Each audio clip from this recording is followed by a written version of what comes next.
Now the EU is working on the Green Deal, right? So I thought like, okay, what's the Green Deal for Lebanon? And I guess it's the transparent energy deal. Thinking of Lebanon or Jordan or any other country in the region as a solo market is unfair, because those markets are small, the economies are small, cannot sustain offering its people the jobs that they deserve. So at GameLab, we are regular scientists, but we think of maybe there's another medium of publication, maybe not books, but maybe games or playful experiences.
In two words, training and partnership and sharing kind of resource bank. And I will talk about the solution later on. I will give example of some solutions, workable solutions. And I think when we look 15 years from now or 10 years from now at the AI investments in the region, they will be mostly surveillance technology.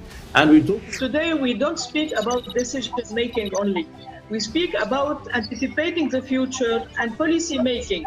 I am very happy to present today a new initiative that sets out to find those innovators and their projects in the region. Our values rethink politics in MENA.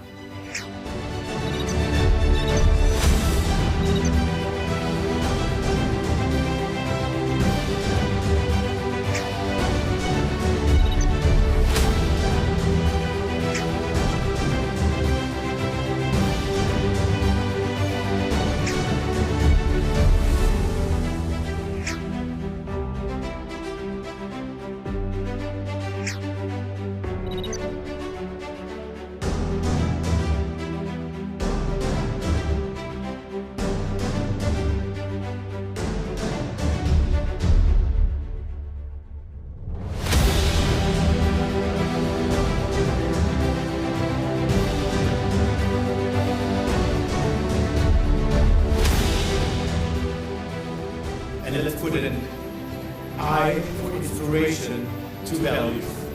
Welcome to IVAX.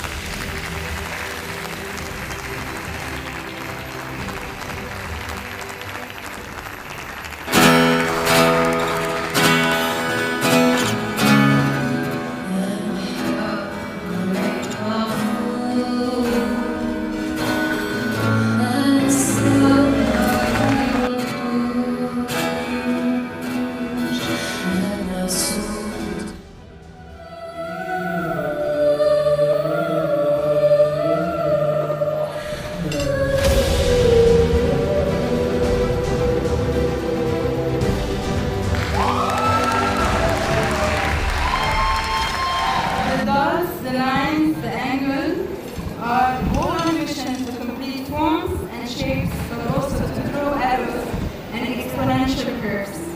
Here and now, we come to the end of the I value.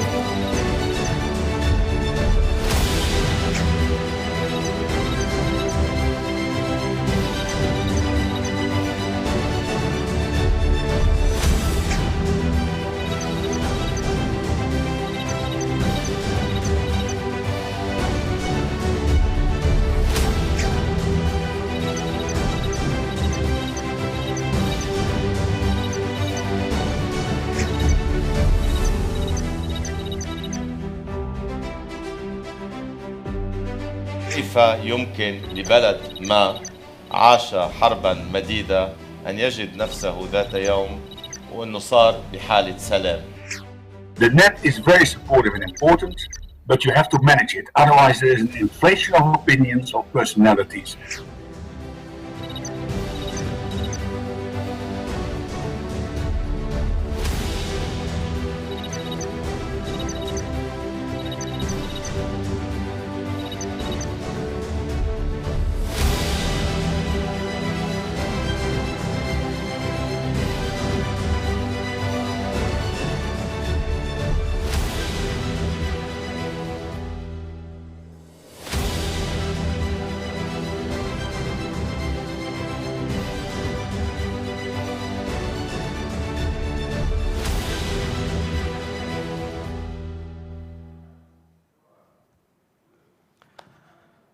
Right.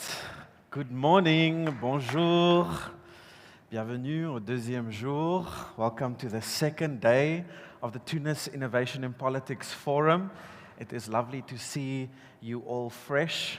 Those of you who had a wonderful night last night, I don't know what I'm talking about. I didn't hear any rumors. It is lovely to have you with us. It's lovely also to see some new faces today. Welcome, welcome.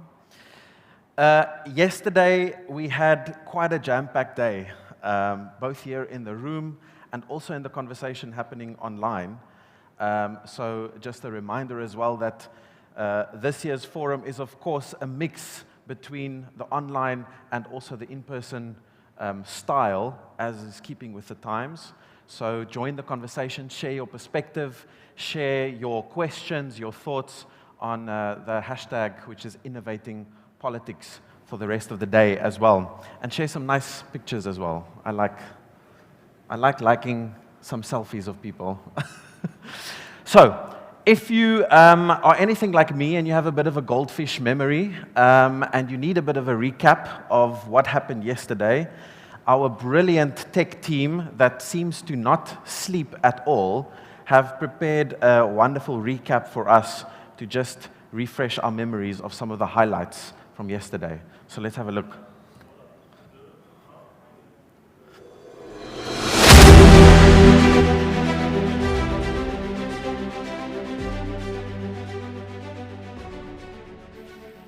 For me, innovation is very closely linked to curiosity and a commitment to curiosity. Pendant les 2 journées à venir, on ne va pas seulement traiter les issues ici en Tunisie, mais aussi dans toute la région. Everything that we do on innovation and creativity is something that is a communal effort, is a team effort, is something that would have not been possible without a great team. To Tunis this year, a world of ideas, of discussions, proposals, conversations, and networking. This journey became an annual occasion.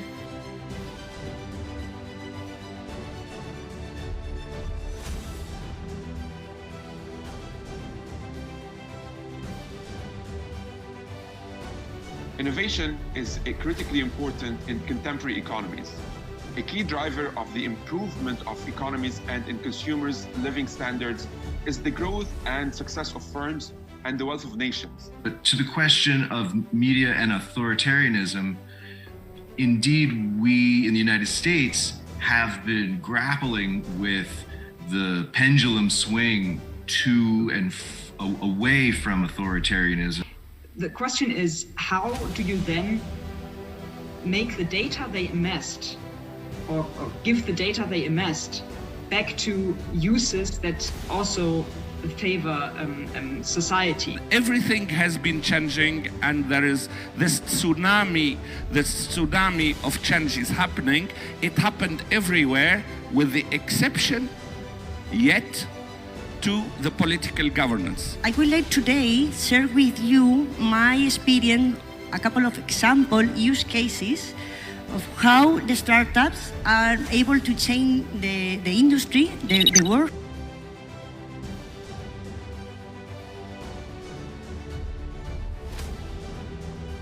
The digital revolution, as we saw in this video, had a major impact on the type of information we receive, the way we receive these informations, the way these informations are gathered, and the way they're presented.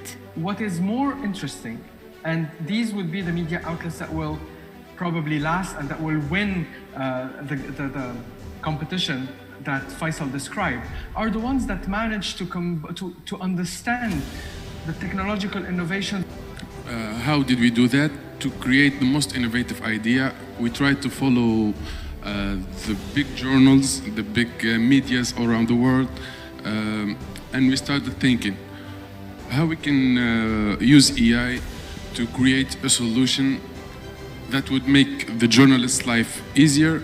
I think there is a need to engage with companies first and to discuss these challenges which exist in the societies. But anyway, social media remains a major tool, especially in countries where media is concentrated in the hands of local powerful political or other elites. To make this foundation strong and to make the innovation thrive, let's say, we really need to think about, for example, legal frameworks. I mean, if we're talking about innovation in countries like ours in the MENA region, without really progressive laws, it's not going to take us that high.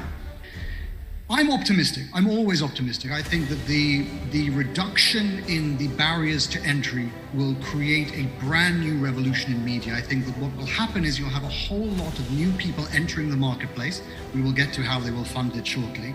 But they will enter the marketplace. They will bring to their respective communities new ways of looking at the world. Is there a code in your life you feel is really strong? Just give it some thought. You don't have to share it with us. You can now turn to someone and share it with someone else. Just sort of make groups of two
Thank you very much, and welcome to our first panel for today, Innovation and Migration. I'm very happy to being able to moderate that.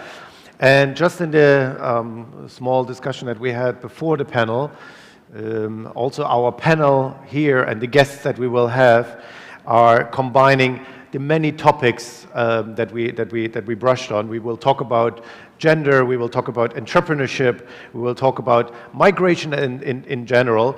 Maybe only the Lebanese, the Phoenician component is missing, but maybe we can add it through some participation of the audience. So for thousands of years, millions of people have migrated, and despite their physical, cultural, and economic obstacles, people always went to other lands. And they went to other lands for one reason or another, but very often to search for better life for themselves and their children.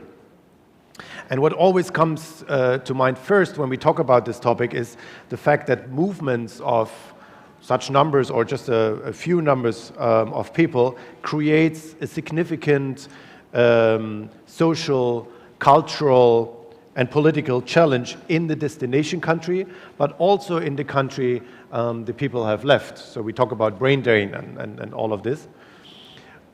Not so often, but also sometimes the benefits are discussed.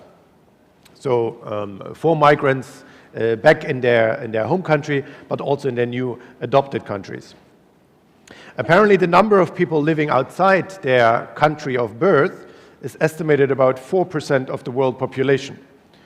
As a result of their rapidly increasing economic, social, and political significance, migration issues have become the focus of attention in a variety of forums, just like ours here today. And as I mentioned, we have a nice panel, which I will introduce in a second, of economists, researchers, gender experts, startups, and so on. I would suggest the coming hour to divide it a little bit. So this is so we dive into this discussion in a more organized way. I would suggest to start maybe with the cultural aspects of the issue, move then on to the economic focus in order to then take this together and have a political discussion or a discussion on policies that are relevant for our topic today. My main goal is to have a stimulating discussion, a positive conversation about migration, and to have an inspiring panel that gives us the drive and the hope for all of these challenges and all these developments that we experience all too well.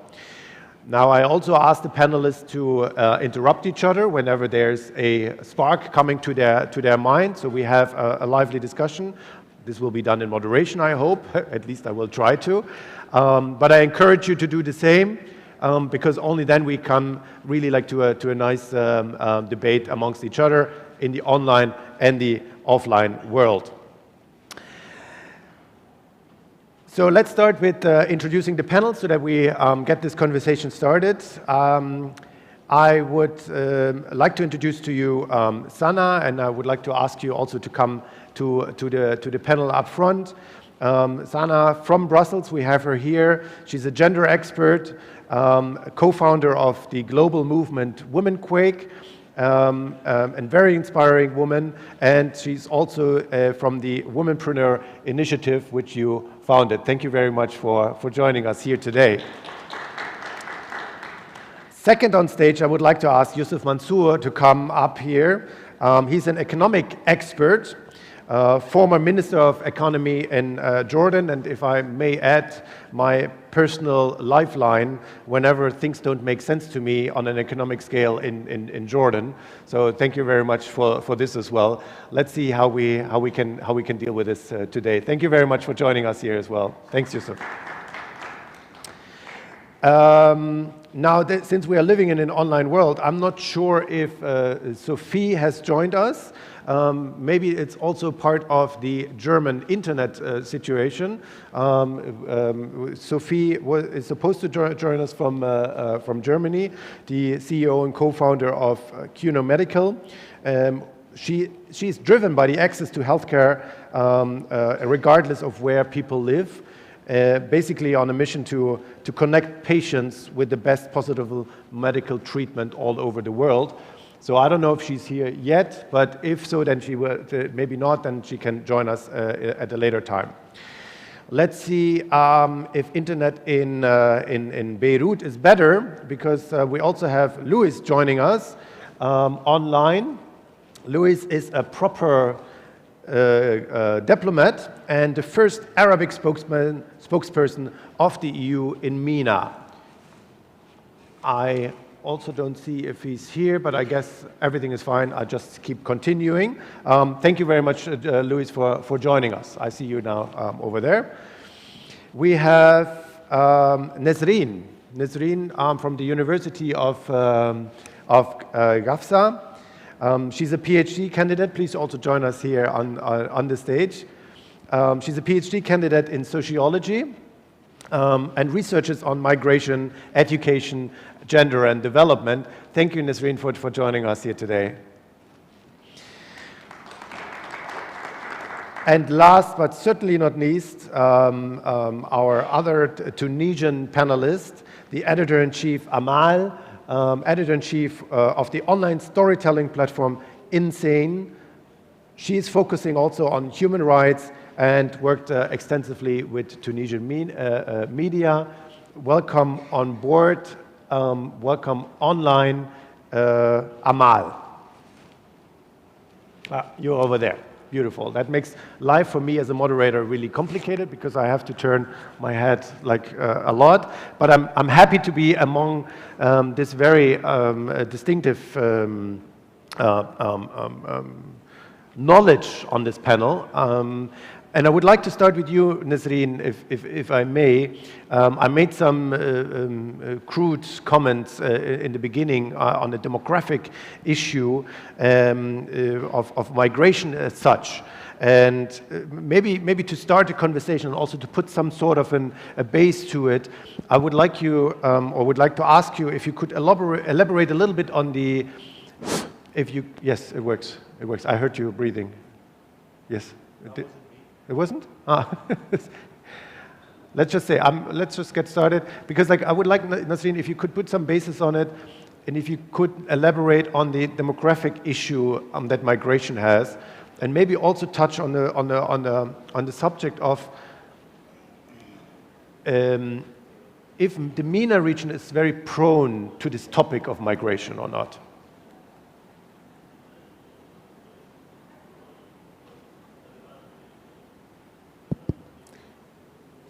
Bonjour tout le monde. Avant de commencer, je me présente. Je suis Nesrine Belgesm, doctorante sociologue en démographie. Pour la question de la migration en Tunisie est un sujet très récent, surtout après la révolution en 2011. On trouve beaucoup des flux migratoires, quelle que soit la migration irrégulière, la migration des compétences en Tunisie. J'ai travaillé sur les deux thèmes, quelle que soit la migration tunisienne qualifiée en France ou à l'Union européenne comme exemple. On trouve la migration des médecins, des ingénieurs, des professeurs universitaires. Le taux de cette migration est très augmenté d'une année à une autre. Aussi, la migration irrégulière en Tunisie, elle est très forte, surtout après ces dernières années. La migration touche toutes les catégories des âges, toutes les catégories sociales. On trouve des enfants, des familles, des femmes enceintes. Donc la migration en Tunisie, c'est un sujet très important car il touche toutes les personnes.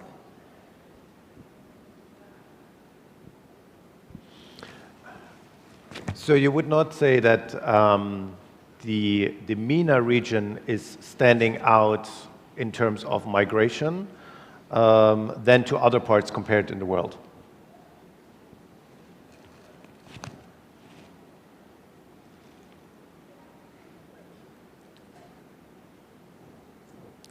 Oui, on trouve beaucoup de personnes qui migrent de l'Afrique vers l'Union européenne, vers l'Italie, vers la France, par toutes les manières, quelles que soit avec le visa ou d'une manière irrégulière. Mais dans les autres pays aussi, on trouve une migration. Mais en Tunisie, surtout, et ces dernières années, on trouve beaucoup de personnes qui migrent.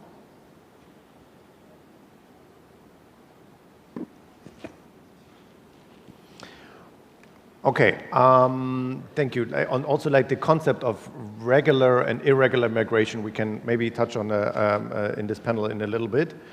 I would focus now when we say like this that we have a lot of emigration. So we're not talking about emigration, also from Tunisia. Let's maybe focus more now on this cultural aspect of migration. Migrants change the culture when they come to another, when they leave a country and when they come to another country, but they introduce new ideas, they introduce new expertise, new customs, cuisines, art, all of this, and far from erasing the existing culture, they expand it. My question to Amal now, if I may. Maybe tell us also like about your experience and maybe tell us about Insane, your magazine. But can you already elaborate a little bit on examples where culture was expanded by migrants? Where do you have examples of positive effects?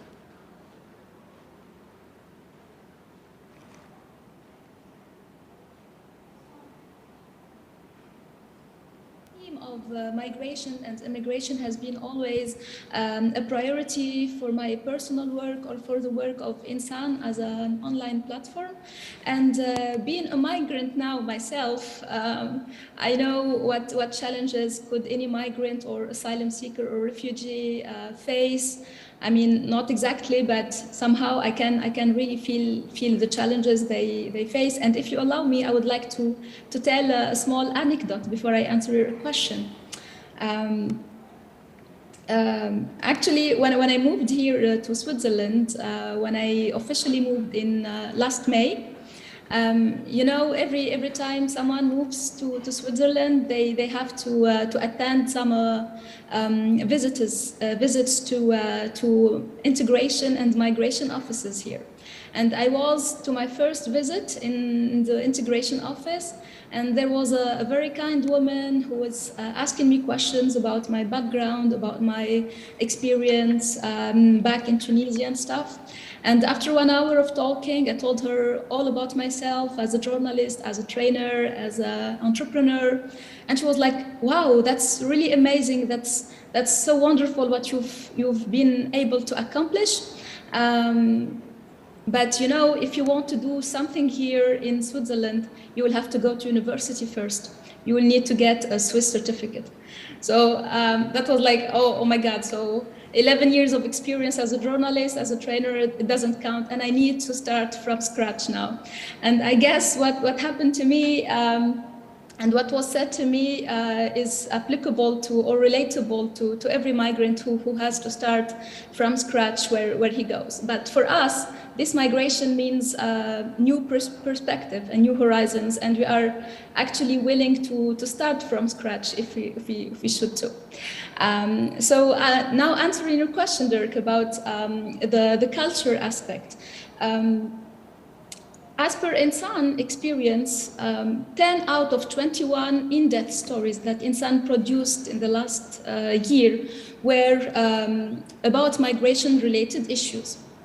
And me and my team, we have met tens of migrants, asylum seekers, and refugees coming from Syria, from Sudan, from sub-Saharan countries in Tunisia, being migrants, irregular migrants, asylum seekers, every kind of migration traffics.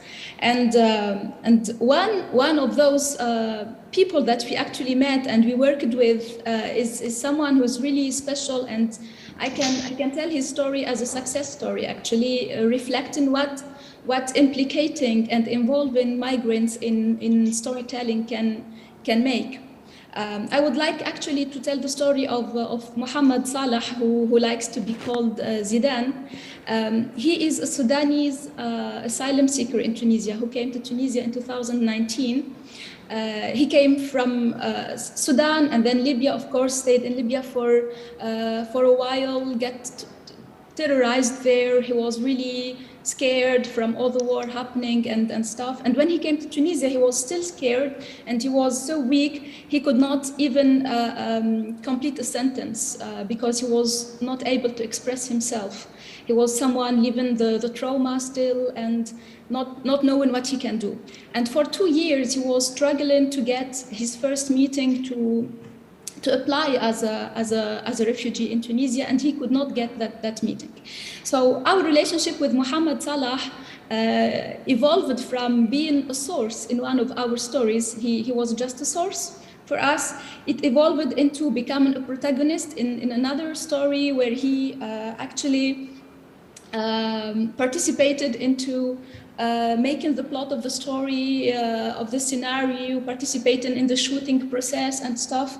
And then he became one of our trainees when we actually gave him a training on mobile journalism, on how to produce videos on phones and edit them and stuff.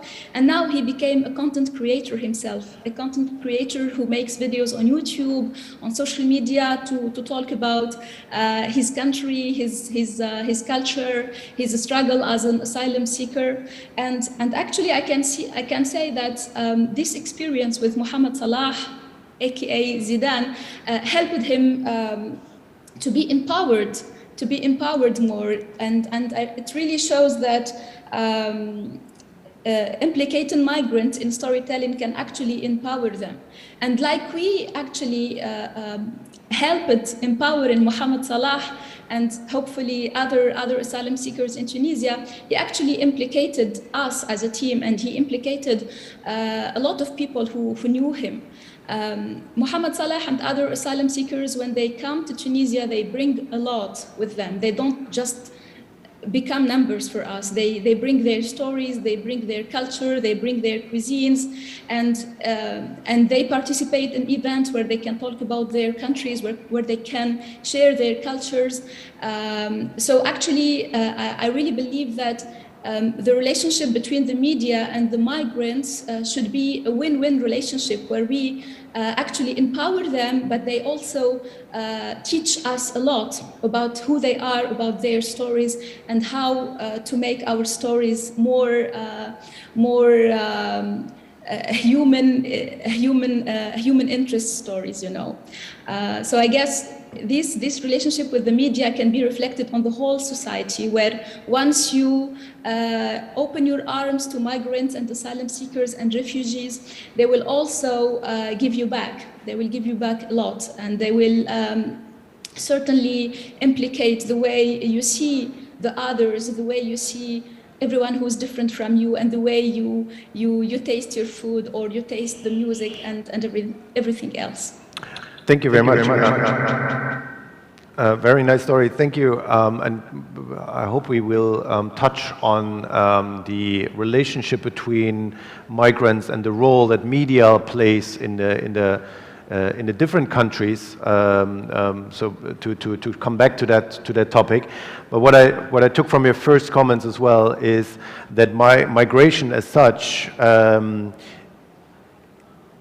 played rather a negative way by arriving in a new way in a new country. So maybe we will have a discussion on what is actually needed in a new country for migrants to also to be entrepreneurial active. And we will have another panel on this later on as well. But I would like to first go through the panel as well and continue the conversation that we have here on stage, and take the aspect of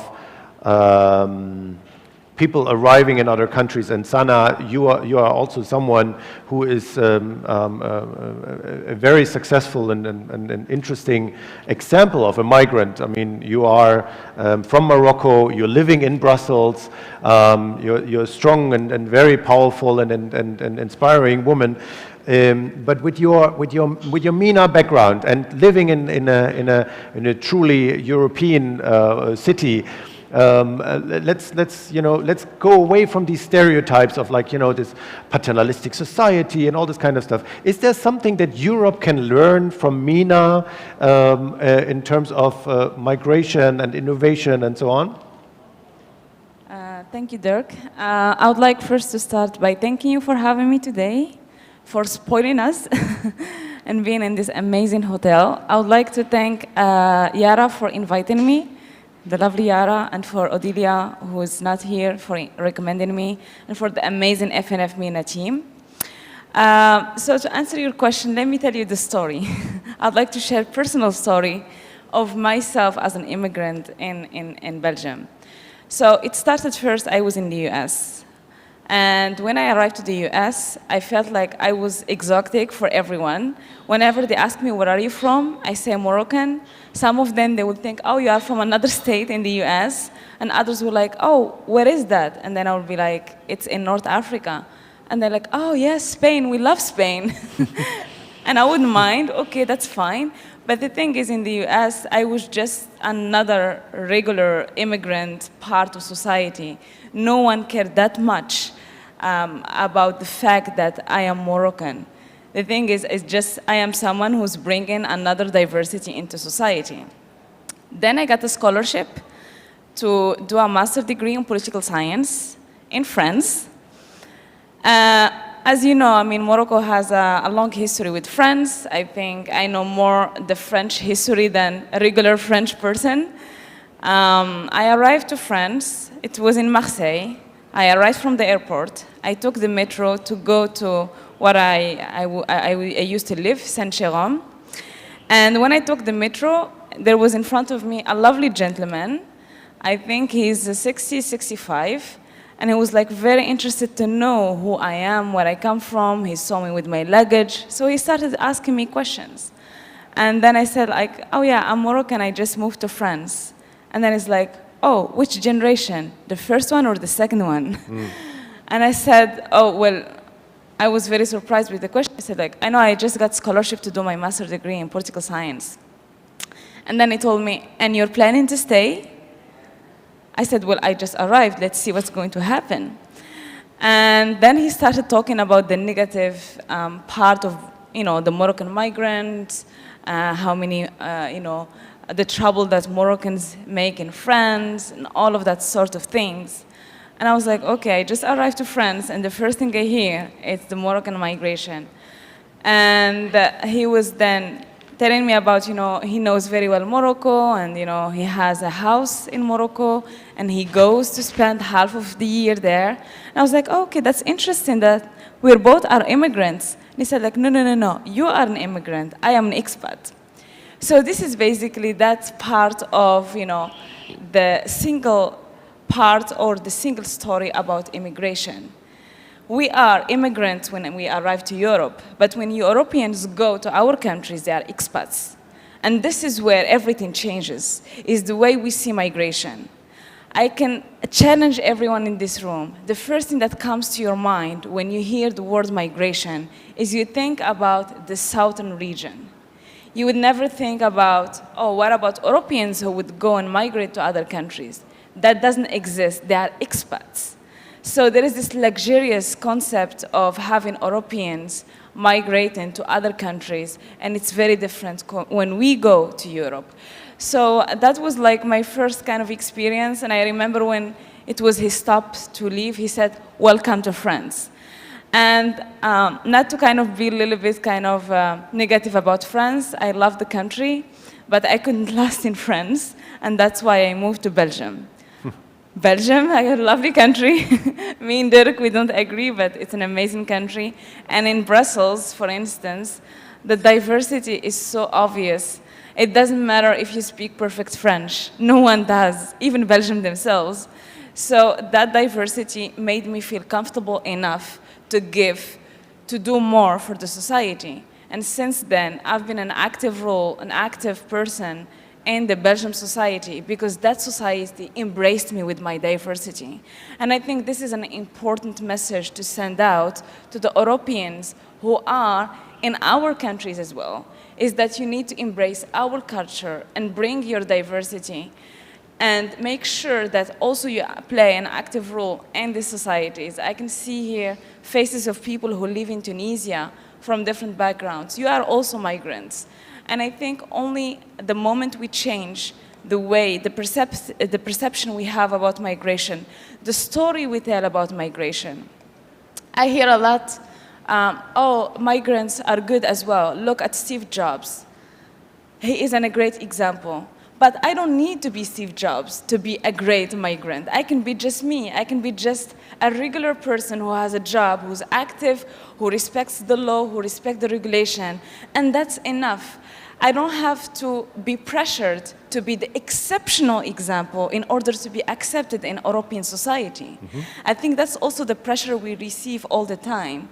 And the fact that you are migrant, you have to feel like, you kind of feel like your entire life you should say thank you to your hosting country. We also give, we also provide to our hosting countries. And it's not easy to be a migrant. I can tell you a story of women that I work with on a daily basis in Belgium. I received just 2 months ago a lovely lady who lived in Belgium for 20 years, all right? She became Belgian. But her diploma, she did it in Morocco. So she wanted to open a company. And the Belgian kind of administration said, oh, unfortunately, your diploma is not kind of, approved by the rules here in Brussels. Because in Belgium, we are divided into the Wallonie region, the Flemish area, and then you have Brussels, a little bit German region. Exactly. We There's don't a know. German region as well. Yeah, we don't know a lot about them. And so her diploma was approved in the Flemish area, but not in Brussels. And then basically the only solution she had is to have her husband as the sponsor of the company, as the founder of the company, and basically the only solution she has is to be an employee, which means that she will be dependent on her husband. So she said, this is me, an immigrant who wants to give to this country, but then there is all these complications. Imagine tomorrow, if I get divorced from my husband, I will be literally dependent on him. So what is the system that we are providing to the immigrants also to be the active Steve Jobs stories that we want? Yeah, I like that you made, you touched now on the positive, the negative, the positive, and the negative part of immigration. And especially when you started talking about basically what Amal said as well. You arrive somewhere and you are so foreign that especially in Europe, countries where you only exist when your documentation is proper, and there's the first big hurdle to it. I see that Sophie hasn't joined us, so let's just continue on this. But she was just like you, Sana, also an entrepreneur.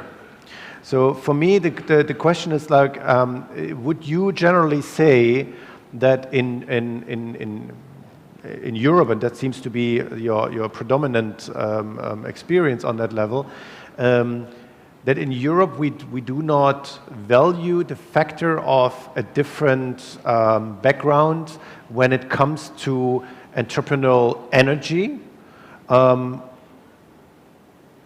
Is this something that is specific for the business sector, or is this a systemic thing where we say no, everything foreign is something that is not positively connotated?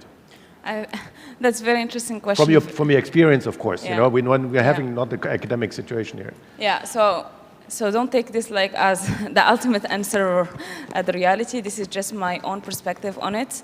I think from the perspective and my own experiences, is that anything that comes from the southern region is to be very suspicious about, to be very careful about.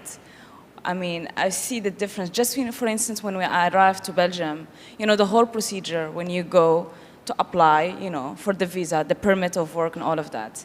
And you see how the building is divided. So you have the first floor for the Belgians, the second floor for the Europeans, and then the third floor for all, the other else, immigrants. Yeah. And you see that, how quick it is. It's just a simple paper. The Belgians will get it for 1 day, Europeans 3 days, 1 week. Then the third floor, the rest of immigrants, who knows, 3 months, 4 months, 6 months. You have to kind of pray that you get your paper on time. And then you see the treatment. I did it just on his experience. I went with a friend of mine when she wanted to kind of renew her paper. She's an European. It was super smooth, super quick. The woman who was kind of treating her file was very gentle with her. And then when it was my case, it was completely different because they treat you as you don't belong, as you're not wanted. And it's reality. And it doesn't feel like as a pleasant experience to go through.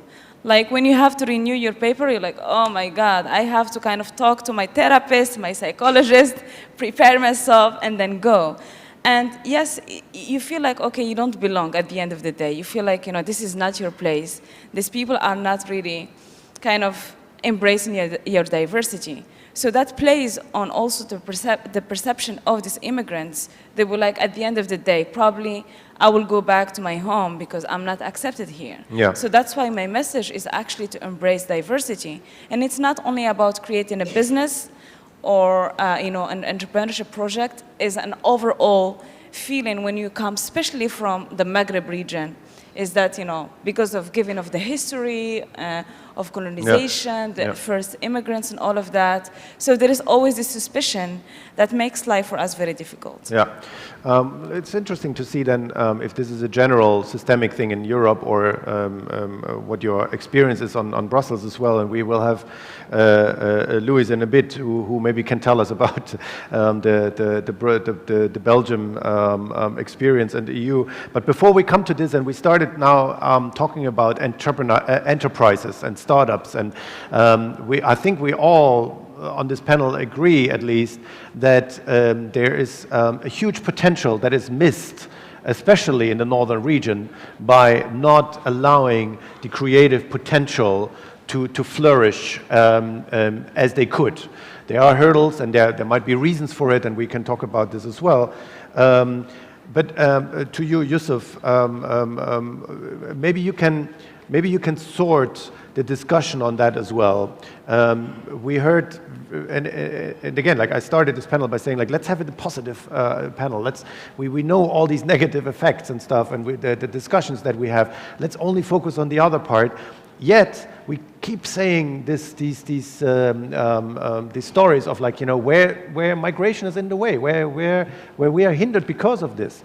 And I remember sitting in your office, Yusuf, and we were talking about it, and we talked about Jordan and so on, and migration in general. And I keep forgetting most of everything, but I remember that there was some punchline where you said, like, whenever there is migrational spike, there's also economic spike. There is something that is actually happening with the economy.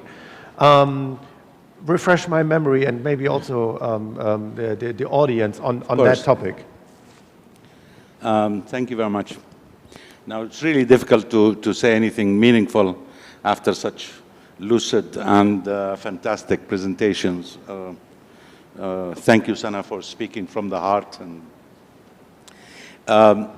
before I talk about the Jordanian experience, I want to remind of the writings of Joseph Schumpeter in 1942.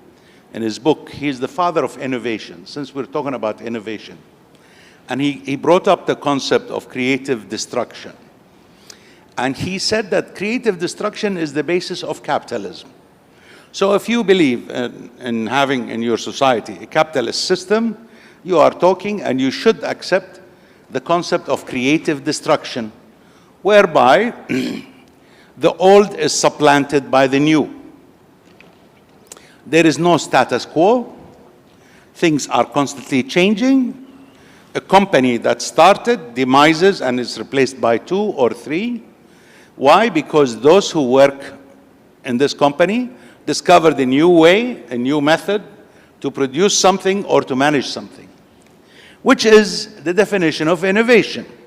Innovation is not about inventions, it's not about creativity, it's about the implementation of ideas. You implement new ideas to create a new way of producing something that is hopefully sellable and has a value. So innovation is about disruption. It's not about the status quo. And what better a disruptor than immigration? Immigrants, and I remember reading this by a professor from Oxford University, that there is a fact in history that people will be forcibly migrated. This is a constant trend in history. People will always migrate, and by force. So we're all mixed. Now when we test our DNA, we find that we are a piece from here, a piece from there, a piece. There is no such a thing as 100% purity of anything. Now let's go back to immigrants. What do immigrants bring with them when they come in? They bring with them new methods, technologies, new ways of doing things. They bring with them consumers. So they increase the demand in the market economy. They bring with them workers. So they increase the efficiency of the labor market. Now, a lot of people, especially right-wing conservatives, they like to convince their governments, their societies, that the immigrant, when he comes in or she comes in, they take away jobs from the locals, which is not true. When they come in, since they increase consumption and they improve the efficiency of production by the sheer numbers, they create jobs not only for them, but for the incumbents, for the people, the natives of the country. Therefore, they expand both supply and demand. They bring with them students, so they improve the human capital of the country as the students learn and flourish and develop.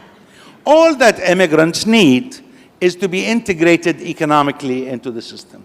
They bring with them entrepreneurship, if allowed to own businesses and start businesses. Now, from my own experience and research, I've found that countries that are quick to accept and integrate immigrants are countries that end up doing better in the long run. There is a conspiracy by some UN organizations and governments that want to tell us that immigrants are needy people, are vulnerable people. They constantly need assistance. It's not true. They may need assistance in the first few months, first few weeks, but then afterwards, whether you are doing studies in Ohio or Kenya or Rwanda, you will see that places that quickly integrate immigrants have benefited. They've added to jobs, they've added to wealth, they've added to income in these countries. So a lot of people, when I say this, they say, oh, it's not true. So I come to Jordan now, my case. My country, and this is what you want me to talk about really, before I went into this diatribe on the theory of things. But in 1870, we had a wave of immigration of Circassians into Jordan. 1870, and then another wave came in 1880. These people were the first to build roads in Jordan. Why? Because they were farmers and they used carts. We were nomadic people, and so we didn't need roads. So they were the first to build roads. Then came the Chechens around the turn of the century, the 20th century, in 1903. In 1903, they created 4 cities in Jordan. 4 major cities. One of them is Zarqa, which is the second largest or third largest city in Jordan. And they brought with them skills. They were craftspeople, blacksmiths, etc. Then we had the Armenians. The Armenians, they were the photographers, the jewelers, the cobblers, They brought with them a lot of skills, that these skills came to be integrated into our... Then, in 1948, we had the Palestinians, doubled the population. The economy was growing at 10% per year between 1948 and 1961. These are absolute numbers. So the growth in the economy, here comes the people who needed housing. So if you have land, you sell them land to build a house. I benefit, he benefits, or she benefits. A labor force that is educated and developed. Demand was increased, supply, everything. Diversity in the economy, complexity of products. All these wonderful things happen. Then, in the 1970s, we received a wave of Lebanese immigrants because of the civil war in Lebanon. You know, in the industrial estates in Jordan, a friend of mine did the research in the 1990s. He found that the largest investors in the industrial estates in Jordan were Lebanese. They came and started factories. Then we had an Iraqi wave. We had Jordanians return from the Gulf after the first war, the liberation of Kuwait, the invasion of Kuwait, and then the liberation, its liberation a year later. So about 400,000 Jordanians returned. Their kids were the most, their parents had been making good money, so they spent money on educating them. I predicted then, and I think they were the better looking crowd as well, because there was a selection between brains and beauty. And I predicted that they would rule the economy within 15 years. And sure enough, I mean, the Queen of Jordan is one of these. So it's just like rules the country as well. So we had this fantastic, and in 92, the growth rate was 17%. Why? Because they brought with them savings and started all kinds of businesses. Then we had the Iraqi wave in 2003, 2004. About 17 billion dinars, Jordanian dinars, it's about $25 billion, were injected into the Jordanian economy by these rich immigrants. Then we had the Syrians. They improved the missing middle. Jordan is very competitive and the very high skilled and the low skilled workers. But the missing middle, having good technicians, good plumbers, good this, we don't have it. And they introduced that. They invested heavily. A lot of them were also, they brought with them their markets, their export markets. And I can mention Durra, who is the second largest industrialist in Syria. When he moved to Jordan, he brought with him 73 export markets. And huge manufacturer of foods. And excellent. So the contribution to the economy has been positive. Now governments, they, everywhere, I think, they tend to want to blame immigrants, especially when they fail at managing the economy. When times are tough, it's the immigrants that are taking the jobs. Not true. When times are tough, it's because we're subsidizing immigrants. No, you want them to be producing just like the people living in the country before them. And remember, we're all immigrants. You dig deep in your history and you'll find out that really your Germanship may have come from Lithuania, Ukraine, Poland, somewhere. You know, there was none of these artificial barriers before. It's a new invention. And you made a nice case on this, and we will come to these questions like why the hurdle still exists, why we don't acknowledge the benefits of it. And I'm sorry for Louis, who is waiting patiently. Just hold on and bear with me for a little bit longer. But Yusuf triggered me, of course, on that level whenever we have a panel, and then you use Schumpeter as someone in the innovation part. I can totally adhere to this creative destruction model. But you know, like in the end of the day, he also described, I think, like socialism as an authentic needs system or something like this. So as a liberal, I'm always like hesitant, but I like to use him as well, like a Templar, just going in, grabbing what I want, and then just leaving right away again. So this is something that we can do. But since you mentioned that, and you also said the old supplementing the new.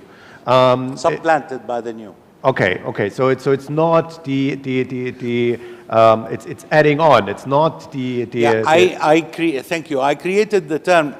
Immigrants bring into the economy a creative construction, not destruction, because they bring talents and skills and capital, human and productive capital, that's born and trained outside the system. So it's an add-on. It's not from the destruction within. Yes. So I call it creative construction. And I've written several papers on this concept.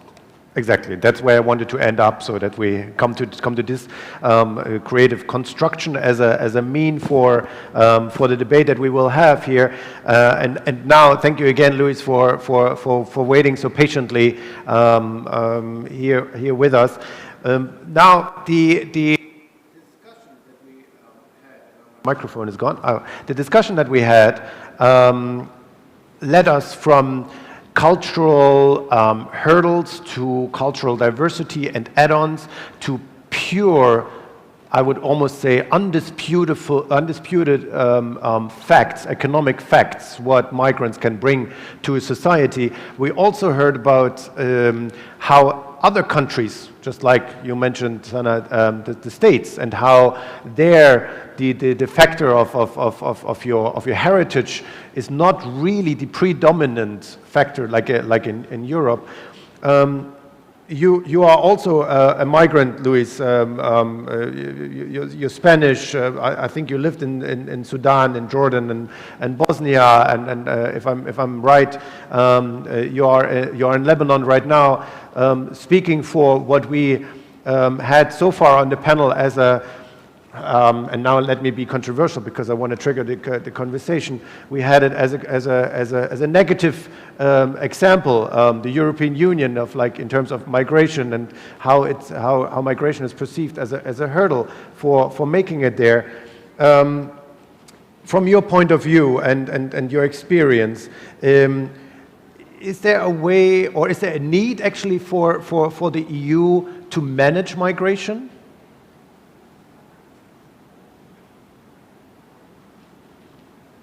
Lebanon is not always very stable.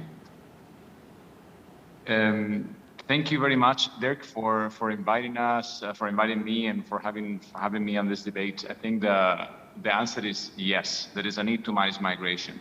But let me start with a point that was mentioned before, and I think this point is crucial. We need, and I need to be very clear. I think we need to change the narrative, and this is something that I personally do not think. This is something that European officials think at the highest level. And I'm talking about Commission officials, and in particular the Commissioner responsible for Home Affairs, who's in charge of migration issues, Ylva Johansson. She is of the conviction that we need to change the narrative. And the narrative so far is that, as someone said already in this panel, whenever we think about migrants, we think about people in need, we think about conflict, and we think about different categories of needy people fleeing conflict or war, or looking for better opportunities in life. Well, we need to shift this paradigm and begin thinking about people who bring opportunities, people who bring richness to our societies. Europe needs talent, and talent needs Europe. This is a mutually beneficial relationship, and it's a two-way relationship.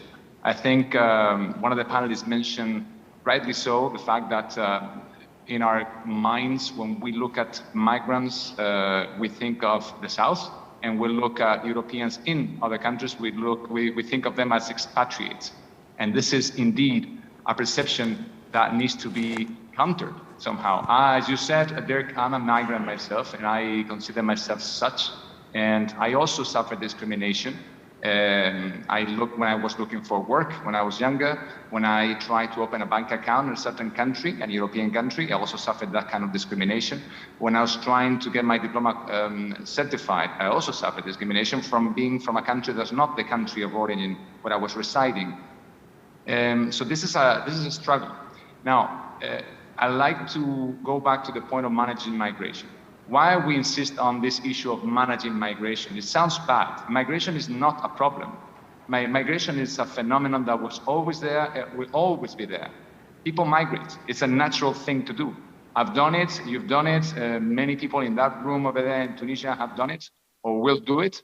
And this is a natural phenomenon again. But however, we have a 27, a block of countries form of 27 different administrations. 27 member states that need to cooperate together to make sure that this phenomenon contributes to our societies. And there, Dirk, I'd like to touch on, let's say, since I'm representing the European Union here, I'd like to touch on the policy issue. Sorry to be bureaucratic and boring, perhaps, but I think it's important to note when we talk about the Middle East region, but also more generally about our relationship with third countries, we need to be focus a bit more on legal pathways to migration. Legal pathways to migration meaning looking for that talent that we don't have. And let me just quickly tell you that in Europe right now, and this is official statistics from the European Commission, we have an overall representation of non-EU citizens from different countries in many sectors. For example, the accommodation and food service activities, we have 11% of non-EU citizens as opposed to 3% of EU citizens. So they are overrepresented. We have an overrepresentation also of foreigners or foreign or non-EU citizens in administrative and support activities, domestic work, construction. However, we don't have much, for example, in terms of tech professionals. We have only 2.5%. We have only 2.5% in business and administration associate professionals. Market-oriented skills agricultural workers, only 1%. Science and engineering professionals, we have only 2%. So this is, in my view, and in the view of the Commission, where we need to make an extra effort. Are we making this extra effort? I know, and I'm aware that many people criticize the European Union. I'm sure in that room, many people are probably thinking along those lines, and they have the right to do so. But we know, I think if you look at what's happening in Europe, we also need to take into consideration the proposals that the Commission has put forward in terms of legal migration and promoting talent and attracting talent. This is called the talent partnerships. And this is a real thing. There are real projects going on, pilot projects, including in Tunisia. There is a project called Mediterranean Network for Training Orientation for Regular Migration and involves Tunisia, Italy, and Morocco. This project is a pilot project that involves Tunisian and Moroccan young, let's say, professionals who receive training, go to Italy, work there, and go back to their own countries where they receive mentoring and additional training to apply the skills that they acquired in Europe. This is what we need. I think there is an increasing conviction that this is what we mean by managing migration. Dirk. Thank you, Luis. Let's stick to this point as well. I wanted the discussion to go in a different direction, but especially your last comment made me realize that maybe we should also tackle that topic and on organized migration. Wouldn't, and again, like I'm playing devil's advocate here again, your comment on looking for the right people to fill certain sectors, to manage the migration and so on, wouldn't that play into this argument, this colonial argument that the West is basically brain draining all the other regions and therefore like making it even harder for the other countries when we only think of us and this one-sided discussion? Yes, maybe, I mean, some people may think so. I believe what we're talking about is circular migration. We're not stealing talent. We're attracting that talent. And this is the project I mentioned and other pilot projects we launched around talent partnerships is about forming, giving skills, training, and benefiting from those skills for a time. And then the final idea is for people who benefit from these programs to return to their origins, countries of origin. This is a circular migration idea that many are familiar with. And let's not forget, 1 out of 4 low-skilled workers in Europe is a foreigner. 1 out of 4, we're talking about 25% of low-skilled workers in Europe are non-EU citizens. So it's not about high-skilled workers. I think there is a gap there that needs to be filled somehow. We've been focusing too much on low skills. We need to also focus on high-skilled workers because I think it's that there we find value, all of us. Countries of origin, countries of destination, And let's also not forget that it's also a demographic and economic gap here between, let's say, the North and the South. Let's call it that way. Our country, our old continent, is called old continent for a reason. We're old. We're very old, and we're aging fast. However, if you look to our neighbors in the South, the opposite is true. You have a massive potential there. You have lots of young people who are very skilled, and I'm sure, and I've met many of them throughout my journey, they want to apply those skills to their own communities back home. They don't want to stay somewhere that they don't belong. If they want to and they can, they're most welcome. But I think many of them don't want to. And in addition to that, I think there is also a matter, we discuss culture.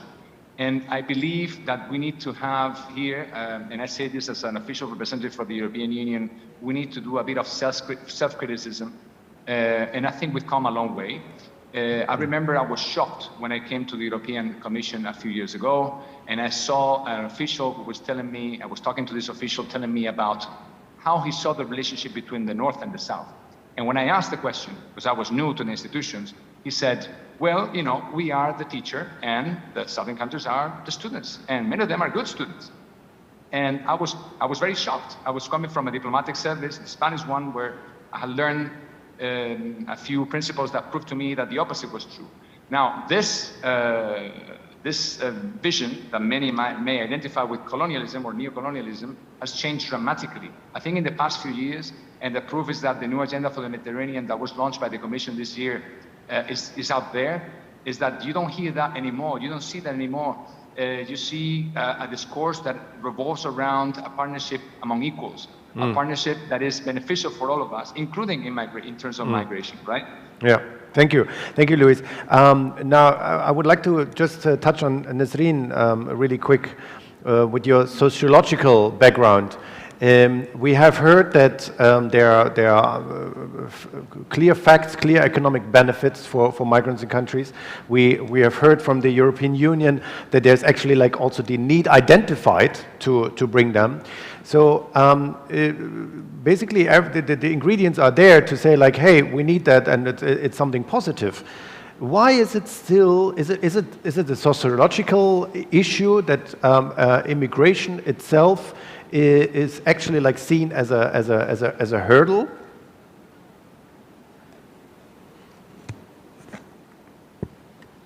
Merci. Je vais partager avec vous l'exemple de l'immigration de subsahariens en Tunisie. C'est un nouveau fait social en Tunisie, surtout depuis la guerre civile en Libye. On les trouve dans de très nombreux secteurs économiques en Tunisie. Ces immigrants se partagent en Tunisie en deux groupes. On trouve les migrants légaux qui sont des étudiants ou des travailleurs qui ont un contrat en Tunisie, et aussi on trouve les migrants subsahariens illégaux, car le territoire tunisien constitue ainsi un lieu de passage privilégié de l'Afrique subsaharienne vers l'Europe. Donc dans ce travail, je veux parler sur l'innovation au niveau législatif et au niveau de gestion et au niveau culturel. Donc, je vais parler de le cadre juridique en Tunisie concernant la migration.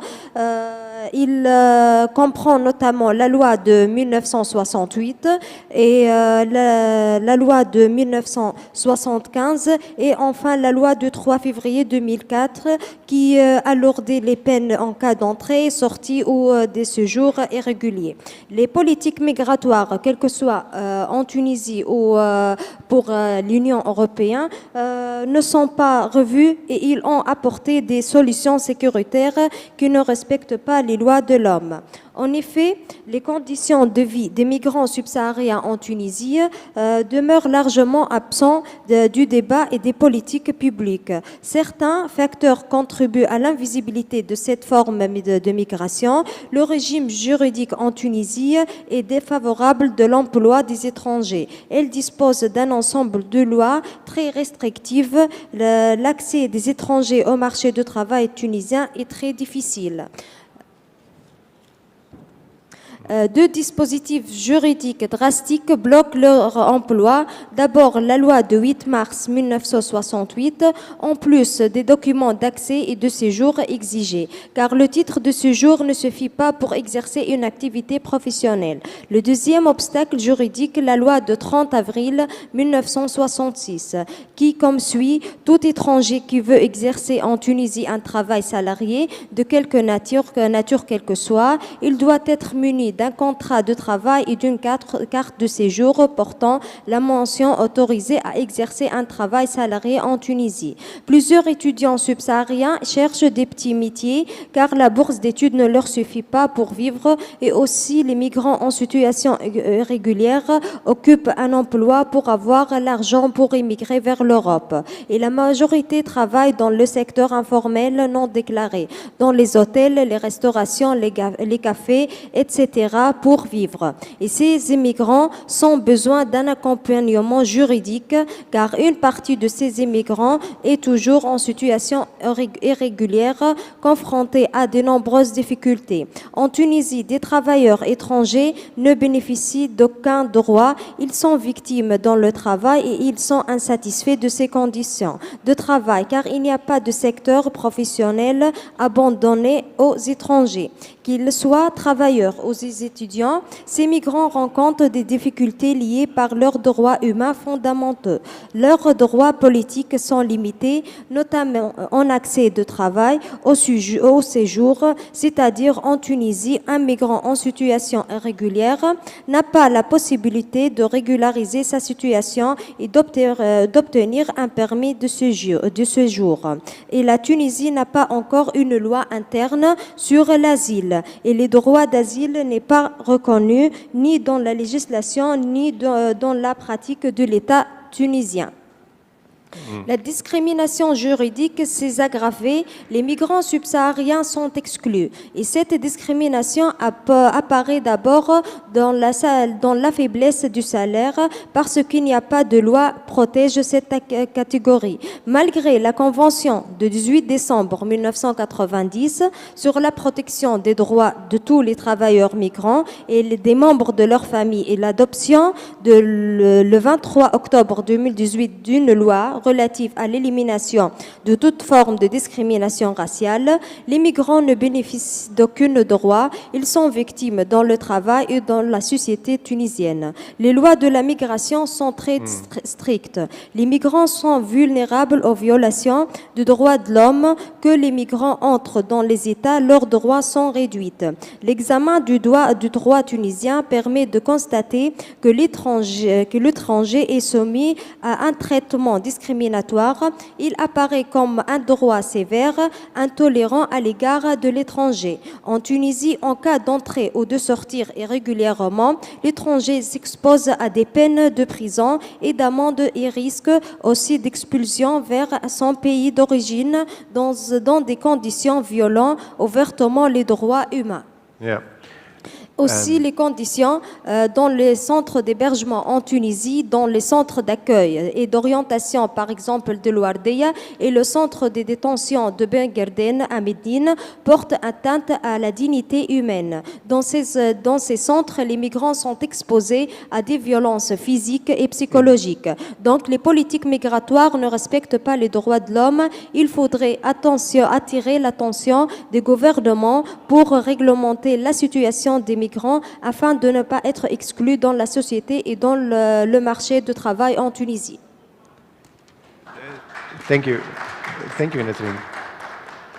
Thank you, Nasreen. And it showed that the legal context is also like, to a certain extent, beneficial, but to other parts as well in the way. In a matter of time, and I will now give the floor after the next question to Amal to the audience. So please prepare if you have to the audience in a second. But I would like to ask Amal just really quick as well. We heard now that there's a need to integrate migrants into the system for political, legal, economic factors. And from your point of view, Amal, when we talk about it, and there seems to be a hurdle on the cultural level in the society, that there is this hurdle still persisting, even though there are hard facts speaking positive foreign integration.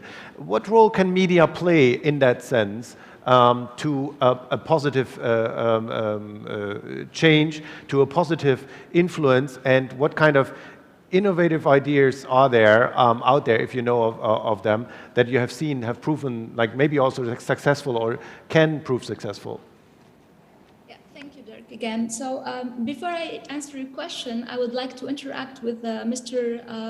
Padilla remark on circular migration. Actually, the notion itself, I think, is really brilliant, is very interesting, but let's think about it.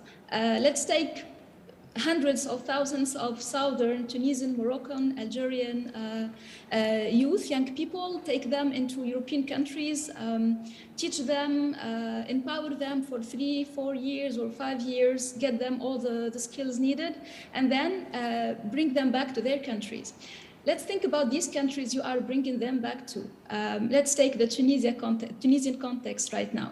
So you are actually bringing people back into a country where ministries and administrations still use the fax to communicate, to a country where the internet actually is very bad, where there is one of the worst public transportation in the continent. Trams, metros, buses do not come on time or do not come at all. And you are bringing them into a political, social, and cultural context that nothing is stable or clear. So actually, after 1 year or 2 years of coming back to their countries, they will be frustrated. They will be really not sure about their future, really angry people, and they will not be satisfied with the context they are in. So actually you are empowering people and then bringing them back to a very bad context. And I'm saying it, I'm not happy to say it, I'm not proud to say this, but being a Tunisian myself that had to flee her country after 11 years of the revolution, I can really say that I only left my country because I became frustrated myself.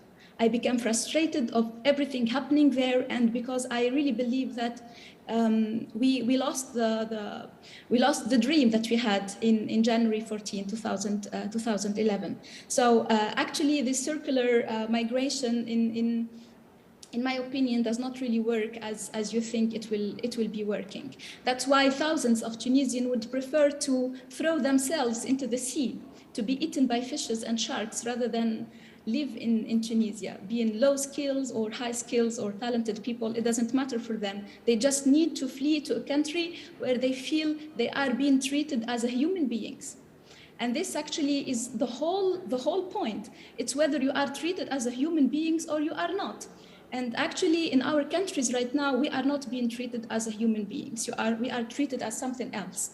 And actually, this is the whole thing.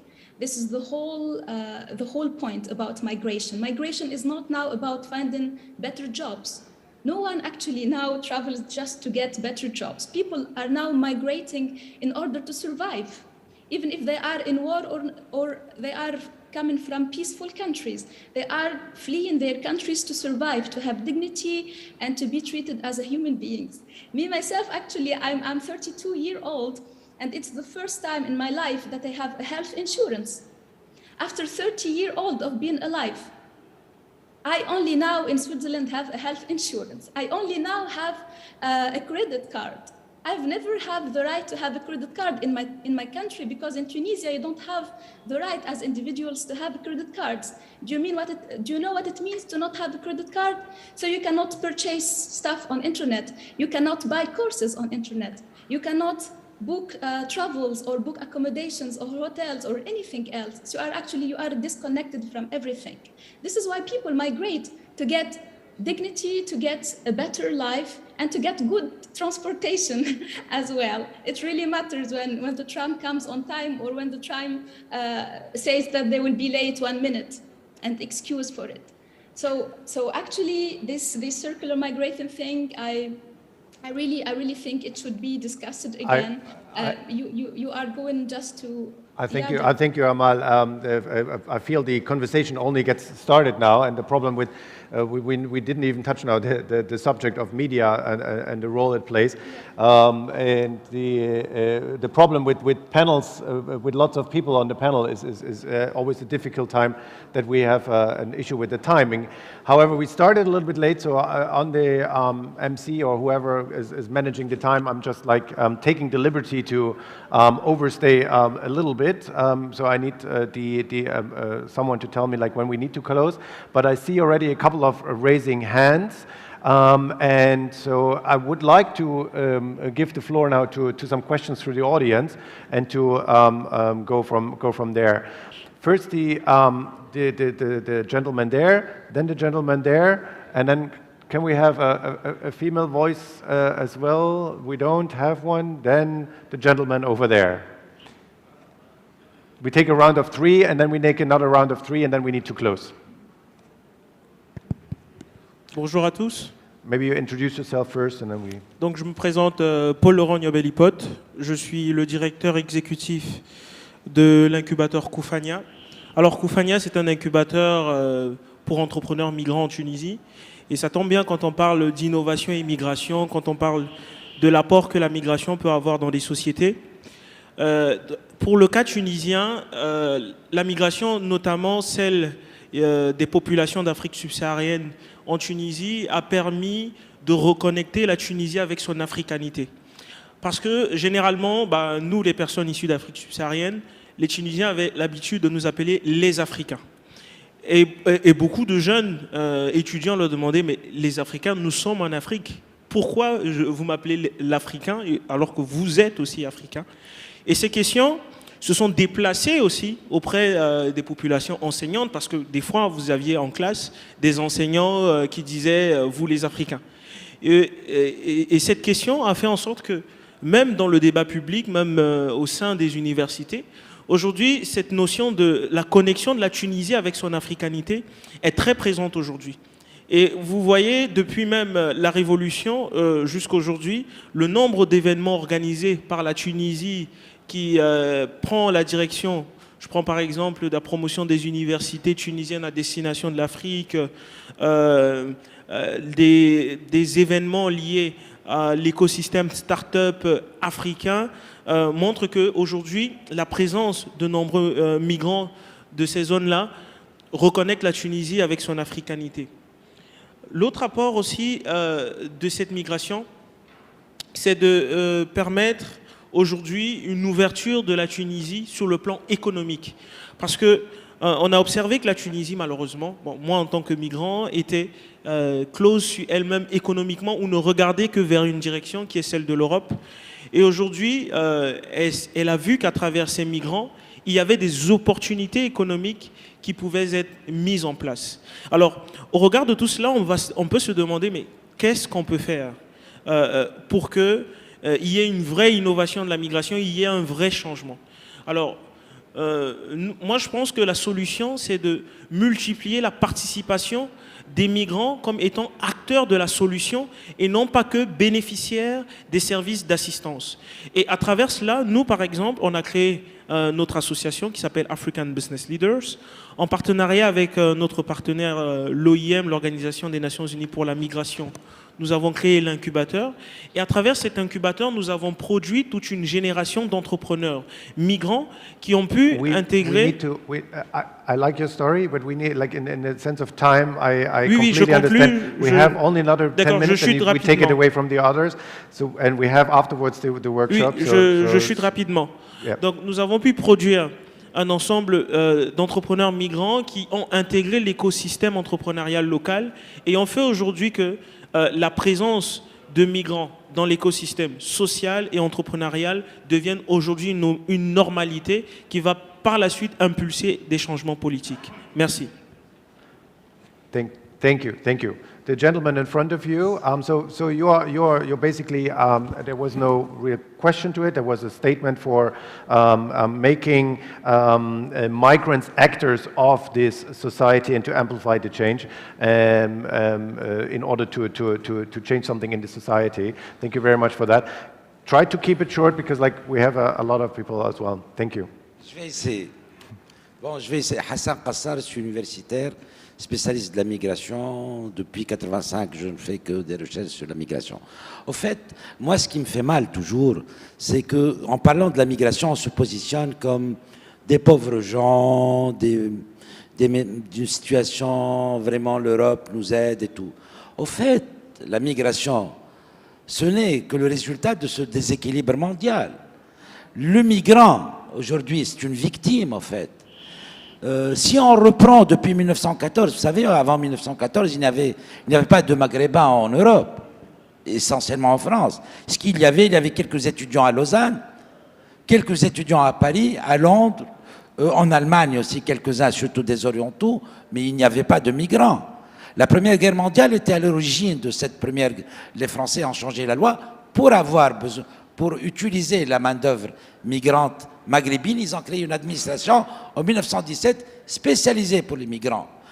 Ça s'est répété en 1945. Il faut voir une ordonnance envoyée par De Gaulle au Conseil constitutionnel français, l'incitant à importer, pratiquement c'est le mot, des jeunes en bonne santé, bénéfique, la lettre fait comme ça, hein, écrite de cette manière, bénéfique pour la société et l'économie française.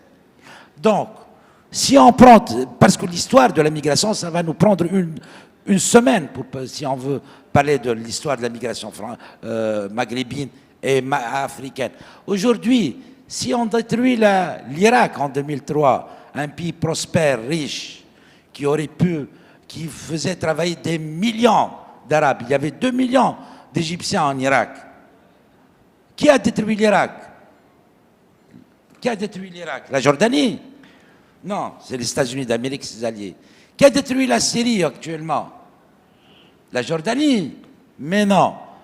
C'est important, parce que pour comprendre l'histoire.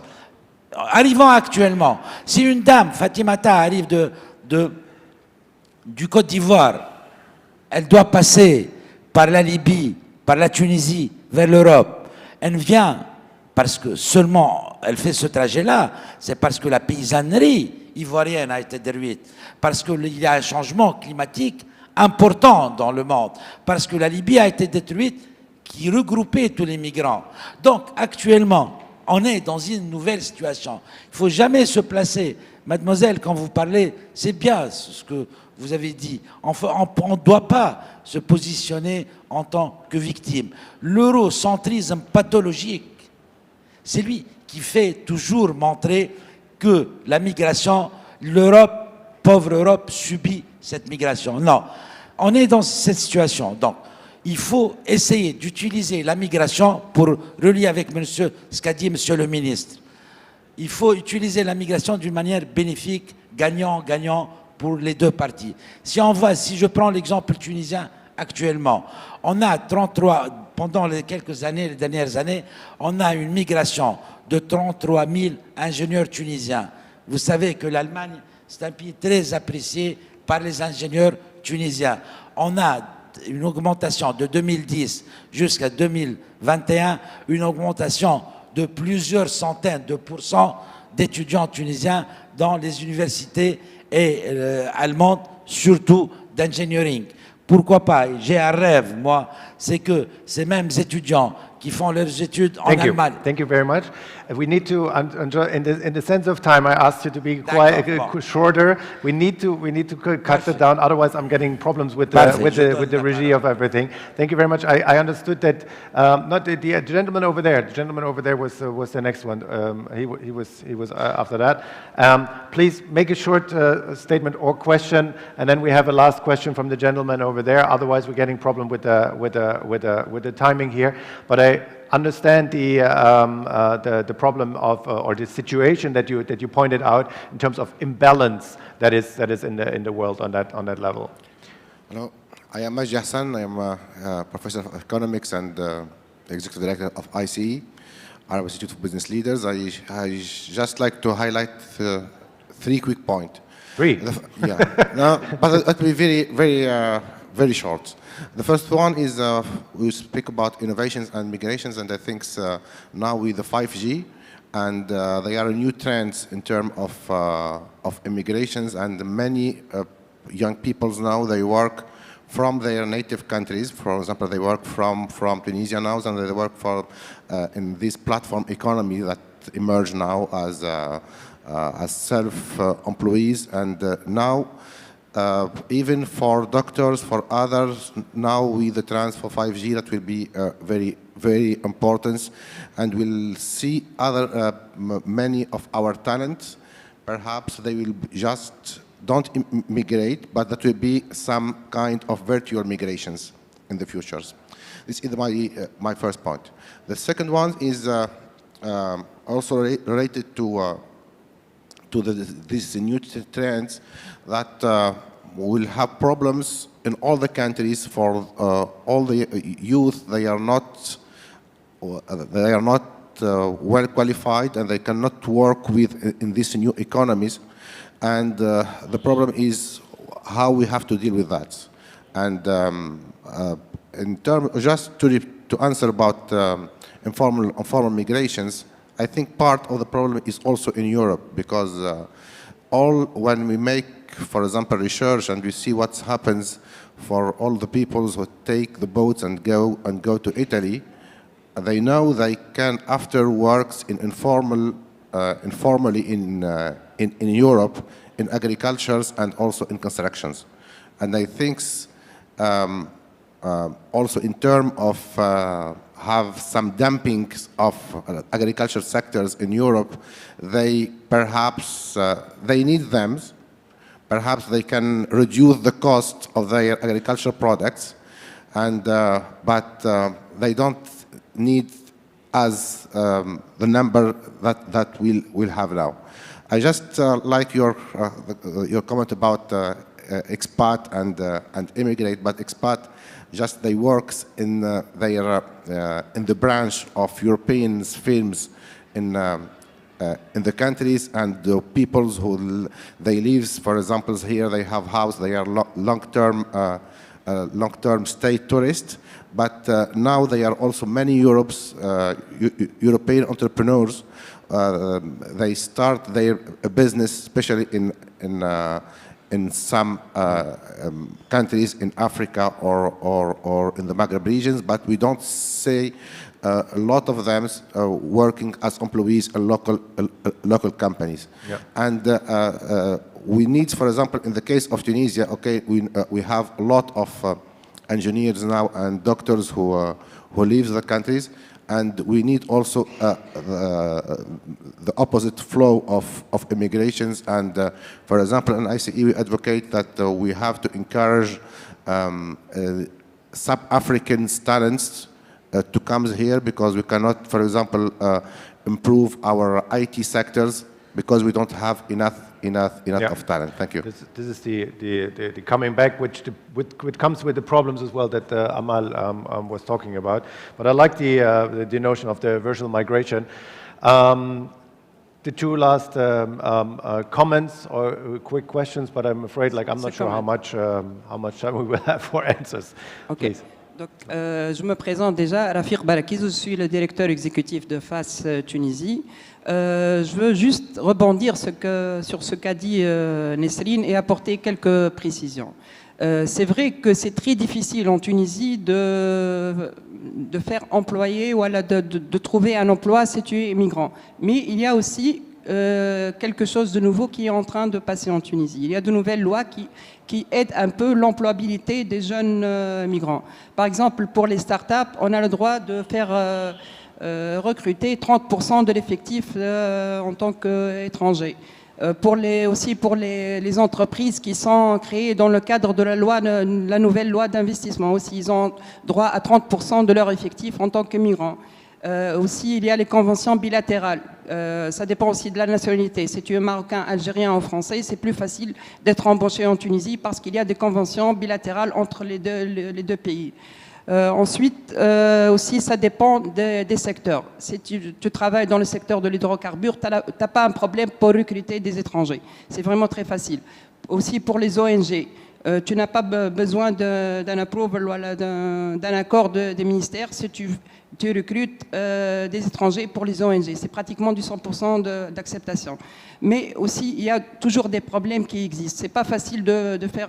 Par exemple, nous, on travaille sur un projet, on arrive à avoir un contrat pour un migrant, on arrive à avoir l'accord du ministère du Travail, le blocage est chez les banques. On n'arrive pas les banques refusent d'ouvrir un compte bancaire pour un migrant alors qu'il a son permis de travail, il a son permis de séjour, il a tout. Donc les difficultés, il existe, c'est vrai, mais il y a des petits changements qui sont en train de se mettre en place. Merci.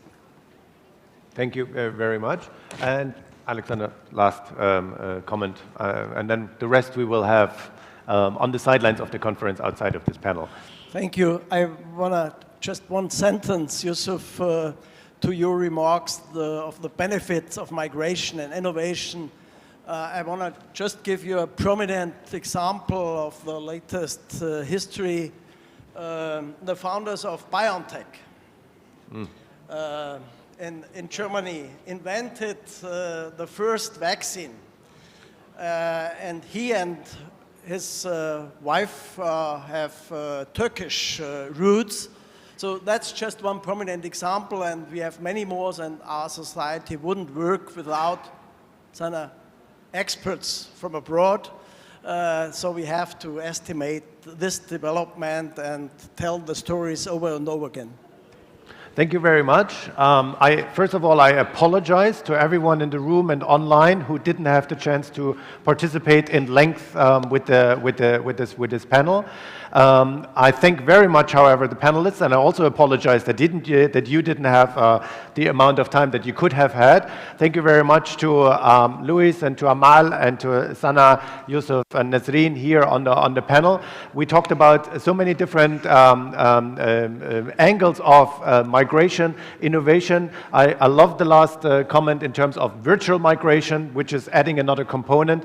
And I think that leaves us for another room to keep on talking besides this panel, which started a conversation.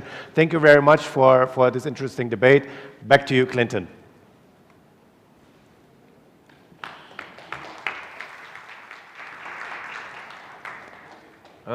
There we go. Thank you, Dirk. You're welcome to stay seated. We're going to take a break now. Sure. Oh, you can leave as well. Merci, mesdames et messieurs, pour votre attention. Nous allons faire une pause de 30 minutes et pendant laquelle il y aura une simulation juste à côté de cette chambre.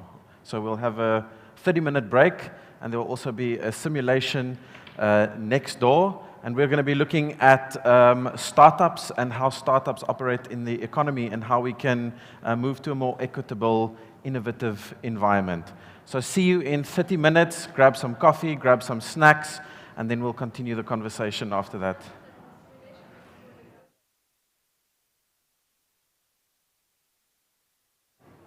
And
Ladies and gentlemen, now that the sound is sorted and we have Sven, the voice of reason, mic'd up so he can clearly project his thoughts to us, we're gonna keep going. I wanted to just mention that while these conversations are going, if you need a bit of a mental break on a different topic, the simulation next door is gonna continue going, so do feel free to go and check that out as the day progresses.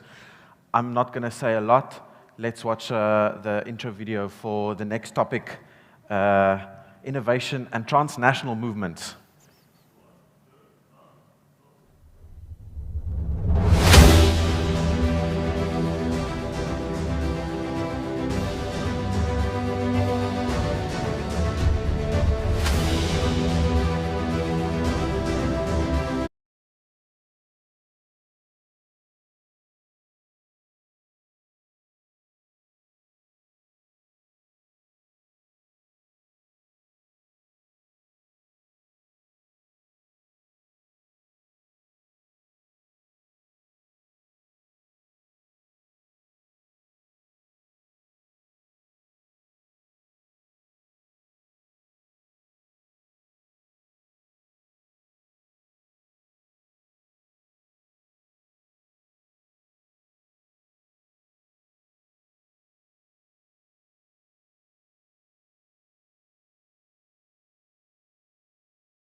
Right, so we saw there, when you think of transnational movements, you think, I love the background music to me coming on the stage. We should add that to the next ones as well. So when we think of transnational movements, we saw the most obvious ones come to mind, Me Too, Je suis Charlie, also the Arab Spring that started here in Tunisia. To guide us through this conversation of transnational movements, I want to invite Sven Gerst, join me, global citizen, philosopher, all-round nice guy, to lead this discussion. Sven, quick question before we start. Can we classify Free Britney as a transnational movement? Question number one. Question number two, why did it take us so long to recognize that she was in need and needed our help? Well, Clinton, I think that's an excellent question because that shows us how transnational movements can change the world. Free Britney achieved the cause and is an inspiration to many other political movements out there. And why did it take us so long? Because we didn't understand the powers of transnational movements and we probably didn't listen to her desperate cries in her songs. But enough of joking. This is a very, very difficult topic that we are tackling today on transnational movements and social movements in general. And for me, it is a great privilege to stand here considering that a lot of the academic debate, a lot of the political debate arose out of the Arab Spring. The quintessential book that everybody should read to understand social movements and technology is Zeynep Tufekci's Twitter and Tear Gas. And that's where she talks about the Arab Spring, where she talks about the Gezi Park protests in Turkey, where she talks about different forms of political organization all around the world. And today we will look into movements and how they use technology to raise awareness for their cause, to protect the rights of those who are under threat, and also discuss a little bit the limitations of what that happens. And the panel that we have put together for this couldn't be more heterogeneous. We have experts from very repressive countries. We have people from Belarus, we have people from Iran, but we also have a hopeful note. We also have our friends from Taiwan, from Gov0 with us, that show that technology is not only there for us when we need to overcome the dictators of the world, but it is also for us to innovate in liberal, democratic countries. And so we want to dive into that whole palette of topics. So let me just introduce the speakers. It would be great if they would come to the screen and we can get our conversation going. So, welcome everybody. Let's give them a round of applause already from the room. And Good to see all of you. I have to jump around between it because I see you to the left and right, so don't worry about that. I try to make as much eye contact as possible. For the audience, I usually want to hold this in a conversational style, so jump in whenever you want. I will monitor the room. You can raise your hands whatsoever. Just jump right in. No need to ask for or to wait for the Q&A. So let me start by introducing our speakers for today. We have Arash with us, who is an author, I understand a graduate student in New York right now and of Iranian heritage. So big round of applause to Arash. Thank you for being with us. And you see here the book that he wrote, The Shadow Commander, so check that out. Then next to Arash, we have Hana. She's a Belarusian journalist. She rose so much awareness for what was happening in Belarus over the last couple of years. Let me tell you that talking about Belarus is not always the most thankful for a journalist, because there has been for a long while no demand in public media and international media, but last year we saw an explosion of interest, and I think Hannah did her very part on this part. If you want to follow her on Twitter, highly recommend it, one of the most important voices out there. And then lastly, from our friends in Taiwan, we have Isabel with us from the GovZero project. For many years, we have worked together with GovZero. I had the privilege of meeting also GovZero and Audrey Tang at the time when I visited Taiwan. So thanks for making the time, especially considering the time difference. So a big round of applause to Hannah and Isabel. So good. Let's get started. And let me get started with the weirdest of us. And that, to a certain degree, is Hannah, I have to say. And let me explain why I say this. Because when we talk about innovation and politics, we wouldn't think about Belarus. Belarus as a political society is probably one that has been a sleeping country for many years. So Lukashenko in charge since 1994, not much has happened, and then last year something happened. There has been protests in the past. At every election there has been protests. But what happened last year, Hannah? If you could explain to us, why was Belarus last summer suddenly in the media with such a force and such international presence? Hello, thank you very much. I hope you can see me and you can hear me. Well, I think it's one of the biggest stereotypes that nothing was happening in Belarus. In fact, there were waves of protests, there were waves of discontent in Belarus throughout the years. And actually, I think last year there was this largest wave of protest, obviously. Many people called it the Telegram Revolution, but I would disagree. This was not a Telegram Revolution. I was in Minsk when the protests started. I think we lost her there for a second.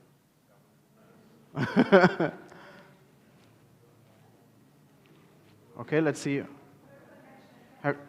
Okay, sure. So let's give Hannah a second to reconnect, maybe. And let me switch then spontaneously to Arash, if that's okay with you, Arash. So we have to make a little transition now here. Belarus, very visible in international media last year. I have to say, when it comes to the topic of Iran, for international media, international observers, it's much of a black box, I have to say. But how do you see Iranians using social media nowadays to raise awareness for their topics and also to coordinate internally with each other? I think Hannah is back if you want to give her a chance to continue, but I'm happy to also go on. What do you think? It depends. Like Hannah, you want to pick up where you started, and then I will maybe transition later to Arash. You're mute, Hannah. Sorry about that. We used to have a lot of problems with the internet last year. Well, this is not because of Lukashenko. This is just because my internet is not working well. So, anyways, so maybe I'll continue if you don't mind. So when it comes to Telegram and it comes to social media, I would disagree that it was a Telegram revolution. I would disagree that that was a revolution that was caused by social media. Of course, we cannot ignore both the role of protesters and the reasons why they came out to the streets in the first place. And I was in Minsk when the internet was completely shut down. We literally saw people who were calling each other via phones. You know, they used whatever means were available. They used some printed leaflets or word of mouth to get information about protests and kind of to know what was happening in the city. So why did people come out to the streets last year? Of course, for several reasons. It was COVID-19. It was this botched response of the government to the pandemic. Basically, Lukashenko, the leader of Belarus, and the government completely ignored the coronavirus, and people just started to organize themselves. It was this general tiredness of Lukashenko because he's been in power since 1994, which is like forever. It's obviously stagnating economy, it's falsifications during the elections, it also state violence and state terror, which was launched basically by Lukashenko and his government. Of course, technology last year it did not become a key mechanism for mobilizing people, but it helped create conditions in which such mass involvement of citizens became possible. People were angry, people also dispersed all over the country and in Minsk and in so many cities. So why Telegram became so popular in Belarus, so important for the protest movement? Firstly, because it was one of the very few tools available during the internet blackout in Belarus. It was also very, again, popular in the country because many people used it. It is anonymous, it is safe, and it has this reputation of being sort of a platform for dissidents. So that's why kind of it was so romantic for people to use it.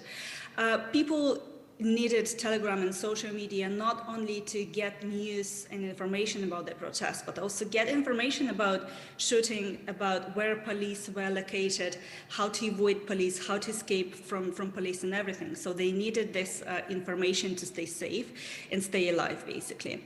And maybe if I look into what Telegram sort of gave us last year in kind of what it made possible during the revolution. Of course, it gave instructions. Of course, it shared information about protest and where to go and kind of where to gather. But I think more importantly, what social media helped happen last year, firstly, the snowball mobilization. It's people saw how many of them are on the streets all over the country through text, through images, through video content.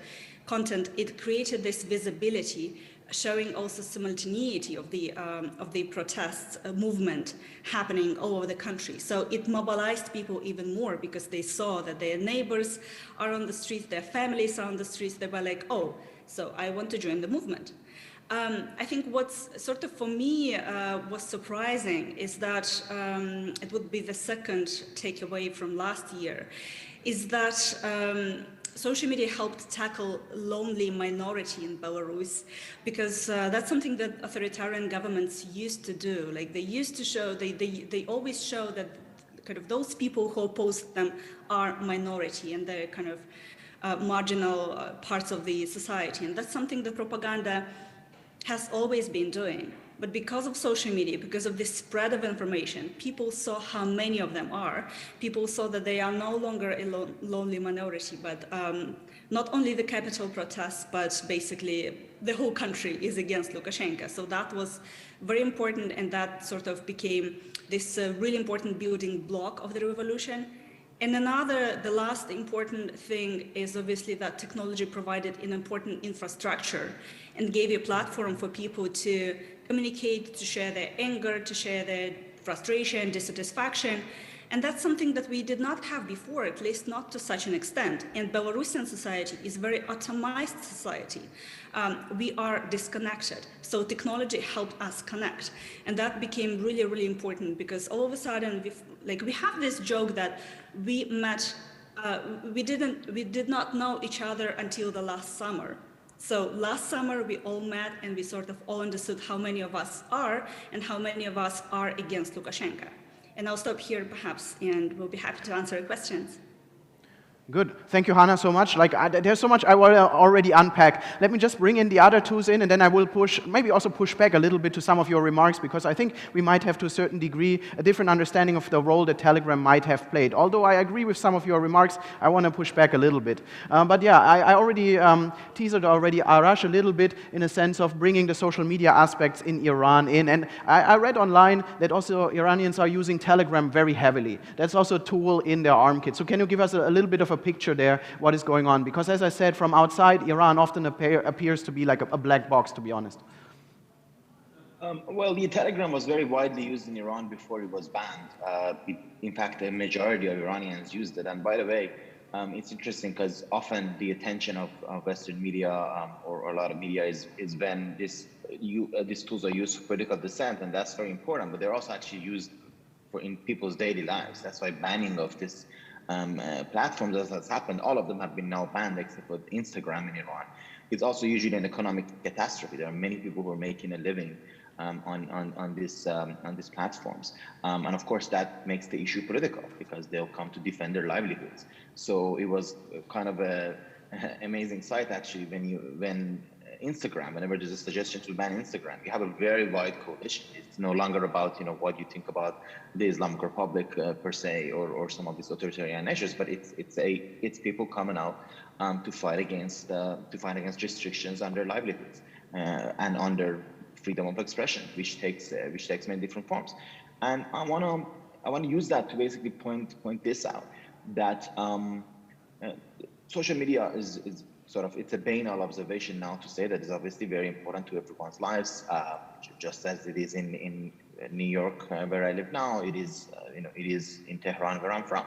It's a big part of people's lives, and people are living their lives and doing all sorts of things, including politics, and using the social media. I think the important question or the important point to remember here is to not have an understanding that unfortunately sometimes happens, that there is sort of a basic understanding of a lot of societies outside the West from this standpoint there, that these societies are kind of divided to sort of simple categories in which there is this young crowd who likes social media and they're like the purveyors of change, and then there's the old guard. Like any society, Iran and our societies are more complex than this. And social media is used by all sides. In fact, the government agencies, the Islamic Revolutionary Guards, which are the main sort of paramilitia guarding the government, they have a very wide presence on social media as well. And they have young activists. In fact, they have conferences in which they gather and talk about how to be young activists on social media, and they're very active. And they've always been pioneers in this, and of course they benefit from government instead of facing repression. So there is that. So I think it's important to remember that social media in this way, it's a tool. So if you want to understand the politics of a country, you need to look at its politics, right? And the different goals that people push. And then if it is a question of democratic movements and anti-authoritarian movements, social media is a function of. It's no longer 2009, where like just to use the Twitter meant that you were cool or you were sort of pioneering. It's a big part of life on everywhere, and I think this is something we shouldn't lose sight of. And I think sometimes media reports do lose sight of that when they look at societies like Iran.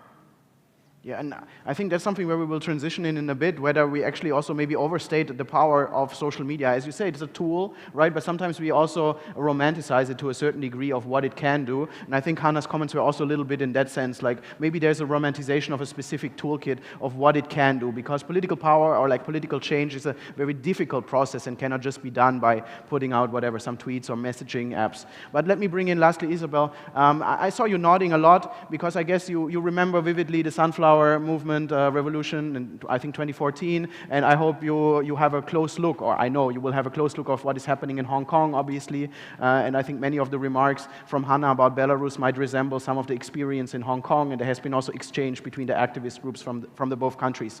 But I want to put you on a bit more hopeful note. So with the other two speakers, we had a kind of concern how technology can help us to protect fundamental rights or to ask for fundamental political rights, like the right to political change. But now in Taiwan, that's not necessarily on the agenda. What is on the agenda is the right to civic participation, right? And Gov0 is fundamentally, they call it civic hackers, right? So can you give us a little pitch of what is Gov0 doing and what is its important contribution in the liberal democratic space of Taiwan?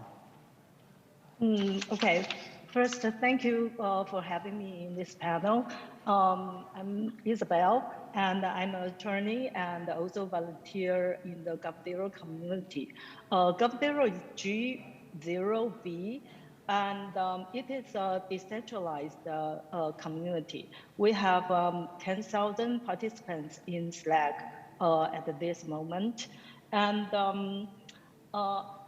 the government zero community started an experiment in 2012, trying to create a social infrastructure that allows citizens from different backgrounds and domains to take minimum visible actions and create possible solutions to the issues they care about. These issues include economic, political, social, and many different issues. Basically, if they care about something, they can come to the GovZero Hackathon and propose their ideas and invite other citizens to collaborate with them together. So it is an open source model collaboration. And after 9 years, we have these social infrastructures, which the citizens will use when they're facing many different issues, especially in the moment of a pandemic. I'm not sure if this is clear or not. That is the main idea of a GovZero community is proactive. So we take ownership of the problems we are facing. Then the citizens are not just sitting there to wait the government to solve the problem. They will take actions together. So it is needed that we have a connection together, but we work independently, but also connectively. So what Hannah mentioned in her country is very like what happened in GovZero community. People will maybe started from a small group of people, but using digital tools, they could connect it to more crowds. And it's kind of, I want to introduce an idea which is nerd politics. Nerd politics is these people who are at the intersection of political and technology. They believe they can use digital tools or technologies to solve the problem they're facing. And the GovZero is experiment of these ideas. So we have people from many different backgrounds, but it started with a small group of people, but with digital tools, they can mobilize more people and more crowds to join their actions together. Yeah, and let me just ask you there one direct follow-up question. Do you think, like, this cannot work probably in any liberal democracy? Taiwan seems to be one of the few examples. Do you think this is also because you have leading figures in politics and society, like Audrey Tang, of course, who push this agenda, who are very friendly towards it, and who are included in their policy making, who are thinking about it, who cooperated? I think you have to cooperate at certain degrees, right, with the government, even if though you want to stay independent. Do you think that's because in Taiwan there's a specific role for civic hacking due to these role models? Okay, I want to emphasize that this community started before the DDP, the party become the majority party. It actually started under a pro-China party. So during that time, the citizens or the community does not so cooperated with the government. And after I think it's almost 7 years, 6 years, I think, Audrey became the digital minister. So I would say it's not essential elements that make this community strong. But of course, with Audrey in the government, we can collaborate with the government or public institution more smoothly. And achieve many things if Audrey is not there, would not happen. Yes, I think it's not essential, but it's a very good thing to have Audrey as a coordinator in the government. But I think the community will still exist, and the contributors will still contribute to the projects they think which are important. No matter Audrey is there or not, yeah. Because it's not because Audrey is there, they take the ownership of the problem they are facing. It's because they feel they can have impact with this solution that they contribute. Yeah? Yes. I mean, interesting that you say that it actually evolved out of the Kuomintang, or like the more China-oriented part, let's put it that way, out of that times, because of course we associate Gov0 often with Audrey Tang, with the Democratic Progressive Party too. So that's an interesting insight, and maybe that's also a good transition to talk about that as implausible as it seems, authoritarianism is a root cause of political innovation to a certain degree, because you have to be politically innovative to a certain degree. However, then, shifting here the conversation, especially to Hannah and Arash, it seems to me that even though the tools are there and people are coordinating on a more sophisticated level, the question remains why social change doesn't happen. So there was a big romance when the Arab Spring came up about how online revolutions will take over and there will be large-scale political change with a lot of hope, and that has played out in various scenarios. And now we saw in Belarus, besides all the other protests that had happened over the years, like the social parasite law, the other presidential elections, and now last summer, even more visible, and we still see Lukashenko in power. And I don't want to say, the Belarusian people have failed. That's far from true. But what else would it need to make political change happen? Or do we romanticize sometimes these online tools or technology too much? So I go first to Hannah, but the same question then I think also applies to Arash. Okay. Well, thank you very much for the question. I would say, firstly, it's very important to, I think, understand that what happened last year, I mean, this is not an uprising, this is a revolution, and the revolution is still happening. It hasn't been finished last year. It's really we cannot consider it unsuccessful because it continues. Lukashenko is in power because it's impossible to defeat a dictator in sort of via peaceful protest and sort of by coming out to the streets without having institutions, structures on the ground, and of course because of this incredibly high level of repressions that exist in Belarus. Lukashenko's main pillars of power at the moment is obviously this brutal force, these muscles on the streets. And again, the level of repressions has been insane. Since last year, we have 40,000 people who have been jailed, who have been arrested. And this is an incredible number, an incredible figure for a country of 9.5 million. Then obviously Lukashenko relies on Russia, and Russia supports him diplomatically, morally, financially. Belarus is very much dependent on Russian economy, and now it's becoming even more dependent in military sphere, in transit of goods, in some other areas. So these are some difficulties that we are facing with. Obviously, Lukashenko, again, he has been in power for 27 years. He built a very sort of strong system that is really difficult to destroy that easily. So we just need to wait. We just need to invest in what's happening. I mean, we need to support people.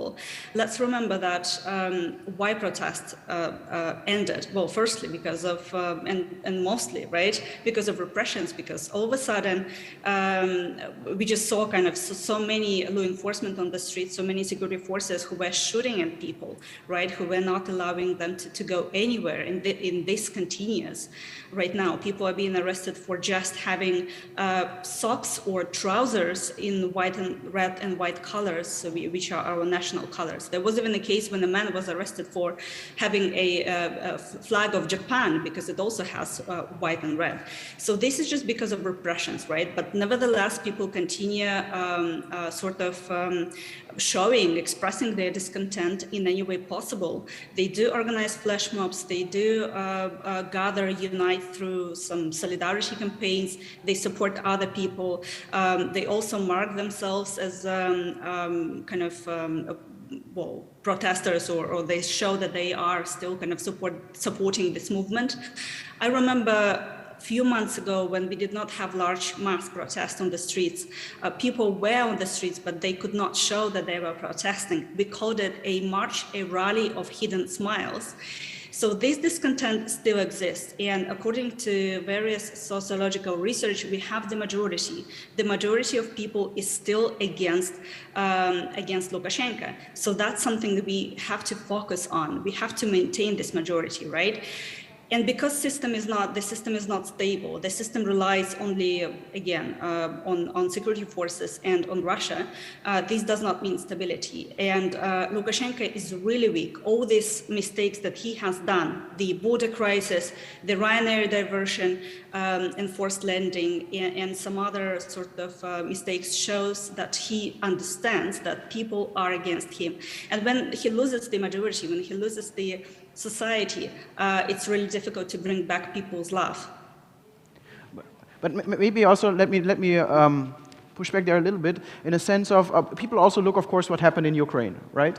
So do you think that the fundamental political structures, so technology has been there, even more maybe coordination than during the Maidan protests in Ukraine, but the political structures seem to be fundamentally different. So having lived in Belarus for a couple of years now, I have to say, like, the civil society structure incomparable with the Ukrainian civil society structure, political party structure incomparable with Ukrainian party structure, although of course you don't want to have the similar structures like there.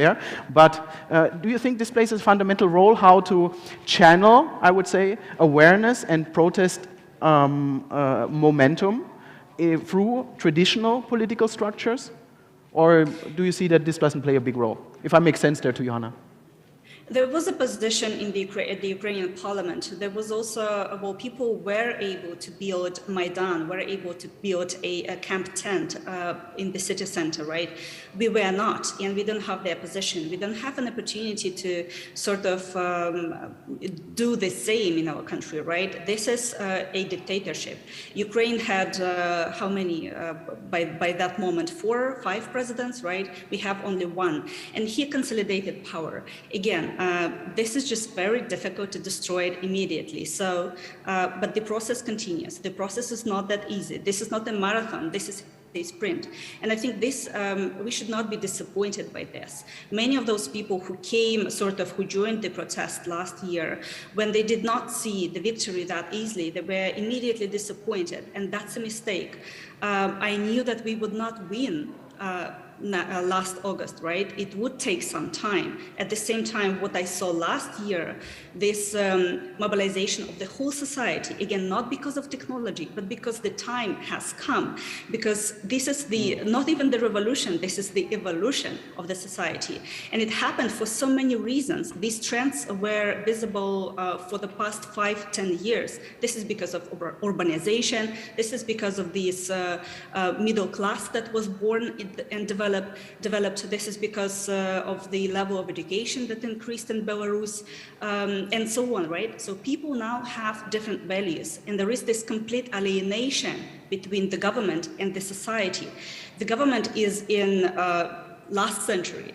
Now people want something new. People want progress. People want to develop and go further. So this is really hard to stop. Lukashenko has been able to stop it for now, maintain the status quo.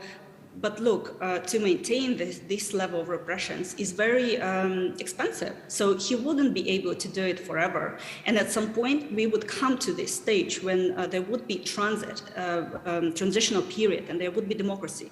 What Lukashenko has done, he vaccinated people against dictatorship and authoritarianism. That's one of the most important outcomes that I want you to hear and understand. Now people really want change, and people want democracy, and this is really important. Yeah, I mean, I couldn't agree more. To put and emphasize that a little bit in terms of also the academic or more theoretical conceptualization, you need trigger events, right, for social movements to happen. You cannot plan it strategically and then hopefully at one point it will happen. You need these trigger events, and of course very powerful. The Lukashenko failure to address the COVID-19 pandemic was one of the trigger events, and then things snowballed to a certain degree where we are now. But let me turn now to Arash with a very similar question about the romanticization of social media. Do you think we often perceive, still nowadays, even after the experience of the Arab Spring, that social media is a fundamental change maker, and what do might we forget in all of this? Because of course we all agree on this panel that it's fundamentally important, but to make social change there's more that we need, like Hannah already explained the Belarusian case. How would you see that? Do we romanticize too much? I think it's not just a matter of romanticization of social media so much, but a broader question. The reality is, for a few decades, a lot of people have been miseducated, in my opinion, by leading thinkers on the question of how the political change happens. Now, a lot of that is about 1989, the way the Eastern Bloc collapsed, and the sort of third wave of democracy.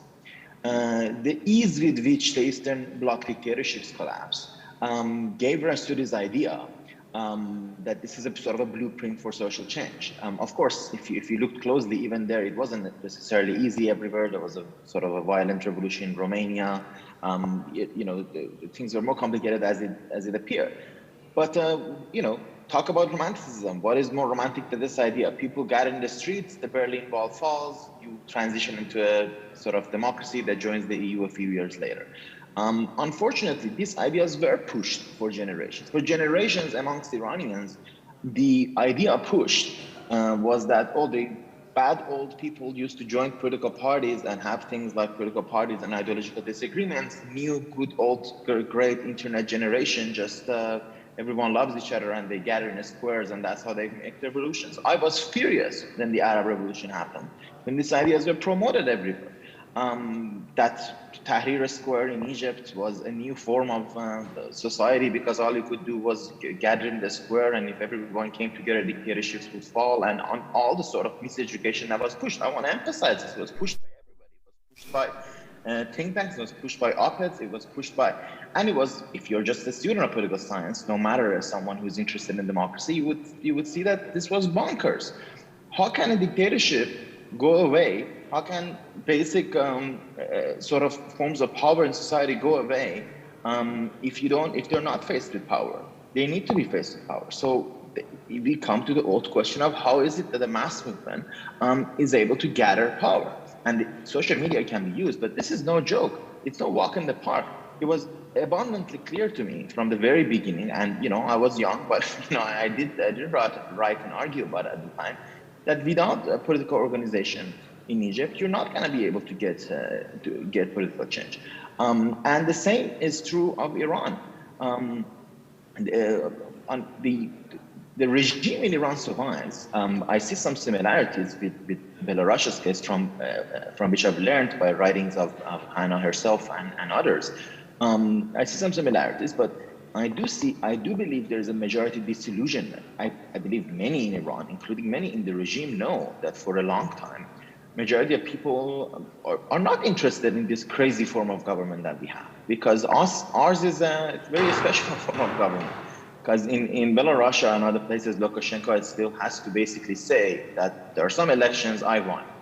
In Iran, that's not even the case. The most powerful man doesn't believe that he wins election. He believes that he is above the elections, Ayatollah Khamenei, and he basically believes that he is God's regent on earth. And this is a system that is upheld by millions of dollars, by serious armed forces. And of course, Iranian people have come out time and time again, and they've been repressed time and time again. So I would say the main thing that keeps the government in power is the lack of a political alternative. And that's the failure of the opposition, frankly, to unite with each other, to be able to offer an alternative. So to wrap up the whole thing, I think we have to overcome the anti-political miseducation of the decades that gave us the lies that but with the power of just coming together, or the power of the basic sort of civic action, we can get to political change. You cannot get to political change unless you have political plans. It should have been obvious, actually. unless you have a plan that can, that can have a united front, that can see a even real alternative to people. I should also say, I have had many family members who've come out and risked lives, and myself and my friends, throughout decades. It's amazing that people actually do this. But people don't go out and risk their lives unless they see that there's a real alternative. And despite this, many actually have done it. But what we need is to build real political alternatives, and there are real disagreements. This is the other thing that is often forgotten. Iranians have real disagreements as to what should be the future of their country. Now, I believe that, and I think a lot of people here would hopefully agree, given the nature of the summit, I believe that one point of basic agreement can be free and fair elections. But we'll be fooling ourselves if we believe that this is just sort of you just say this and it happens. Great, we all gather together because everyone agrees on free and fair elections, but who will you unite with? And I promise the last point that I'll say is then we need to look at history and see when is it that people were able to unite. In Chile, if they were able to build a united front and bring Augusto Pinochet down, was because the Communist Party was able to unite with Christian Democrats, for example, in a very wide front. And there are many, many other examples like this throughout history. But if you're not going to have that, if you're not going to have people unite with each other, if you're not going to have sort of serious questions as to how you can bring the government down, and if you're not going to have a sort of a question about the real cost that this is going to take, it's not going to happen. So it's about time we realize that. Well, I mean, I find it very interesting what you're saying, because we praise social media or technology often for its decentralized nature. But however, for the political process, we might need some central structures, right, to unite that cause and to make it into a political force. And let it bounce that back a little bit to Hannah, because it seems to me as, again, like also a little bit of an outside observer, who channels the demands of the Belarusian people, right? If we believe that this could be one fundamental thing, that, okay, here's a momentum, here is the connection, people feel immersed, and if the hunger for change is there, but at one point it needs to be politically channeled. And so how do you see that operating in Belarus? Is that maybe one of the things that is in the consideration, is there in the discourse? And of course, on the second part of my question, you don't need to answer, but of course we have in the neighboring country with Russia one of the examples to combine decentralized structures with a highly centralized leader, with Alexei Navalny, right? So there we can see some of the learnings of how this structure might overcome and build a forceful long-term resistance. But again, I don't expect that you want to delve into the Russian case there, but does my question make sense about the centralized nature to represent the interests of such movements? That absolutely makes sense. I think at the moment it's really kind of hard to say how we can do this, right? Now, any dissent, any opposition is being dispersed and is being suppressed in Belarus. Telegram channels, more than I think 200 at the moment, have been announced as extremist. So it's even illegal, sort of, to read them, to being subscribed to Telegram channels. People are being sent to jail for this. So if you create a group on Facebook, or if you share a post, if you press the like button, you can be sent to prison. No political party was registered in the past 20 years, so it's just kind of not possible to do this. Almost 300 civil society organizations have been liquidated in the past months. They do not exist anymore. Any possibility to create a structure, an institution inside the country is not possible at the moment. So for now, we don't. Kind of not possible. And I'm not saying that it was possible before. Again, no political party was registered in the past 20 years. At the same time, I think, firstly, the system is not monolithic. I think when we look at the system and think that, it just functions so well, it's so sort of stable and everything, this is not true. Law enforcement is not monolithic either. Many law enforcement agents have resigned in the past year from the General Prosecutor's Office, from the investigative committee. These departments, these agencies are looking for new stuff because they don't have enough. we need pressure. We need to, obviously, from inside the country and outside. And again, this sort of discontent, this rally of hidden smiles is not as weak as you might imagine. Law enforcement officials, Lukashenko's power vertical, feel that they are not loved, they are not supported by the people. They see this discontent coming from sort of inside the society, and they're not happy about this either because Lukashenko is not able to provide a solution.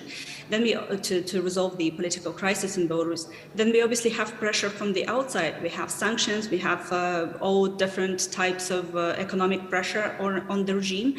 And the regime is scared again. Workers at state-owned enterprises are arrested on a massive scale because the regime is scared of strikes. And strikes, again, are not possible right now in Belarus because there were cases of workers who were jailed for accused of treason for attempting, apparently, reportedly, to organize a strike in Belarus. So what we need now, we need to preserve those structures that we have, and it's really, really important. Many organizations have fled the country, and they are abroad in exile, but we still need to support them. We need to preserve them because they have this connection to the society, to people inside Belarus, even despite repression and everything. And these organizations will rebuild the country during the transition period. But we also need to support people inside Belarus who continue working anonymously, non-visibly. They're hiding their activities. They're completely underground, but they are still there. And they're still sort of showing and kind of mobilizing, fueling this discontent inside the country. So I don't have any kind of easy answer to how we can do this, right? Russia is different, Ukraine is different. Belarus now is a military dictatorship, right? Is a totalitarian dictatorship even to some extent. So this is so we are living in harsher conditions right now.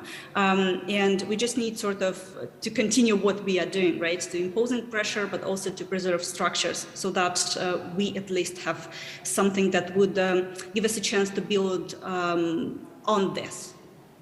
Yeah, thanks, Hannah. And it's very important. I mean, having said that, I also live in Minsk. It's incredible how every signal of protest, every resemblance of the blue and the white and red colors are eradicated, and you will be the houses will be checked. The people who live in the flats next to such a flag will be checked. It's incredible what they are doing.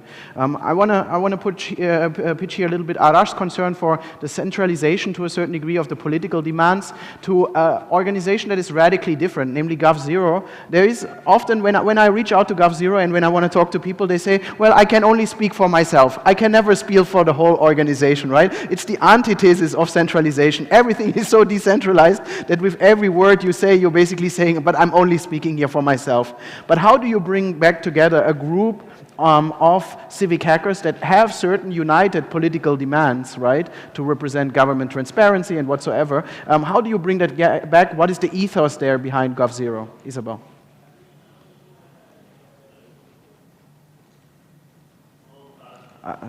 I think muted. Oh, sorry. Yeah. Yes. Sorry. Thank you for your question. It's a very good one, and I feel sorry that you will find it's difficult to find a representative of the community. It is almost impossible. But actually, I think Gov0 is decentralized and also polycentric, which means we have many different working groups and projects.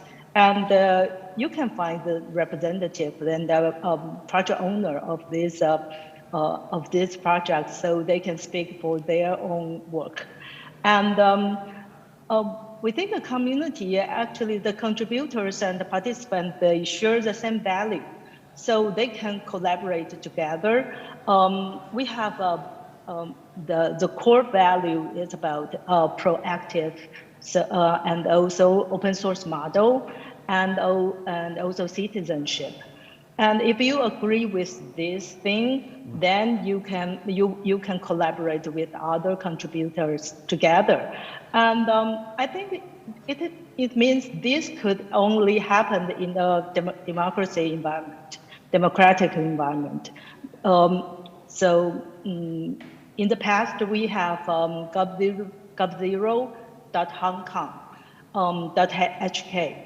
But in last July, the organizers in the gov0 Hong Kong community, they dissolved the community because there is no more space for them to collaborate together. They feel it is unsafe and not responsible for them to host hackathons in Hong Kong. So actually, it is you need a certain environment, a political environment, to for this kind of communities, and also how we collaborate together. We have this motto in the community that talk is cheap, show me the code. So we don't really agree on something, but if you think you have this idea, you can just take actions. And if others think it makes sense, they will join you. So I would take an example in the sunflower movement. In a certain period of time that I think the citizens, some community members think we need to push the government to give pressure to the government to agree with the protests. So then to let them leave the legislation, the Congress, the venue. Then we propose this, we have this plan and we share with we put this on the websites and teach people to call their congressmen to communicate with their congressmen. So if people think this makes sense, they will just follow the instructions and take their own actions. So we don't really agree on something or have this central decision making process, but you still actually have impact in a lot of people, and they take actions, and eventually many congressmen feel pressured and agree on the protest idea. Okay, yeah. We have already. So that's how we got. Yes. Yeah, Isabel, thank you. We already have some questions from the audience, so that's also your occasion in case you want to raise your hand. I have Clinton already there. So Clinton, you wanted to ask a question, are you? Yes. Okay, there we go. So I think in this conversation thus far, there's been an implicit assumption that transnational movements are good. And of course, in the context that we've been speaking about it, that surely they are good because it's in oppressive regimes and whatnot. I want to know from anyone who's willing to answer, what are the downsides of transnational movements? And can you name some examples of bad transnational movements? Okay, so whoever wants to go, and like maybe also to contextualize in a sense, we didn't push yet on the full transnational nature of the social movements, because many times we just focused on the internal context. But let me just actually wrap that in a final question for everybody. We saw raising awareness through online movements for all of the cases, like the Sunflower Movement had a global outreach. Belarus, people were trending for the first time with I Stand With Belarus or Shivyo Belarus or whatever was out there, so it was very internationally visible. For Iran, a little bit more complicated, I have to say, Arash, whether there is the raising of awareness on the global stage.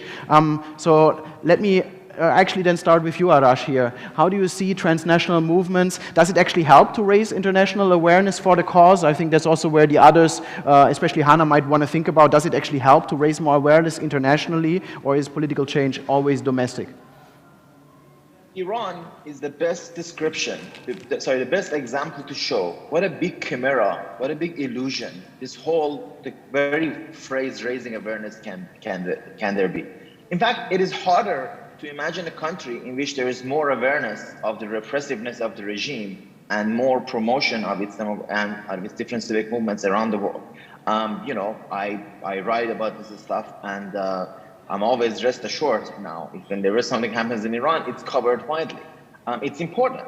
It's very important and it's very good. And we fought for it. I remember a time when we had to really fight for the Western media to cover this stuff, and they now do a much better job. But it, of course, doesn't lead to change enough. So, you know, to answer the question, in fact, I think it very nicely wraps up to the previous topic we were talking about. Because the basic question is, what's the strategy? You know, what's your philosophy of change? What's your strategy? I mean, that's the basic point, right? If I say I want, you know, to achieve something, if I say I want to, you know, build a company, if I want to build a whatever, you know, you will ask me, you know, what's the plan? What are we going to do? How are we going to do it? Then, for something as big as bringing down a military dictatorship with, you know, tens of thousands of armed forces, with serious support in the region, and with all of that, we thought this somehow doesn't require a strategy of change. And it's amazing, actually, because if you talk to a lot of proponents of this decentralization stuff, it's a great strategy if you want to, you know, sell some books and sort of be promoting this cool idea. Now, I want to be clear about something. Of course, decentralized platforms like GovZero have a role. GovZero has done a great job in Taiwan. I know it's spread to other countries, like even Italy, and has had a role. But I'll tell you what it won't do. It would not be able to fight a military dictatorship. It would not be able to bring any decentralized movement. It will not be able to replace a centralized military dictatorship. And politics indeed requires a bit of centralization. It requires working with each other. Look, it's very easy, right? This is what it's infuriating for me, this stuff. It's very easy. It's like, oh, we find a great solution. All the nastiness of politics you can put aside, the matter that you disagree with each other, whatever. So it's decentralized. Everyone comes with whatever they want to the table, and boom, the change happens. It would be really great if it was true. And to a degree, it is what happened in 1989 and during the third wave of democracy. So it made these people into a bad habit. But no, it is not how political change happens. It is not how the apartheid regime came down in South Africa. It is not how you know, other dictatorships were able to fall. What you need is indeed a political centralization to a degree.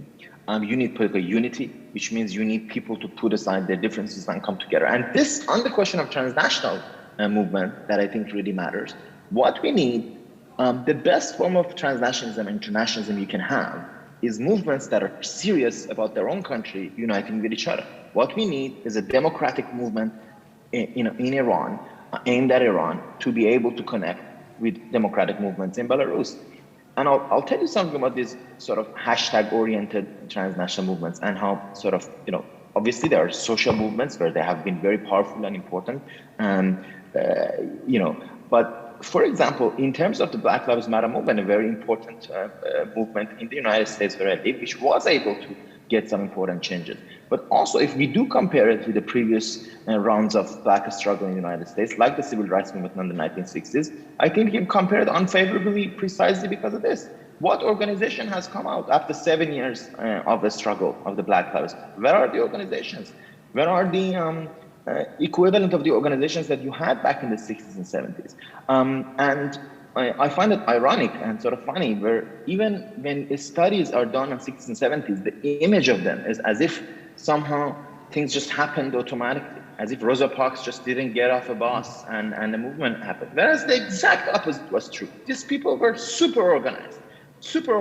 They had tight organizations, like Rosa Parks did that on a very strict plan, and they had huge disagreements amongst themselves as to how to go forward, which is, by the way, what happens in every political movement, right? So you can't put this stuff aside. So I think if I say what transnational movement is bad, is this idea again that you're part of a movement because you retweet something. You're not, okay? You might have a very small role, but politics requires sustained effort and a lot of work, and a lot of, frankly, nastiness. That's the only way I can put it. Politics is very unpleasant because it's about disagreements amongst people. And most of us have better things to do with our lives, especially when you've been in the movement for a long time, like a lot of, you know, Iranians like me. We've been fighting dictatorship all of our lives, and it becomes very unpleasant. And there are at many points that you just want to sort of tune off, or do something else, you know, or pick up a new habit. You know, I think that's why you really need a sustained effort and an organized. And without organization, if you're in politics, if you think you're doing politics and your organization, you're fooling yourself. And unfortunately, a lot of people are fooling themselves. You know, they think, you know, they do something vaguely political once in a while, and then they tell themselves they're in politics. Unfortunately, the other side is not attending a meeting, you know, every 2 weeks for 2 hours, you know, as a hobby. No, politics is full time, so it needs to be full time. And you can have different levels of commitment from people. Of course, you can have different levels of commitment from people. That's why you gather money, you hire people to be full timers. We need democratic movements based abroad. We have tens of thousands, millions of Iranians abroad, many of whom are against regime, and they can help the movements inside. But they need organization. And what organizations do we have after all these years of activity? You know, we have dozens of human rights organizations, but what political organizations we have? Very little. And then we are surprised as to why the dictatorships are able to survive. Yeah, thank you so much. I mean, with me, you're talking here with open arms. I'm in full agreement that this is how fundamental social change happens. And you know, sometimes if you want to be innovative, understanding the basics of political change might be the most innovative things that people need to do. And I think that's often overlooked. And again, Zeynep Tufekci is one of the most brilliant voices in the space to make that case clear. But let me pushed it a little bit to Hannah in the sense that, well, Belarus has always been off the international radar. What did this transnational nature of the raising awareness for the Belarusian issue did? I mean, you yourself saw that, I think, tremendously. I don't know how you can comprehend it. Like when I followed you a couple of years ago, you had a couple of thousand followers on Twitter, and now on international media, you have incredible outreach, one of the most followed accounts on the Belarusian issue. How do you think, is there impact? I mean, I hope you believe that there is impact. What do you think did this add the transnationality of the whole issue? Well, thank you for following me for so many years. It's really a pleasure. Well, I would definitely agree that politics needs sort of effort, and it needs to be sustained and needs to be prolonged, and that is absolutely true. We don't have institutions and we don't have structures, but it does not mean that we don't want to have them. We want to have them. We are just not able to create them. What we have self-organization and we have unity. And I think this is really important. This is what the last year has shown. And this is something that would eventually bring about change in Belarus. And that's I'm confident in that. When it comes to sort of my reach or, this transnationality of the movement, let me sort of bring to your focus, to your attention, the role of diasporas, Belarusian diasporas around the world. Their role has been absolutely crucial. Firstly, they raised a lot of awareness. They talked to politicians. They lobbied for BDA, right, Belarus Democracy Act in the US, or some whatever kind of announcements or whatever were made by politicians all over the world. They also collected money for the victims of repressions or for striking workers, and it really helped sustain the movement. Now, a lot of Belarusians have left, at least 200,000 people have left the country, and this is brain drain on one hand, but on the other hand, this is also great power, right? And that's how we also count on these people. They are mobilized, they want to sort of continue peacefully fighting, and they want to come back to Belarus, right? We also say that Belarus lives in other countries right now, so not only in Belarus, but also outside. This is something also new, this role of diaspora is something that we did not see before. When it comes to awareness, of course, well, my articles, my Twitter, my friends' Twitter accounts, and so many people wrote about Belarus, and obviously the role of media has been extremely important. And this is, I remember, by the way, regarding this transnational solidarity, in the beginning especially, I saw so many hashtags or so many quotes from Hong Kong. They've become they were really, really supportive and that was a really kind of nice, and it gave me a lot of sort of warm feelings when I saw this. And obviously awareness is important because politicians make decisions based on information, based on what media write about. And I think this kind of sharing experience, even when it comes to the use of technology to bridgeify VPN and some different means, how to circumvent censorship, was really important. And here Hong Kong experience was important. And now I think when people retweet, they might not be part of the movement, right? But if they retweet, people inside Belarus feel that they're not alone. This also supports them, this awareness and this attention. And perhaps my last point, obviously we can criticize technology. We can say that it simplified the movement. It did not sort of it creates this click activism, it helps polarization, propaganda, and so on. But I think in my life, obviously, my kind of personal experience shows that thanks to technology, I'm able to work and I'm able to spread information. I'm able to connect with the people on the ground, and they share this information with us. And it's been always like that in my career. I was always sort of very often based abroad and worked as a journalist in exile, but people on the ground were sending me this information, right? And I was able to publish it, and that's how we sort of collaborated. So let's sort of not undermine the role of technology, but let's just use it, right? Because that's kind of how it can be helpful.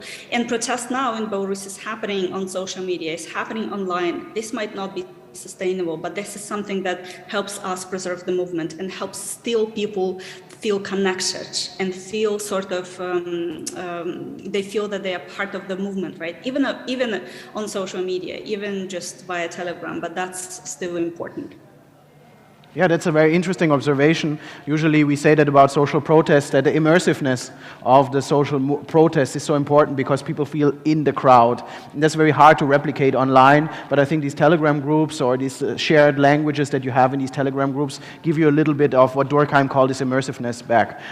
Isabel, I want to close with you, our panel, and for you, I think it's very difficult to jump into something that was mainly focused on like authoritarian context, on protests. So I want to give you the opportunity to maybe also contextualize a little bit the transnationality of solidarity movements or of protest movements from your look very closely to Hong Kong. And I know many Hong Kong activists are now exiled and living in Taiwan. And how do you see that there, or like sharing awareness or raising awareness for the topic, having a lot of media attention for the Hong Kong cause and then ultimately failing, how is that affecting it? How do you see it from the Taiwanese perspective? And actually, as I said, I know many people who now have been living in Taiwan after fleeing Hong Kong. So there is a lot of debate, I feel, in Hong Kong on this. So maybe you can close us out with a couple of remarks or thoughts. Okay, but first I want to give some feedback to Arash. I totally agree with you that politics need commitment, but I think you need to change people's value and the vision of people, and this is what the decentralized community can help, because they can provide the information without, you can just mobilize more crowds and distribute the information you want your people to know. So I think it is the decentralized community can still help in this sense.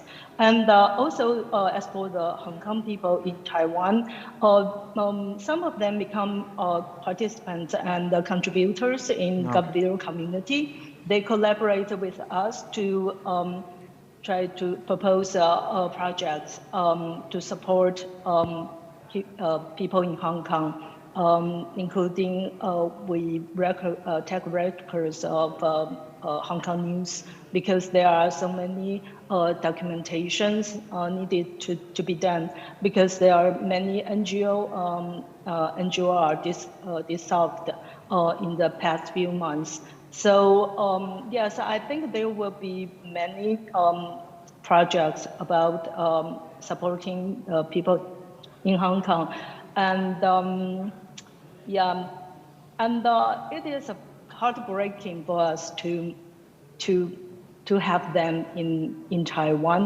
But yeah, we'll try our best to have them supported in the Gulf Bureau community. But in the sense that, yeah, they are part of our community participants and contributors, and we collaborate together. Yes. Okay, that's actually great to hear that Hong Kong activists are switching over to the GovZero community and are welcome with open arms. Good, thank you so much. As you can see, like this would be so interesting in person, because I think there is some tension on some of the arguments out there. It would have been fantastic to have you here. I hope nevertheless you enjoyed the conversation that we had. Thanks everybody for making their cause work and for raising awareness for the issues that you are doing and for the political work you are doing. It is highly appreciated, and you get a big round of applause from Tunis and from all over the world. Thank you so much, everybody. And I will hand over to Clinton. Thanks everybody for participating. Right, and thank you to you, Sven, for bringing this topic on the map, and also your hard work in the Free Britney movement and the understanding the impact of that as well on social change around the world. Thank you very much for that cause. Right, I can see everybody's still asleep because that humor is not falling, it's falling on deaf ears. So as we wake up, good news. There is lunch right now, so we have lunch for about 90 minutes. So we'll be back at 3 p.m. For our final conversation.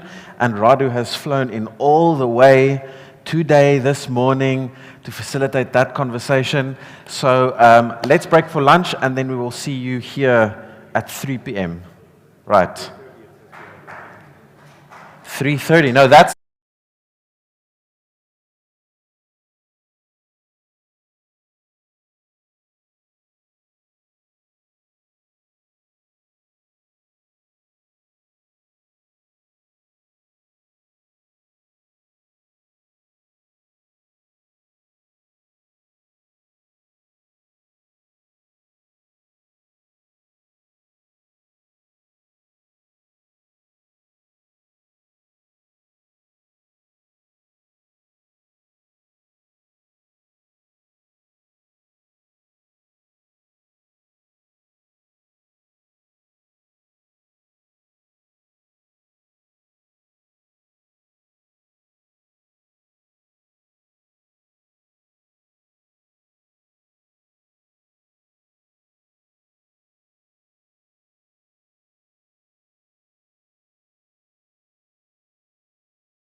Hello everybody, welcome back to episode 5 of The Clinton Show. Previously on The Clinton Show. Hope you, impeachment, wow, that's intense. I hope you had a wonderful break, a good lunch. You can see we've changed the room slightly to make it a bit more intimate. Feel free to get to know your fellow attendee sitting next to you. And have some interesting conversations as well. We are going to continue our conversation today, and we have invited a very special moderator, also a returning moderator for this particular topic. Before I introduce him, let's first look at the topic at hand. We are, of course, as you will have seen in the program, going to talk about local development and innovation.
So as you can see, this is where we bring the conversation a bit closer to home. And to lead this conversation, we have Radu Magdan. Radu, come and join me on stage, thankfully, in person. Last year, Radu joined us from a studio in Bucharest, and I distinctly remember the green screen not being big enough for you. And we had to tell Radu to sit down so that he actually fits into the screen. So it's very lovely that you can be here, and you can see we arranged a lovely big venue for you to accommodate the essence that is Radu. Thank you. Thank you so much for so much space. First of all, and it's such an honor to be a returning moderator. Let's make this exciting. We know it's the last panel, so a little bit of a pressure on us to be also entertaining. And the good news is we're going to continue with the hybrid panels. We're going to be having diversity again. Lovely. 3 speakers here, 3 are going to be joining us online, and speaking also of diversity, 5 will be doing English, and 1 will be doing French. Amazing. Well, good luck with that. We'll see you afterwards, huh? Thank you. Thank you so much. Friends, it's more than a cliche, the fact that politics, all politics is local.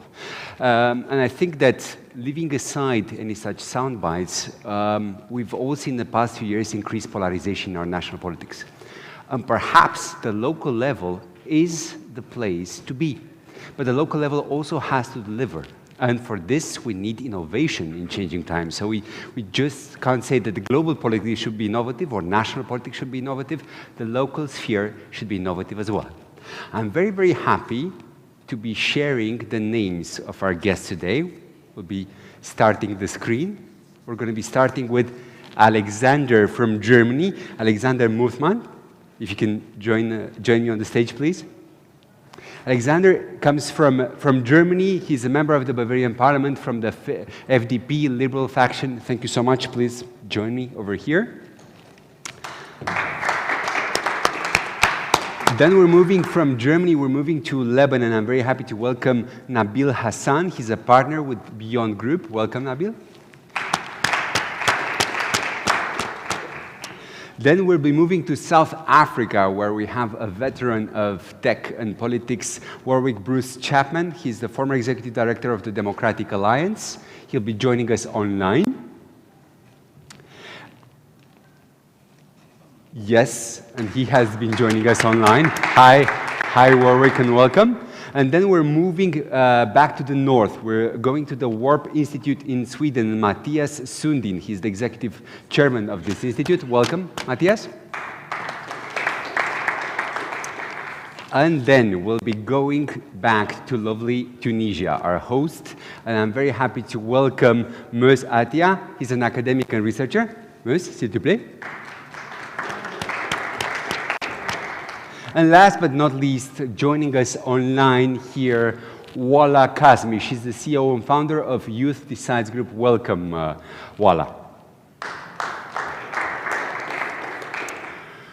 It's good to be spontaneous, but not too spontaneous. So we'll be interacting with our speakers in the order of introduction. Alexander, I'm going to give first the floor to you. If you could first, to get the ball rolling, tell us a little bit of the Bavarian experience and something also very interesting that you mentioned during the lunch break, the idea of digital villages. Yeah, thank you to the possibility to start and a little bit to report about the Bavarian experiences. Yes, we have a big gap between the central cities on the one side and the villages on the other side, the rural areas. We have the cities with many jobs, many good jobs, but they have their problems as well concerning apartments, lack of apartments, traffic. But there are the rural areas which lose people, especially young people going to the cities, going for good jobs, getting older population, and that's the reason for it that we have to have a politic to close this gap in Bavaria as well. So there are responsibilities on the central politics on the one side, but there's the question, what can the communities, what can the villages do on their own, what can each person get to improve the situation in its whole problem. That's a discussion in Bavaria over years and years and not really getting close to the solution. It's still the situation that the cities develop faster and faster, and the villages, the rural areas have problems to keep up with that speed. Indeed, urbanization is a mega trend, and it's really, really important. And speaking of the gap that you mentioned in between cities and the rural area, and possible changes also in COVID time, one of the gaps which doesn't really change is the one between people's hopes, and delivery of civil service. And there's always a constructive pressure across the world and also in the MENA region, to reform the system. How easy is it? Because you know so well the Lebanese system, Nabil. How easy is it to reform the system looking at the local level, from your experience? It's working? It's working. Great. Hello, everyone. First of all, thank you for this beautiful event. I've enjoyed the last couple of days, the connections. So thank you for the FNF MENA team for this beautiful event. Going back to your interesting question, Radu, it's to start with, it's very challenging, to put it to say the least. It's basically faced with a lot of obstacles and pitfalls to really reform the system and to integrate new innovative changes in it. And those pitfalls range from the absence of clear political will. So you have various innovations that come either directed by an external, an external donor, so a nice program from the World Bank or UNDP or others to have a nice intervention, but that's not really integrated within the actual governance system on the local level, and thus this creates such a dichotomy of structures between this business as usual and the new innovative approach. So this creates some challenges. And on the other hand, the fear of failure, the public sector in particular is basically risk averse, right? They don't really have the luxury of skipping their scope of work, going beyond it, trying to really take risks, fail, test, and neither do they have the right resources to actually prototype or really go into implementation, test something out, see how it goes. And thus, by this fear of failure, it hinders, new approaches and actually innovations on that local level. Furthermore, absence of capacity. So, on the local level, whether it's elected council members or even administration, capacity is needed to actually get to know new ideas, to actually embark on participatory processes to engage people. So, co-creation, co-design, and those processes need a set of skills that might not be there. Just to add as well, maybe the absence of central resources to actually support such processes. So sometimes you have just enough resources to pilot something out, but not enough to continue the support later on to make sure it works. So those challenges make, creating changes in the processes really, really challenging. Thank you so much. And now we'll be moving online to Warwick. And you're a seasoned campaigner and somebody who has been doing both politics and business, both technology and recently also renewable energy. Speaking of expectations management and change in South Africa, you know very well what we say in politics, you campaign in poetry, you govern in prose. How tough is tech prose in South Africa, from your experience? Yeah, Radu, thanks. I think the previous speaker made a really relevant point when he said that the public sector is risk averse, and one of the examples of that is the lack of prototyping. Now, let's think for a moment something like the concept of agile software development or agile business processes. How do you implement those in the context of a public sector that wants to know how much something costs before you even try to build it? Now, in the private sector, we will experiment. And that experimentation is so crucial to innovation. You cannot innovate without experimentation, and you cannot innovate without the ability to fail. And yet the public sector is structured in a way that says you cannot fail. You cannot fail because this is public money, and public money cannot be used in anything that's a failure because failure equals wastage. And that is a fundamentally poor understanding, especially if we all admit that public sector expenditure is almost always wasteful, certainly in the MENA region. So I would like to see the public sector firstly understanding what the concept of something like agile development or agile processes are. I'd like to see that understanding being developed among bureaucrats. And then I'd like to see some progress being made towards how to accommodate that in terms of public sector budgeting and processes are concerned. So, yeah, from my perspective, that's one of the crucial blockers to real innovation in the public sector. Towards you.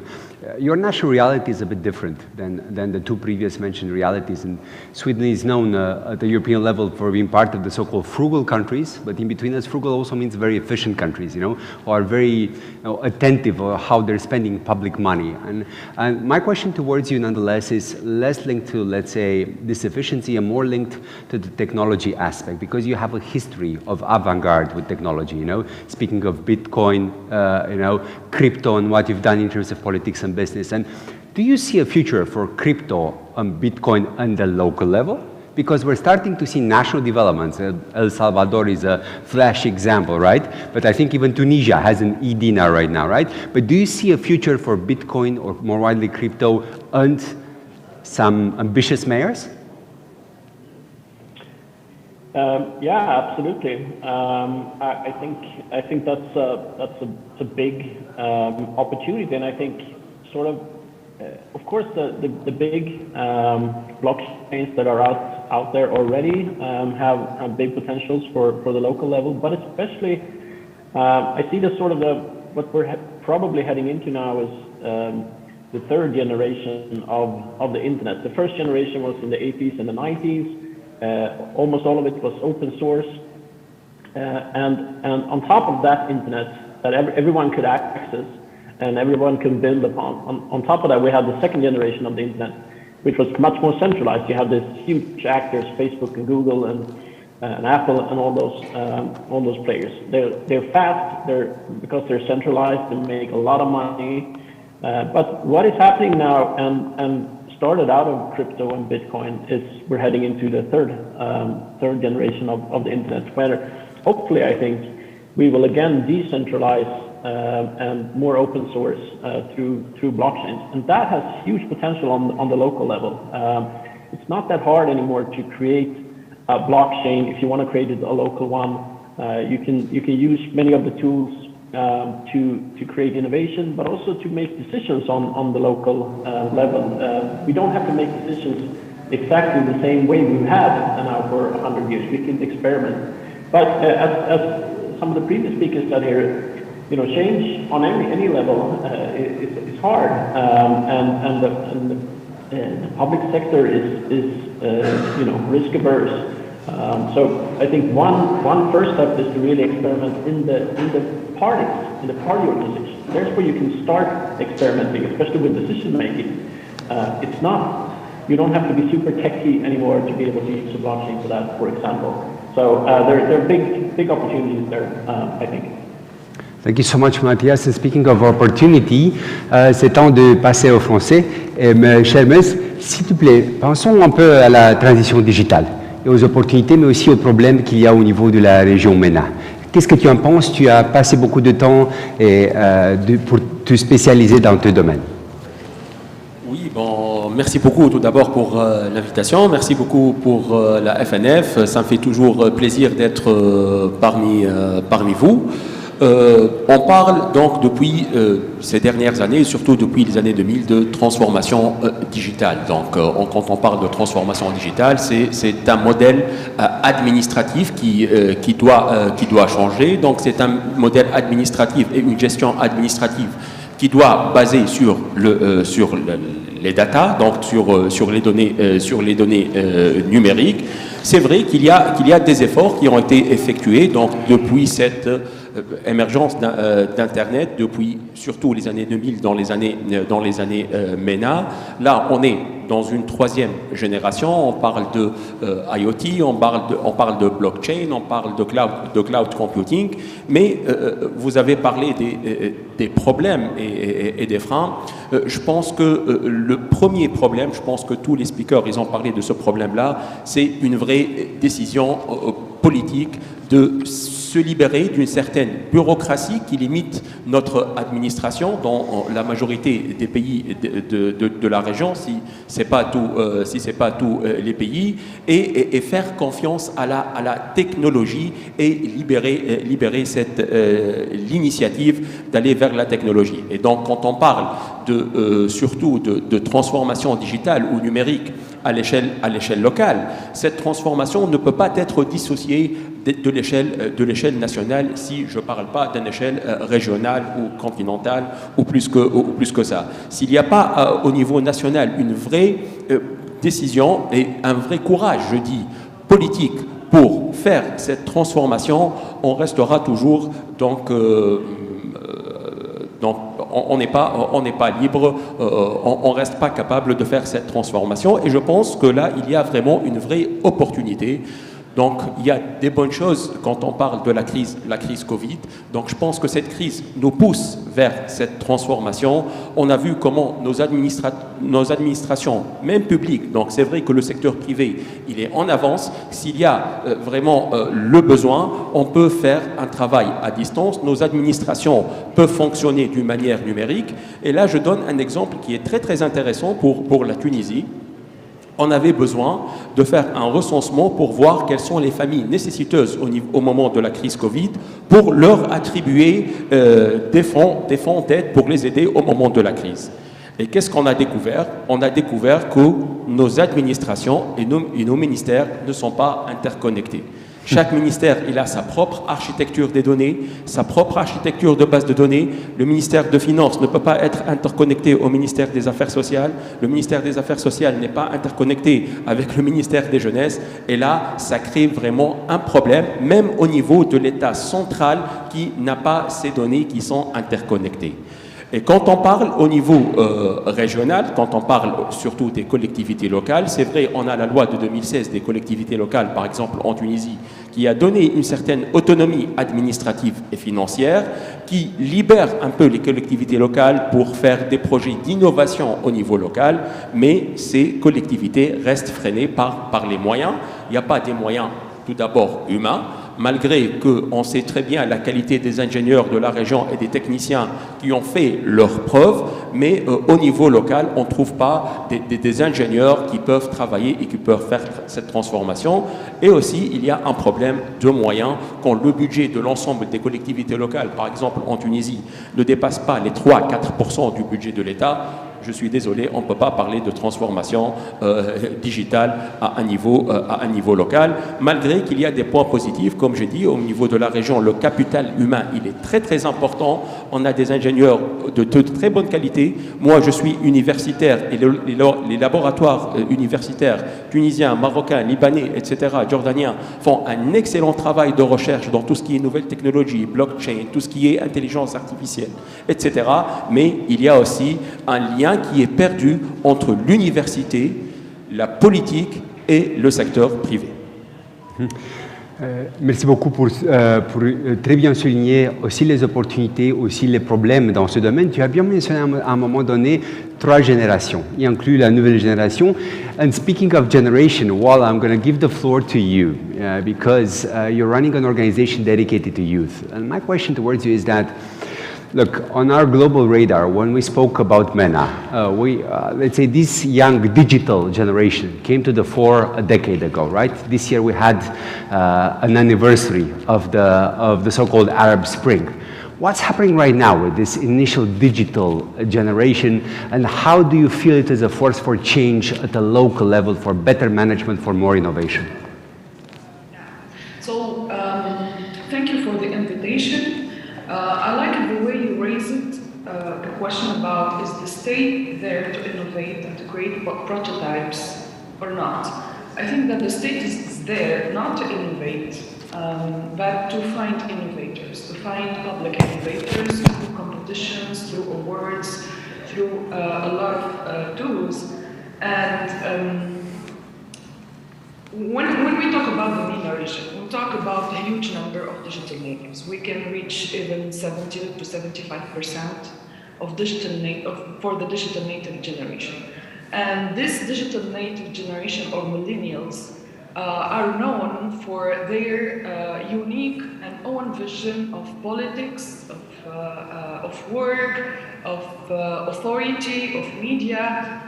They were raised in a very connected world where information became audio, visual, became real-time, became international, became mobile. All of this impacted their behavior and their vision and what they expect from politics. And I think that, and it's a good idea to have this summit in Tunisia, because there is something, I think, happening in Tunisia that may go to the whole region, in the MENA region, or even the world, and it's related to governance, it's related to digital natives, it's related to the new way, our new way to design our lives. And if I can put a presentation, if I can become a co-host to put a presentation, just 2 slides to explain something. Sure. Actually, when it comes to Youth Decides, and it's called Youth Decides Group because it's a set of structures, not only structure. It's not a bottom-up. It's not a top-down organization. It's a bottom-up organization where we try to provide a social incubator to help, empower, and find innovators for the public. So we've been trying to work on this. Am I co-host already or not? Is it done? No, probably it's the system attacking us, but nonetheless. I think it's done. It's okay. Now, it's working, but we see part of the presentation due to the size of the, or none for the moment. We will regroup. While I will be back towards you in case you can still hear us. Now, okay, please, Alexander. Yeah.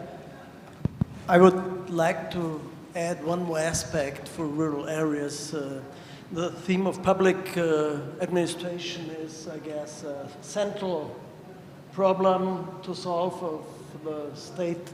But concerning or asking what the municipalities can do, I should report about the digital villages. That was a research program for 3 years now in Bavaria to look at the question what those small villages can do on their own. And we had 2 villages with about 2,000 inhabitants each. And they tried to find out what they can do, and that's a lot concerning all the aspects of daily life, organization of shopping for older people, public traffic, because there are no buses at all that go on regular plans, timetables. So you have to call, you have to do this better than before. A big point was healthcare. We just talked about emergency doctors in the Bavarian Parliament last week, how to organize, how to finance. And that are things that can improve the feeling and the living of especially elder people, those who need care a lot. But the biggest problem was to encourage elder people to go to digitalization and see what the possibilities open up for themselves. So they have really opened a huge amount of possibilities for municipalities to organize on their own. That's not so much a question of financing, because those things are not so expensive, as long as the infrastructure itself is available, and that's available in any house, not only in the center, not only in the city hall, but in any house, especially concerning homeschooling. You do not have to have a connection to the school where the teacher might be, but to any house, to any apartment where the pupils are at home. And that turned out to be a big problem, though. And just reporting what we did the last few years to improve chances in rural areas, and turned out to, it's a big amount to do still. Still, but you made a lot of progress nonetheless. Let me tell you the example in short of my country, in which before COVID, a lot of the people from the countryside, particularly the young generation, moved to the big cities or abroad for opportunities. So only grandma or grandpa would stay still at home. Interesting, right now with COVID, people have been getting sick and tired of cities and are partially coming back and working remotely from the villages, hence the need for digital villages. Moving right now to Lebanon, is there such a thing, either in your country, Nabil, or across the region, like a wow digital best practice from this perspective, either at an urban level or at a local level, that people feel inspired for? Because we can still trigger change also at national level when there is local best practice.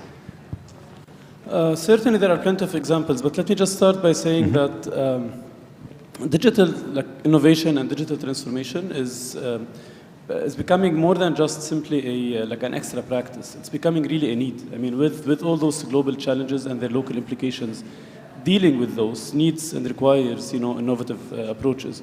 But also to add that by itself, it's an act of empowerment. So basically, the process through which you engage the local community, the co-creation, again, the actual thinking of the common thinking of problems and solutions is an act of empowerment that's actually needed anyhow itself. So moving back to examples, I'll start with one example from Tunisia, actually, since we're in Tunis now.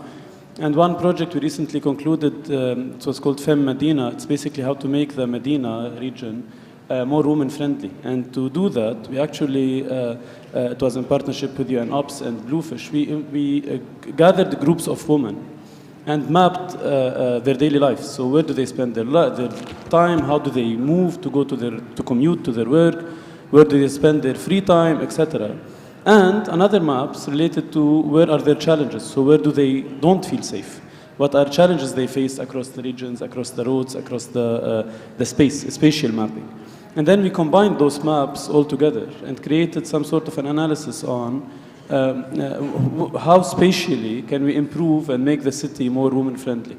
And then we had co-design events and workshops with private sector, public sector, the municipality, the civil society to actually develop solutions that are highly owned by the women themselves because they designed them, and by all stakeholders because they were part of those. So that's one example directly from where we are.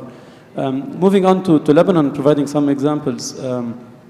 Many examples happened specifically during COVID on how local communities tried to mobilize local resources to substitute basically absence of central funds. And we all know Lebanon is passing through an economic crisis, and central money is not really reaching municipalities as much as it should. So how to locally, the local acts of solidarity, we had so many examples using technology to connect expats with local communities, using direct crowdsourcing to really figure out where are the challenges and thus provide direct support. We have plenty of successes on that level. Of course, to go back to what Muaz was saying, is that there's always a challenge of the absence of political will and the depletion of resources. So with a lot of immigration and migration, either to cities or to outside, the challenge of depleting the local communities from the required resources. So we are left out with the grandmas and grandpas, unfortunately, because economic development on the local level is not that active. So this was a major challenge, but it didn't really prohibit many of the successes we've witnessed. Thank you so much. We're turning towards you in South Africa. And speaking of empowerment, particularly youth empowerment, and also if looking at your CV, the city you seem to know best, Durban. How are things in Durban? I mean, and also compared with other cities in South Africa, do you feel there's a dynamic from change from cities outside the capital, which could bring a wider, let's say, signal to the country that digitization is a must, not just a nice to have thing? Yeah, so Durban is a very diverse and cosmopolitan city. But let me contrast it for a second with Cape Town, which is governed by the Democratic Alliance. Let's focus on one distinct difference. So in South Africa, we have something that is becoming more and more common around the world, and that is a shortage of electricity generation. And to contrast these two cities, what happens in South Africa when we have a shortfall of electricity? In a very structured and organized way, the public, the country is informed that within a few hours, say stage 2 or stage 4 load shedding will take place. And we all know that that means that we'll be out of power for 1 hour or 2 hours from 4 o'clock till 6 o'clock or whatever the case may be. And that differs from place to place. Now, in Durban, we're out for 2 hours. And that has its impact on young people, on opportunities, on innovation, on business, on education, etc., etc.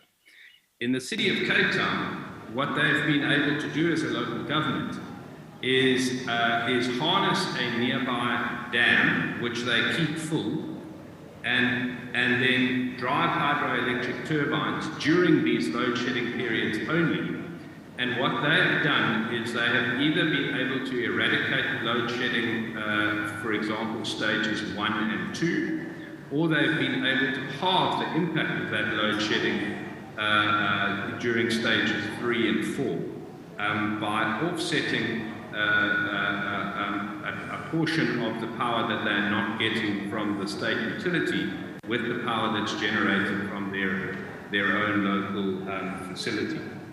So I think that across the MENA region, this kind of power issue is either already a problem or is going to be much more of a problem. And for young people, a massive opportunity area is going to be renewable energy, whether it's hydro, whether it's solar, whether it's wind, and I think absolutely crucially going forward, whether it's grid-scale batteries. Battery energy storage is the secret. It is the secret sauce that's missing at the moment to making renewable energy a real alternative to hydrocarbons. And so I think that that's the big opportunity. To contrast the two cities again, there's virtually nothing happening in Durban, whereas Cape Town is a hive of innovation and activity in the renewable energy sector. And the difference between the two is just the quality of government. Thank you so much. And Matthias, we're switching to Sweden. You know, in Europe, we speak so much about green digital recovery, right? Ever since COVID, in a way, we reframed our previous plans and we gave them a new spinning after COVID. And I know your specialty is primarily tech, but you come from the country who is the home of two major unicorns, Klarna, for example, on technology, and Northvolt on energy. How do you feel there's a place in the future? Examples. How do you feel there's a model to export in terms of private sector to the world from Sweden? Sorry, I lost you there a little bit. You said I heard something about the unicorns, Klarna and Northvolt and those, but can you repeat the question? You would like for me to repeat the question, right? Yes. Please. Okay. I was essentially saying the following. Sweden is now home to both technology giants and renewable energy giants, or let's say the next fast track in terms of energy. How do you feel, and this is private sector led, something which is cherished by liberals across the world. How do you feel this model could replicate around the world? What would be a Swedish best practice from your perspective? Okay, thank you. No, it's definitely, you can't clone it, but you can copy it and make your own version out of that copy, because it's not that complicated. It takes time though. Well, so what has happened, there are many factors involved there, but let's drill it down to what has happened in and around Stockholm. There we've seen a big startup community starting to grow, and much of it inspired by Silicon Valley. The key thing, one key thing that happened early was that young people saw that you can make success as a startup founder. So one of the first real big startups coming out of Sweden was Skype. So they saw Niklas Sennström there making a big exit out of Skype, making billions of dollars, and starting to shift the mindset that says, oh, maybe I shouldn't be a management consultant or go into finance or whatever. Maybe I should be a startup founder instead. There's opportunity here. So we saw others like Daniel Ek and Martin Lorentzon, Spotify, for example, a huge, big example for other people. And then you see more and more companies like this. And now many of these founders have made an exit and made billions or millions of dollars that they're reinvesting in other companies. And a lot of the early employees have also become really wealthy in investing money and investing their knowledge how to build and scale these companies globally. So what especially Stockholm has been really successful in is creating this community around this. There's many many local events, but especially one event every month that gathers a lot of the startup founders or wannabe startup founders, sharing ideas and sharing the latest good results, building this sort of hype and inspiration around that. Of course, a lot of other things has to be in place, and Sweden is a good place to test new technology. Pretty tech friendly and pretty curious about new technology. For example, it's a small country, so we've always realized we have to export whatever we do. There's not a big local market, so you have to export it right away. But I think this community can be created everywhere. It's not many has tried. London tried really hard. Of course, had some success. Berlin. It's not an easy thing to create. But if you have a few success stories, and then you start building a community around those, that I think you can do in smaller scale, on local level, but also across the world. Thank you so much, Matthias. Cher Wes, je tourne à toi. Je me souviens très bien du fait que tu as souligné le fait qu'il y a un triangle qui apparemment ne communique pas. L'universitaire, le secteur privé et la politique. Qu'est-ce qu'on fait? On attend comme ça? Est-ce que tu vois un premier partenariat, par exemple, entre l'université et le secteur privé, faire de la pression sur le secteur politique, public et tout ça? Comment est-ce qu'on avance? Exactement. Donc, il y a des choses qui doivent changer. Et la première chose, donc, c'est qu'il doit y avoir vraiment, comme j'ai dit, un courage politique pour libérer cette initiative, pour libérer les universités, surtout pour libérer les jeunes. Et comme le fait Wallet et pas mal d'autres jeunes, il y a pas mal de startups qui font un excellent travail, mais on est toujours limité par une certaine bureaucratie et par un cadre juridique. Vous savez, par exemple, lors de la stratégie Tunisie numérique 2020, il y avait un des objectifs que la Tunisie soit le 3e pays dans la région MENA d'offshoring. Mais malheureusement, si un jeune aujourd'hui qui travaille en freelance, qui ne peut pas avoir un compte convertible en devise, vous avez parlé du e-dinar. E-dinar, c'est vrai que ça reste une monnaie nationale, donc c'est un dinar qui est électronique, ce n'est pas de la crypto-monnaie ou une monnaie qui est convertible. Donc je pense qu'il faut avoir un courage de libérer cette initiative et de créer une sorte de hub. On a des technopoles aujourd'hui qui travaillent dans le domaine d'éthique, qui ont des résultats très très intéressants au niveau de la recherche scientifique, mais ces technopoles restent limités par les moyens parce qu'ils sont isolés du secteur privé et isoler ce qu'on appelle de la recherche qui est orientée vers le développement, pour avoir un vrai développement, des vrais projets qui nous donnent des produits et des résultats qui auront un impact à l'échelle nationale et à l'échelle locale surtout. Donc il y a tout un travail de restructuration. Il faut que toutes les parties prenantes se mettent sur une seule table et réfléchir comment on va modifier cette structure et comment on va modifier cette stratégie. Donc mon collègue libanais, il a parlé de certaines expériences libanaises. En Tunisie aussi, il y a pas mal d'expériences à l'échelle locale, mais comme la plupart des speakers ont dit, ça reste des initiatives donc personnelles des collectivités locales de certaines municipalités et surtout qui dépendent de certains bailleurs de fonds qui ont financé ces projets parce que les municipalités ne peuvent pas se permettre de financer ce genre de projet. Comme il y a un produit que je trouve très très intéressant qui est nommé Civitas, que vous pouvez chercher sur le web ou télécharger à travers n'importe quel store où on a les applications sur les smartphones. C'est un produit qui simplifie une démarche administrative très très lourde en Tunisie, c'est la demande de permis de bâtir pour faire une maison ou une entreprise ou pour bâtir n'importe quel bâtiment. Donc c'est une application qui est aujourd'hui en marche dans une douzaine de municipalités. Mais 12 municipalités par rapport à 350 municipalités en Tunisie, ça reste encore un taux qui est très très faible. Donc il faut avoir des fonds. Il y a encore un problème que nous n'avons pas traité, qui touche la Tunisie, je pense, je ne sais pas pour les autres pays de la région, c'est un problème vraiment d'infrastructure.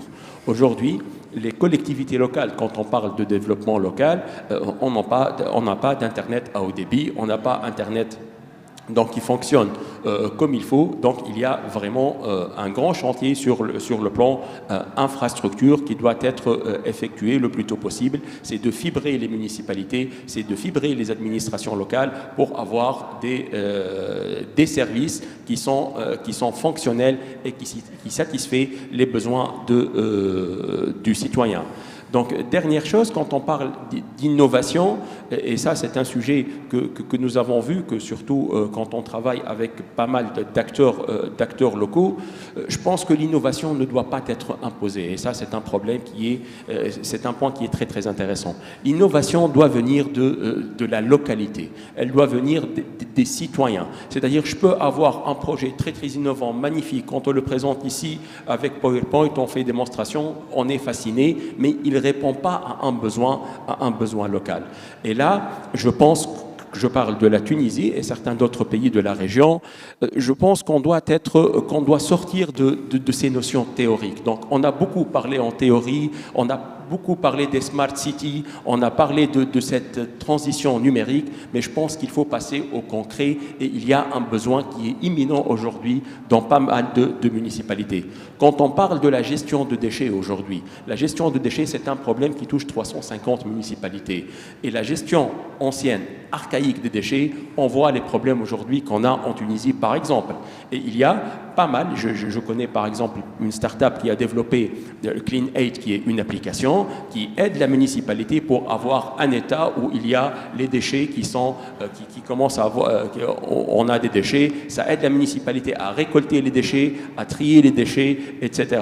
Aussi le problème de transport. Je pense qu'on doit commencer à viser donc des problèmes où on peut résoudre un problème, répondre à un besoin, donc détecter certaines thématiques et on commence à travailler et avoir ces produits sur ces thématiques-là. Ça, c'est un point qui est très très important, même vis-à-vis du citoyen qui commence à avoir un résultat et la transformation digitale ne reste pas juste un slogan pour lui, mais il voit vraiment des services qui sont en train d'être améliorés et des problèmes qui sont en train de se résoudre. Merci beaucoup pour ta passion et aussi beaucoup d'idées très intéressantes. Je crois que ce qu'on appelle the soundbite of what he said was the idea that you can't really force innovation, and you shouldn't be forcing innovation into people. So we should be growing out of innovation. And speaking also of a passage, dear Wala, from, let's say, revolution to evolution, what do you see with this new generation? Because you see, we have a certain generation who has, in a way, it's still young, but has gotten older, right? The generation who made the revolution across the region, but also the new ones who are coming behind them. How do you feel this generation? Are they challenging any kind of glass ceiling in terms of technology? How are they coping with the current limitations? Because rightfully mentioned, we still have infrastructural issues in the region. What's your take on this?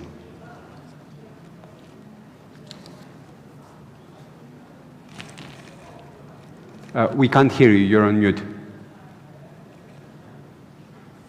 So I understand I belong to the generation Y, the generation that created or led the Arab Spring in the region. And when it comes to Generation Z, I would say what's going to happen with this generation will depend on what we will be building for them. What kind of social incubators, what kind of alternatives did we create for them? In the MENA region, youth are living a multidimensional exclusion, economic, political, social, cultural, on every level. While if we can create the right structures where this digital native generation can be a partner to build our countries, it could be a huge opportunity. When we talk about technology, we talk about the impact or the why we use technology. So we use technology for transparency. We use technology anti-corruption. We use technology for well-being. We use technology for inclusion. And when we talk also about technology, we talk about the new ways to organize. People, they are organizing themselves in a different way. We know that I would say in the past, human beings created different structures, like association, which is a top-down organization. Political parties, companies, they are top-down organizations. I think that this generation, including my generation, we need a different type of organization as a start.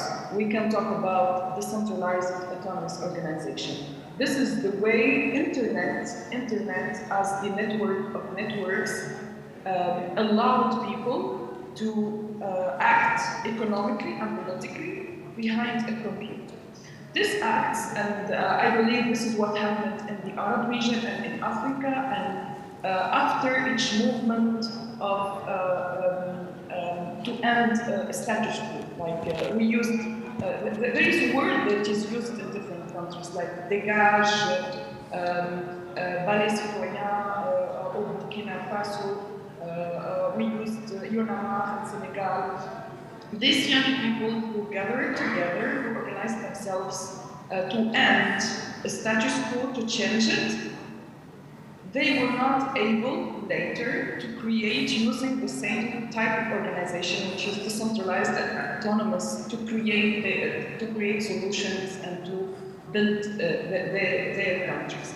And this is where I think we should be, not us, but the states, this is when the states and officials and decision makers should be involved by, like I said at the beginning, creating platforms to find innovators.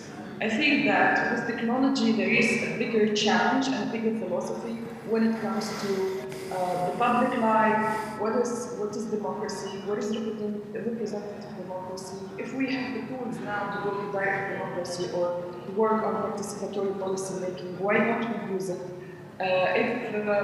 What is the role of a decision maker who's someone managing the public mind? What is he, a problem solver, or he's supposed or she's supposed to be the person to find problem solvers?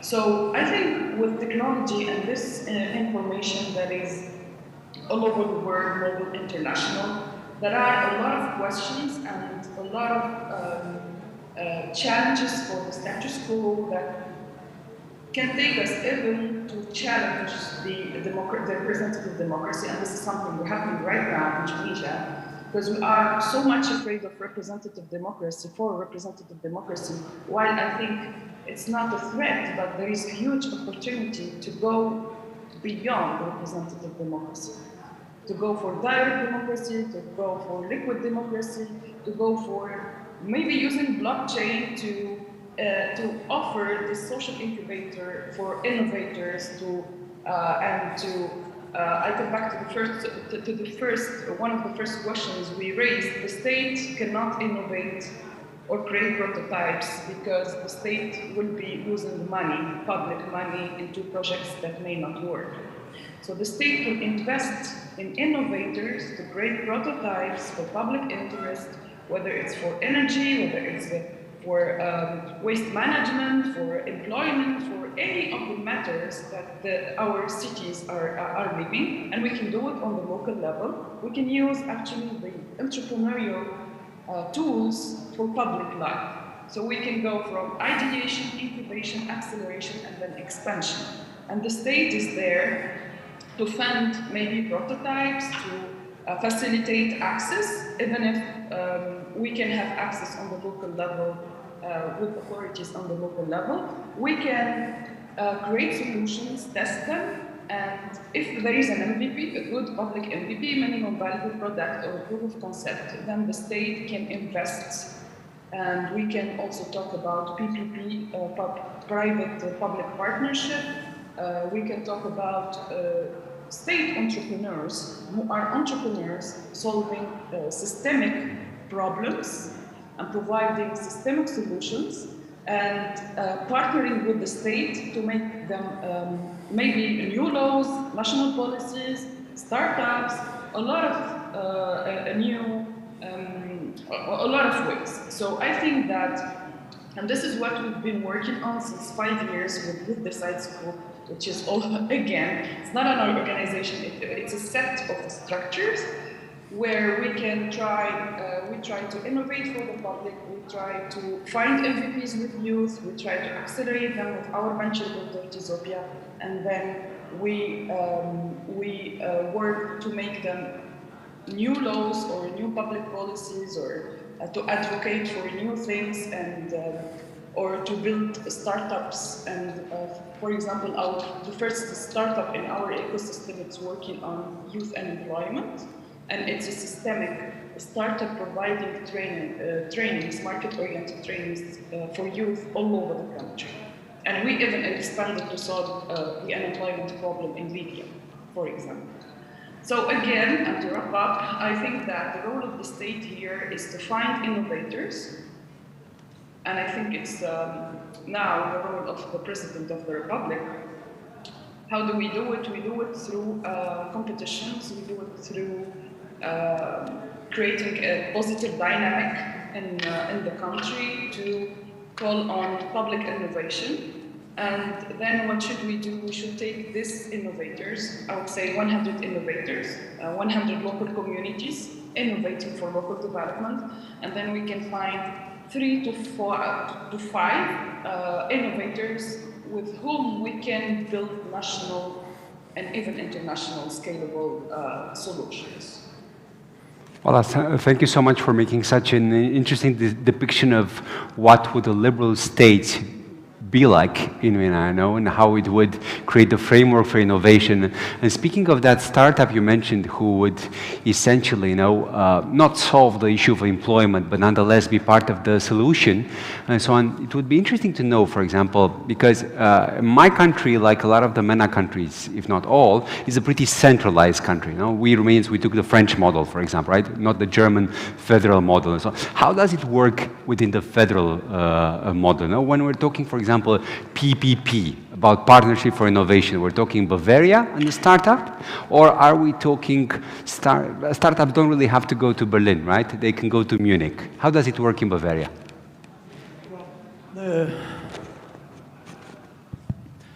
Yeah, in Bavaria, I guess it's the task of the politic to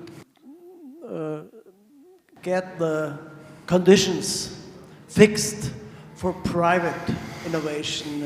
Innovation is often and faster and better in private hands, is our idea. So it's not the task of politics to organize the innovation, but to get the conditions for the private sector to innovate, not to make it more difficult and forbid whatever you can think of and what we have experienced. So even in the rural areas, I would add 2 aspects that innovation should be possible more and more. The first aspect is what we call now new work. I told you about the problem that the losing population in rural areas, and our task is it to stop this process or turn it even around. And the chance of new work is a big one. It makes it possible to work at home. Where I live in the Bavarian forest, it's 2 hours drive to Munich, for example.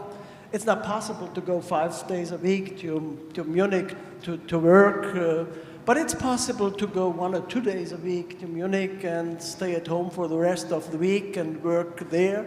So new work, as we call it, or home officing, is an important aspect to strengthen rural areas as well, and the areas have to have the chance. And second one, concerning the municipalities, we talk about the competition of municipalities. And that would be a good one if we have 2,000 municipalities in Bavaria. They are pretty small to Munich, with 1 and 3 million people. I guess we need regional budgets, so they can decide pretty freely and develop their own ideas how the regions, how the municipalities should develop. One more like concerning tourism or whatever they will do. We talked about participation yesterday and how it works and can strengthen those discussions. So those are two more aspects, new work to strengthen rural areas and to give them the opportunity to think about and to develop own ideas how they can encourage their people to and how to fulfill the political possibilities to offer good and fulfilling possibilities in their area where they are, where they live, where they make communal politics. Thank you so much. And speaking of competition, how do we, if we move right now, Nabil, to you in Lebanon, do we see a competition but also perhaps a cooperation? Looking at, let's say, in between startups who care about how society goes well or bad, social services or something like that. Do you see any startup solutions to some of the societal problems that you see right now? Is there let's say, a wave of creativity and a possible competition in this sense? Speaking of Lebanon in particular, the wave was increasing, and then unfortunately the current conditions on all aspects, political, economic, etc., are kind of providing a two-edge, entry point to this. The first is decreasing it a bit because of challenges in financing and banking, and having more direct needs as a key priority. But also, in a way, increasing it because with the weakening of the central state and the increase in the scope of challenges, there is more need for innovation, more need for creativity, more need for local solutions. It's left out to specific, people to actually intervene. So it's the wave is there, cooperation is there, and I'd like to point out to what Wala said in terms of, and what Alexander just said, is that we always think of direct innovation as the role of local actors to actually innovate themselves, to have specialized units, digital transformation, etc. But one key role is the indirect, is where they create the right set of circumstances to open it up through partnerships with incubators and others to actually engage in this. And this is where the cooperation is happening, is by those, let me say, catalysts of innovation, who are mainly local like incubators, business support services, who are playing that linkages role between public, private, civil society, and others. And just to add one interesting as well aspect based on the previous discussion is that it's one key challenge for innovation is seeing it as a separate unit or as a separate function for a specific team, rather than mainstreaming it as an approach that everyone needs to adopt. So in many through our work in various countries, we've seen that you come out to a specific team that's tasked to do this. And this does create as if that's the creative team. Like we do these things as usual and those are the creative people. Rather than seeing this as an approach, as a mindset that everyone has to do. And this creates more integration, and the challenge that Muaz said, that is without integration things will not work out. So cooperation starts with this, starts with seeing innovation as more of as a mainstreamed approach and a need rather than simply an extra step to go to. And that's key. A couple of quick recommendations just to end with, if time allows, and if my phone allows. Okay, here it is. But basically, much of it has been said, so advocating for political will is key, because it's political will that would allow mistakes, that would decrease fear of failure, and that would actually allocate the right resources, the right incentives for public sector to innovate. But also to ensure inclusive and diverse engagement. So innovation will not come from engaging the same people, but from engaging minorities, refugees, migrants, women, elderly, youth, different sectors, and also a cross-sectoral engagement. So making sure that it's not one unit, it's the combination of the urban planners with the artists, with the technical people to actually come up with a new idea. So this cross-section and cross, functional, if you like, interventions are needed. Furthermore, to transfer knowledge to more localities, so rather than the central alone to go to the rural. So you need to exert an effort, and then the responsibility is on those central, bigger entities to actually go to the rural municipalities, transfer knowledge, create the right set of tools, approaches, manuals, etc., to transfer capacity. Again, focus on the organizational influence, so to make sure that you're not creating a dichotomy between a central and a regional and a different type of organizations, but to make sure it's integrated. And the issue of mainstreaming it with everyone's responsibility has been mentioned. So just a set of recommendations to make sure that innovation can really reach the right impact and maintain this wave, as you called it, the positive momentum, the creativity. Thank you so much for this. And Warwick, guess what? It's a happy coincidence. I was going to give you the floor and you raised a hand. So please go ahead. Yeah, if I can, I'm just really seized by the last comment about how you don't want to sort of isolate the innovators. You don't want to say you're the people responsible for innovation and everyone else is just going to be boring and staid and not progressive. I really believe in this idea that the public sector should be competitive with the private sector. Why must we relegate the public sector to poor performance and a lack of imagination and a lack of innovation because we feel like that has to be outsourced to the private sector? I would like our governments to be as effective, efficient and innovative as possible. And at a local government level, I really see that as a good place to start. Let me give you a very simple example. If a local government wants to develop or implement a piece of software, we know that you can follow the waterfall approach and you can plan out a piece of software from beginning to end, and you can get business analysts in to write long spec documents, and then you can hand that tool over to some developers and they can sit in a dark room and develop it. And then, on one day in 5 years' time, 3 times over budget, you're going to launch this piece of software, and it's not going to work, it's not going to have been tested, it's not going to be accepted by the users. Or you can take an agile approach, and you can develop that software bit by bit with 100% integration from the users that have to adopt it. And you can build your minimum viable product, you can then build your next phase and the phase after, and we know that agile approach works. So why should government not just adopt it in the way that it develops software? And the big thing that would have to, and not only software, because as many of us know that agile approach can be applied to so much else, including product development and other kind of problem solving.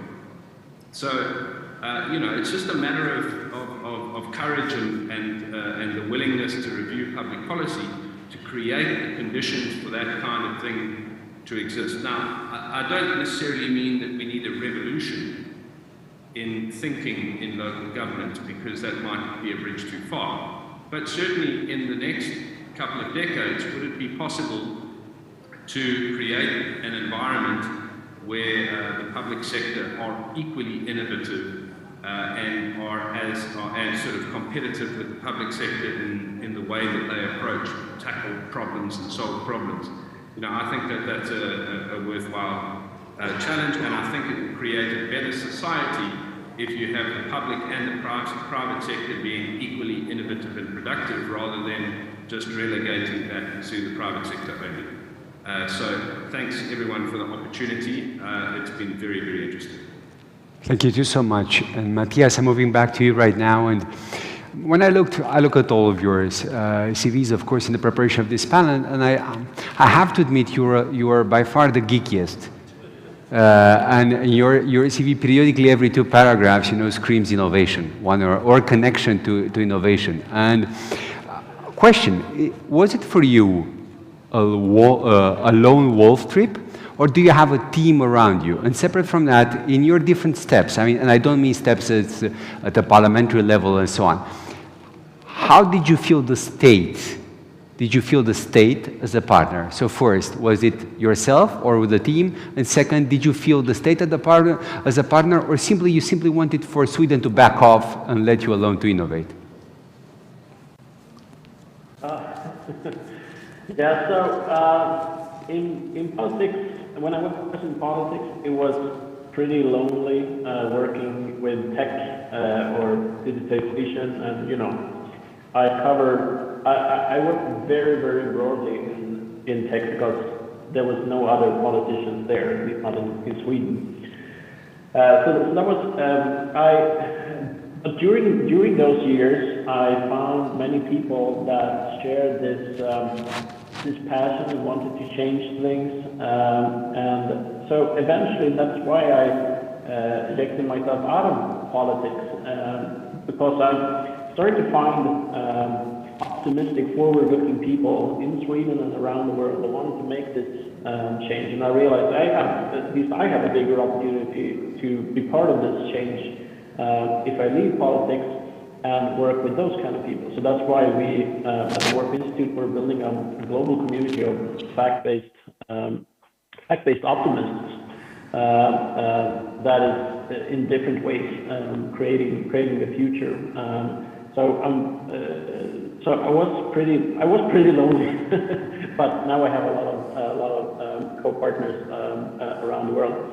And the government and the state in this, it's often it is get out of the way and let the innovators work. But in a country like Sweden, where there's such a big public sector that is tax funded, that is not always realistic. Just to move the government out of the way. So it has to be involved in different ways.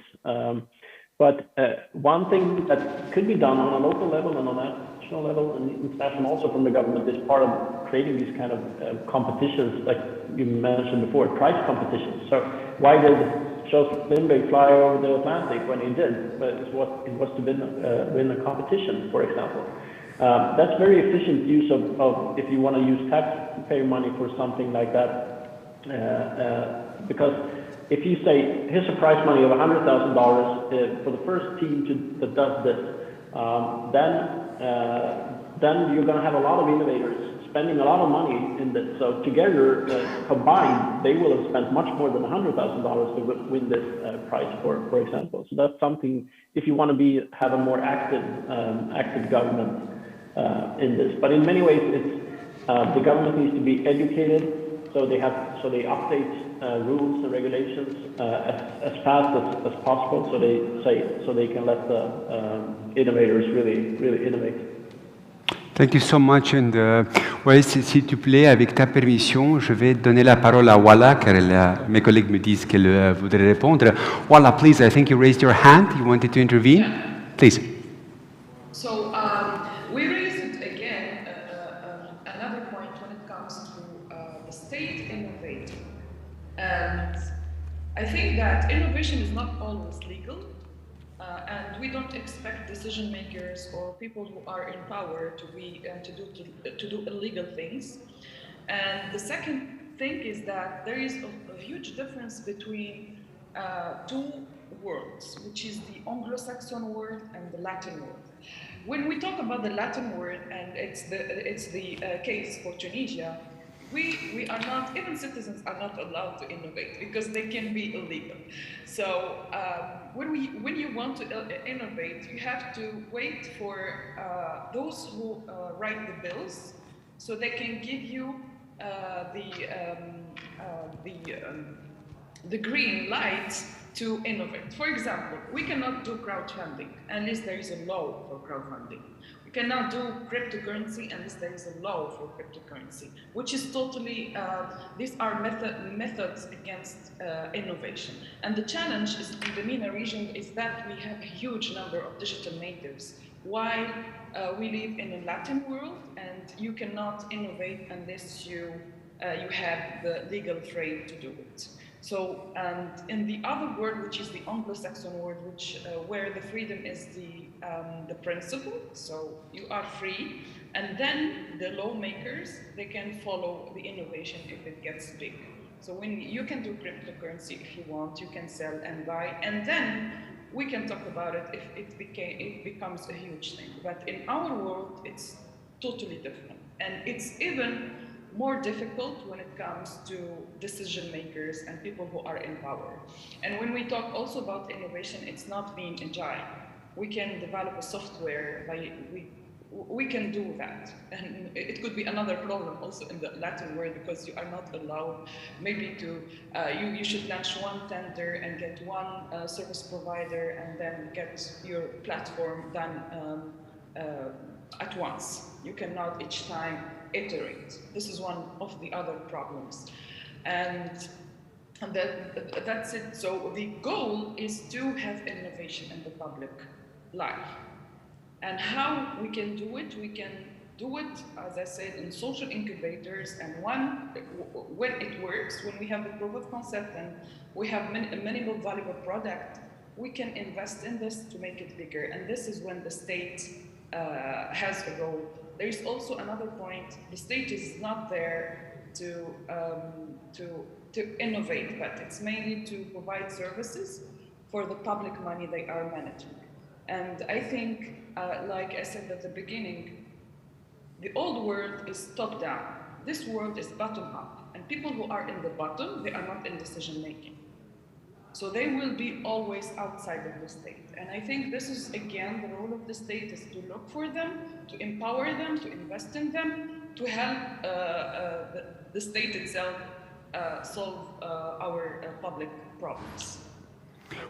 Well, thank you so much for continuing your plea for a liberal state and for pointing out to the fact that, if I were to reframe this from a James Bond license to kill to license to innovate, a permission to innovate, which we don't need, right?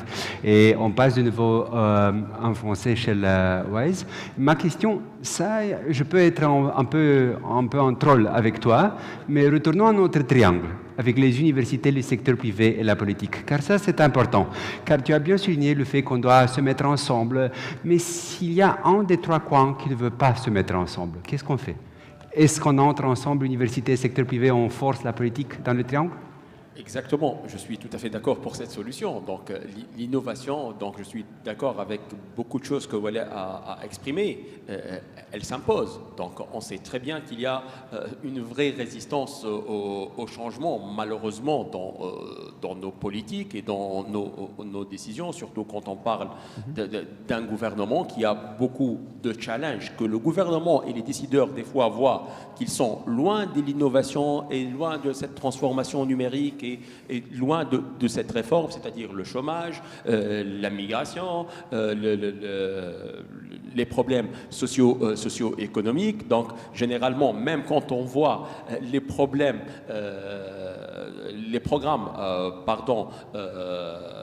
des élections de certains partis politiques ou même de certaines personnes qui sont candidates pour les élections présidentielles, on ne voit pas une innovation. Donc c'est une gestion classique de problèmes, mais malheureusement les solutions classiques n'ont pas donné leurs résultats depuis des années. Donc aujourd'hui en Tunisie, quand on parle de 18% de chômage et une grande partie de ces chômeurs sont des jeunes diplômés, c'est qu'il y a un problème. C'est-à-dire l'État n'a pas fait de l'innovation, et je suis d'accord avec Wallet, c'est pas à l'État de faire de l'innovation, mais le rôle de l'État, c'est donner une opportunité à ces jeunes de rêver, de innover, de créer des solutions et de trouver qui va être vraiment qui va être des solutions innovantes, mais en même temps qui vont créer de la richesse pour le pays. Moi, je suis tout à fait d'accord pour la solution que vous avez proposée, c'est-à-dire, j'espère bien, et ça commence à avoir lieu en Tunisie, on commence à avoir des start-up qui existent déjà et qui ont leurs locaux même au niveau de certains pôles technologiques et au niveau de certaines municipalités, des start-up et qui travaillent en forte collaboration avec les étudiants, comme WeCode de Wallet et pas mal d'autres start-up. Donc c'est vraiment de forcer ce changement et aller vers l'avant et essayer d'imposer ce changement malgré la résistance qui existe. Si on prend la moyenne d'âge des personnes qui travaillent au niveau des administrations publiques aussi, c'est des personnes qui n'ont pas vécu cette transformation digitale. C'est des personnes qui travaillent avec des méthodes classiques qui ne sont pas prêtes, honnêtement, de changer leur méthodologie de travail avec lesquelles ils ont travaillé des vingtaines et des trentaines d'années. Donc, mais je pense si des solutions aujourd'hui ont présenté leurs résultats, ont montré leurs capacités, donc je pense qu'elles s'imposeront et le contexte l'imposeront. On a vu au moment de la crise Covid que vraiment il y a un monde, il y a tout un monde. On parle du nouveau travail. Il y a des pays qui ont saisi cette opportunité. Donc, j'ai vu dernièrement un reportage, par exemple, les Seychelles et pas mal de chaînes hôtelières qui ont équipé leur hôtel avec des débits très très importants d'Internet à travers fibre optique, et des Européens, surtout des Français, qui sont partis pour sortir du confinement, et ils sont dans un cadre agréable, il y a le soleil, il y a la plage et tout, et qui ne sont pas en congé, mais qui travaillent dans des pays tels que les Seychelles et d'autres. Et je pense que les pays du MENA, et je vais conclure avec ça, il y a un potentiel de jeunesse énorme. Donc c'est des jeunes qui sont là, qui essaient de trouver des solutions, qui sont fans des technologies de l'information et de la communication dans pas mal de domaines, le gaming et pas mal de secteurs qu'on voit vraiment des jeunes qui sont capables de faire des miracles, mais on voit au niveau de l'université, donc nos étudiants, mais malheureusement, soit il y a des barrières qui les bloquent et ils partent donc vers l'autre rive de la Méditerranée ou aux États-Unis et au Canada, et on perd ce capital humain. C'est le seul capital qu'on a pour vraiment avoir des politiques en général qui sont innovantes et qui résoudent pas mal de problèmes qu'on est en train de vivre. Merci beaucoup. Ladies and gentlemen, we need to wrap up, so let's finish this in style and let's finish this in a hope, positive way. I'm going to give you an example of my expectation from you. Please tell us a person or a startup or a specific case, speaking of innovation and local development, which has impressed you. One person, one case. I'll give you an example. A few years ago, I was impressed upon seeing a TED Talk of the mayor of Tirana in Albania, who essentially said in that TED Talk, and it was apparently true, that he managed to change mentalities in the city by simply painting the walls of the city. So the city was pretty gray, like in communist times, and he paid it. And for me, that was inspirational. An example. Not too innovative, but nonetheless, the idea was at least commonsensical. Please. I would suggest Professor Ahrens, who made the digital villages and was very optimistic. I would suggest just to invite her for later discussion. So optimistic, she shows what is possible in small villages with small possibilities, just to be creative, to get together, to work together. That's a person who shows what is possible with not too much money, just to trust on the own possibilities in rural areas. Thank you so much. Please. I'll basically go to my own village, as I'm a local council member there, and I'm a bit biased, I would have to say, but it's one example we've done is that we created a local economic empowerment committee for women of the village, and we used public space, which is basically the big municipal town hall, to create a space for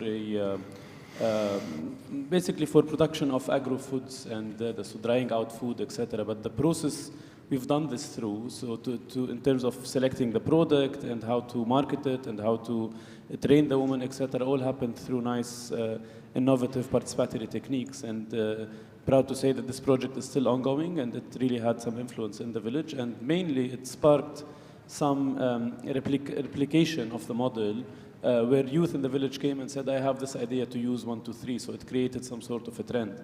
And that's why I see it's successful. And basically, we didn't really invest a lot of resources. We just facilitated the process, which is another reason why I like the example. So it can be done. It just needs the right will and the right, initiative, and things can happen. Thank you so much. Warwick? A young woman who made a commitment to turning around basic service delivery in a municipality that we won for the first time. So, you know, the previous administration had been extremely corrupt. The basic services provision of things like water and electricity had virtually collapsed. So it was a process for her and her administration of rebuilding the capacity of the local municipality to deliver. And what she did was she put on her overalls, and she got into the trenches, as it were, you know, with the teams fixing the water system, with the teams fixing the electrical infrastructure, with the teams working on the road.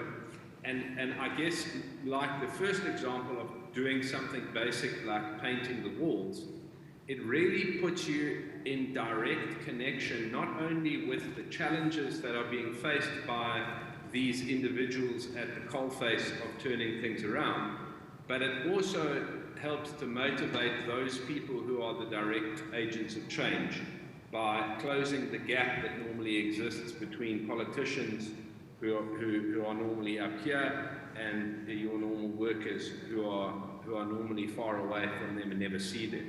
And just by keeping a consistent and regular schedule of that connection and hands-on interaction, you know, she managed to turn that operation around in a big way within the first 100 days. And it's something, she's just won that municipality again, and it's something that she's continuing to do now into her 6th year as the mayor. Thank you so much. Matthias? Yeah, I'm very impressed and inspired by a Dutch teenager called Boyan Slap. He, a few years ago, he was on vacation with his parents in Greece, and he saw a lot of plastic in the water. So we started to Google that and to find out what people were doing about this problem, and not much was being really done about that. So he did a school project thinking of a solution to this problem. And a little bit later, he gave a TEDx talk. He was only 17 then. He gave a TEDx talk, and he talked about his solution to collect the plastics in the oceans. And he used that TEDx talk to start raising money, crowdfunding money for this project. And fast forward now a few years, he's raised millions of dollars. And now the second sort of system they sent out into the Pacific, the first one didn't work. The second updated system worked. So now they're ongoing, and their goal now is to collect 50% of all the plastics in the Pacific in 5 years. He also developed a boat that collects plastics in the rivers where most of the plastics in the oceans comes from. So that wouldn't have been possible without the internet, without other, you know, the innovations, all the innovations of the internet and the innovations of TED, for example, and of crowdfunding. So there's so many innovations coming through that. So a teenager that works really hard and has this ideas. That's the world we're creating now with things like this is possible. So that's very inspiring for me. Thank you so much, Wala. A personal inspiration for you? Yeah. So my inspiration comes from the WeCode team. The WeCode team managed to teach more than 10,000 student youth all over the country since 2015 till December 2020, and we managed to partner with international curriculum providers like Unity Technologies, like Google, like PrestaShop, to provide quality education for youth and help them get access to market-oriented learning experience. So I'm impressed by my team, and that's it. Thank you. Thank you so much. It's quite enough. Thank you so much. Et on revient avec le français. S'il te plaît, Wes. Dernièrement, j'étais à Sidi Bouzid. Donc, pour ceux qui ne connaissent pas Sidi Bouzid, c'est un gouvernorat au centre du pays. Donc, la révolution tunisienne en 2010, elle a démarré de cela. Et là-bas, il y a une école de technologie. Donc, c'est l'ISET, l'Institut supérieur de technologie. Donc, les étudiants là-bas, ils ont beaucoup de problèmes à trouver où ils font leur projet de fin d'études parce qu'il n'y a pas un tissu économique, industriel très développé. Et l'ISET, avec la municipalité de Sidi Bouzid, ils ont trouvé les fonds nécessaires, donc avec l'ambassade des Pays-Bas, et ils ont fait un FamLab, donc avec tout le matériel nécessaire, avec les maquettes électroniques, avec les ordinateurs, avec tout. Donc, et ce FamLab peut se déplacer dans toutes les zones rurales de Sidi Bouzid. Les étudiants travaillent, font leurs maquettes, ils font de la programmation, donc ils font là-bas leur projet de fin d'études. Et de plus, les enfants qui ont l'âge entre 10 et 12 ans, donc ils peuvent voir ce matériel-là et il y a des cours d'initiation à tout ce qui est coding, etc. Et ça, je trouve qu'il y a un projet qui est très innovant et qui est très intéressant. Un grand merci and thank you so much, everyone. I think we have been pretty punctual. Thank you so much for your attention. A round of applause for our speakers.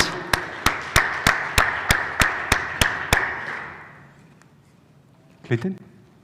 Right. Thank you very much, Radu. Thank you to your guests. Thank you to everybody online. I see they just dropped off. You're welcome to take a seat. Ladies and gents, we are nearing the end, and I just want to say, Radu, special thanks to you also for ending the 5th chapter on such a positive note, on inspiration. Very well chosen. So as we start to wrap up, I want to invite two guests. Yes, Alex and Sandra from Plan Politique. They've been running the parallel workshop today. We can give them a round of applause. If you want to grab one of those microphones. And I just want to say welcome firstly. And then if you can give us like the executive summary, the highlights of what happened in the room just next door. What was that experience like? The executive summary is... Is that one on? Let's see. No. Okay. So we solved the problem of migration next door. Ah, very easy. Just like that. No.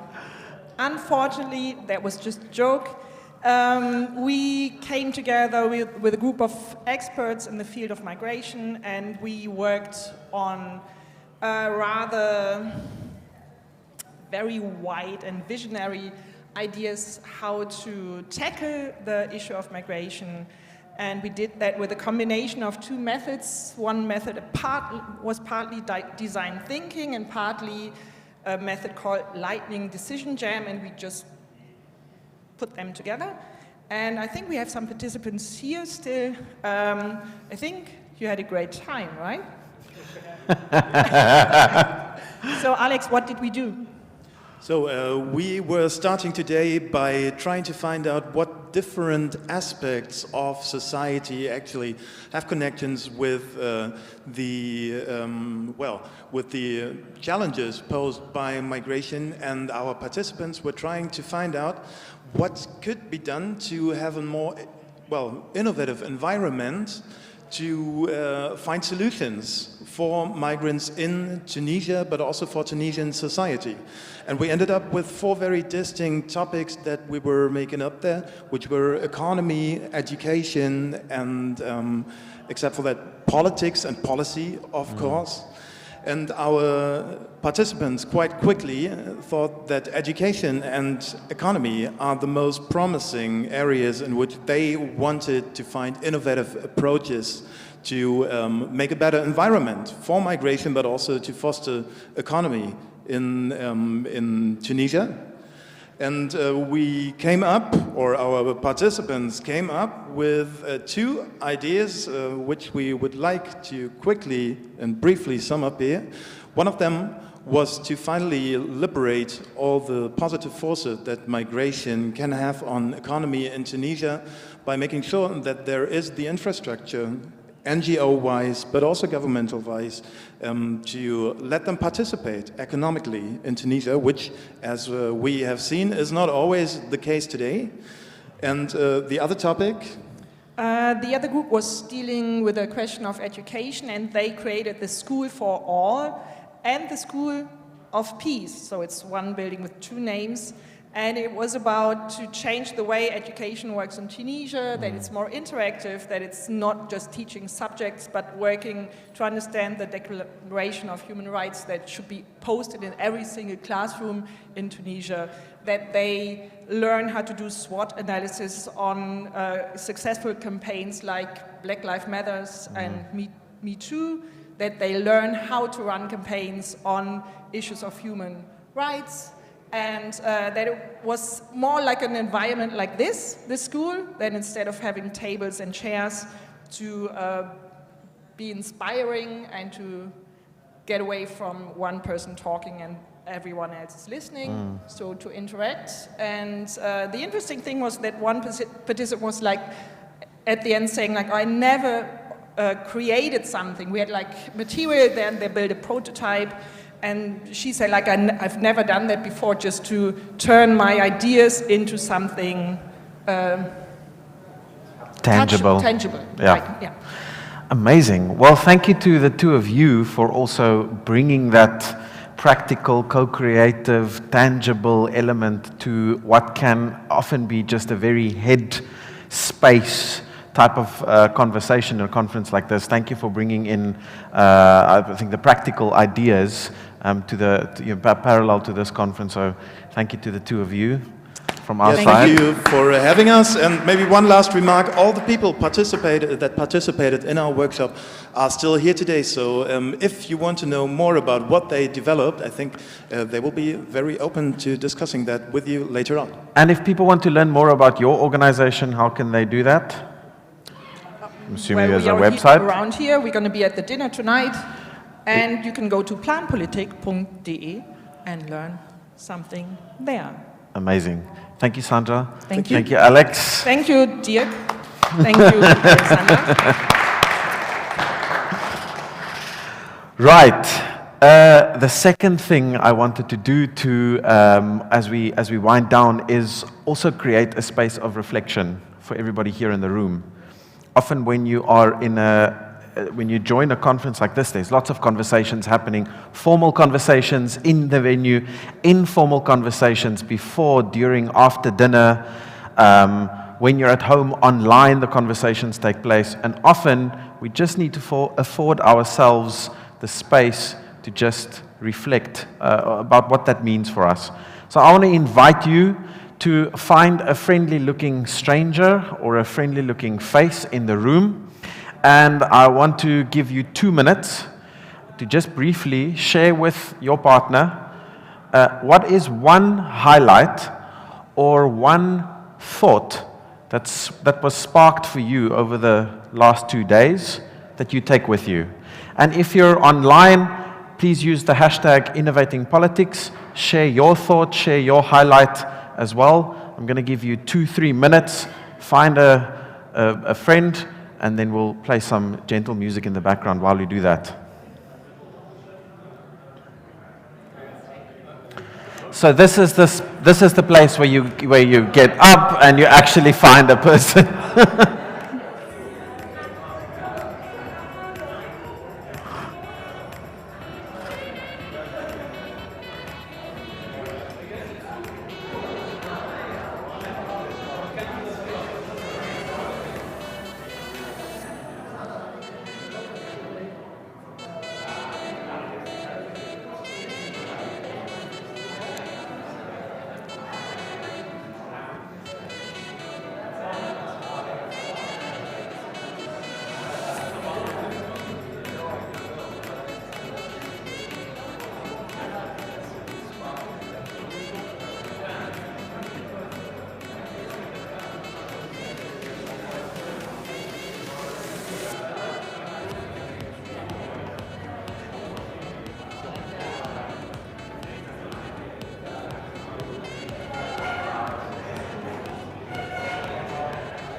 All right, so you can take your seat again.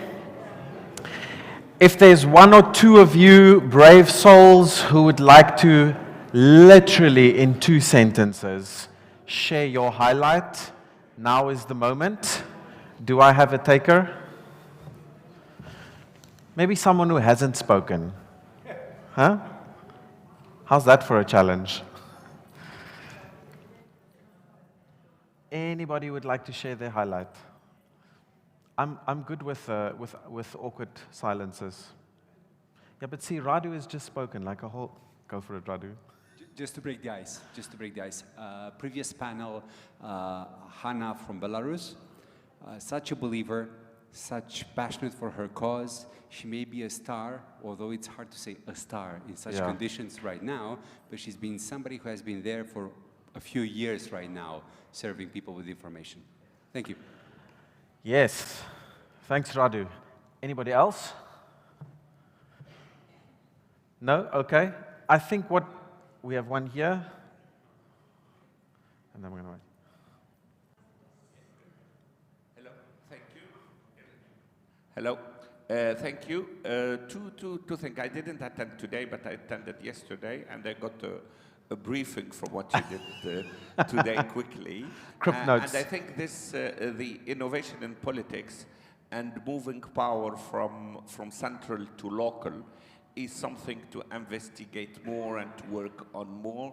And that is the highlight. I had an instinct before I came that things in politics will go more and more local, like we discussed yesterday. Yeah. But more and more, I think this forum indicated that it's the direction where the world is going, and we need to work on it more. Yeah, okay. And also a sense that I'm getting is from what you said now is also moving from the speaking to the trying things out, seeing what works, learning from others' mistakes, implementing it. It's that whole agile approach to improving the things as we move on. And then we also have a comment here. Si je peux parler en français, pour les anglophones, s'ils peuvent mettre leur casque. Bon, moi, comme j'ai dit à mon ami Monsieur Ripper, j'étais un peu déçue au dernier panel de ne pas avoir eu d'échange avec la salle. Donc, parce que au niveau du développement local, on aurait pu aussi parler de l'optique marketing de développement local, notamment le marketing territorial. Et l'aspect du marketing territorial, aujourd'hui, un peu partout dans le monde, tous les territoires se font un peu la concurrence. Et marketer son territoire est un art. Et en marketant son territoire, on peut faire beaucoup d'innovation. En fait, le marketing crée de l'innovation en faisant de la promotion de son territoire ou de sa localité. Et le marketing de territoire aussi suppose la mise en commun de beaucoup d'énergie, de beaucoup d'efforts entre ce qu'on appelle les stakeholders, les parties prenantes, les acteurs. Donc, on n'aurait peut-être pas pu aborder ce sujet de développement local via le marketing territorial. Voilà. Ouais. Merci bien. Merci pour vos pensées. Ouais, I got it. Right, so I want to finally invite Dirk to the stage one final time. You thought you were done today, but alas, you are not. So I have 2 questions. The first one is, what was your highlight?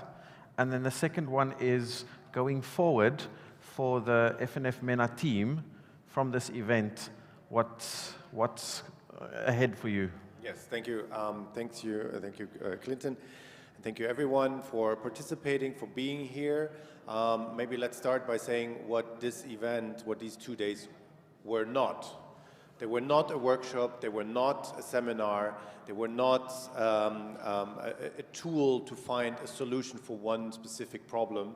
They were were part of a whole potpourri of activities and offerings that Friedrich Naumann Foundation in the MENA region has. and we combine them and we bring them together at the end of the year and at Innovation and Politics Forum, where we showcase, where we have a debate, and where we build a platform for continuing the debate and continuing the discussion on innovation on all sectors of life. And that's, at the end of the day, the essence of Innovation and Politics Forum, to bring bright minds together and to spark something. And just like our work of the foundation, we're not here to change societies. We are working with ideas. If you have a room full and you touch a couple of people and they go home and they change something, this is exactly the work that we're doing, and that is what this forum does as well. I think there were nice circles actually. They were, I don't know if they were intended, but through the discussions in the last day and yesterday, they were really like coming back. We talked about data and how important that is, and how we are not able to turn back the time, but how we are actually looking forward in managing the work that we have to do with data, and the reason and the importance that media plays in our world as well, and how they have to innovate, which came back today as well at the migration issue, where media plays a big role in the society, while we identified that migration is a powerful tool for innovating societies. And now on the local development, we also had this yesterday, that everything is getting more local in a much more globalized world. And I think this is something that we can take home. We started a debate again, we started discussions, we continue them, and I think this is part of what I take home for me. And I completely forgot your second question. What's next? What's next is that we were planning, like, you know, there's a German saying, I'm not a soccer person, but there's a German saying, like, after the game is before the game.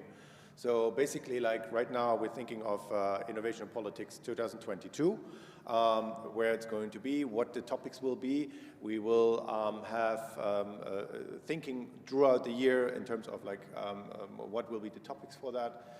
And throughout the year, we have more activities coming on innovation, and this is the work that we will continue. And I think this is, again, and finally, also, like, at this stage, the moment to give a round of applause for everyone who was participating here and who is actually, like, making this possible. Yes. All the staff of FNF, all the technicians, all the translators, everybody who was actually, like, making this possible. Please give them all a round of applause.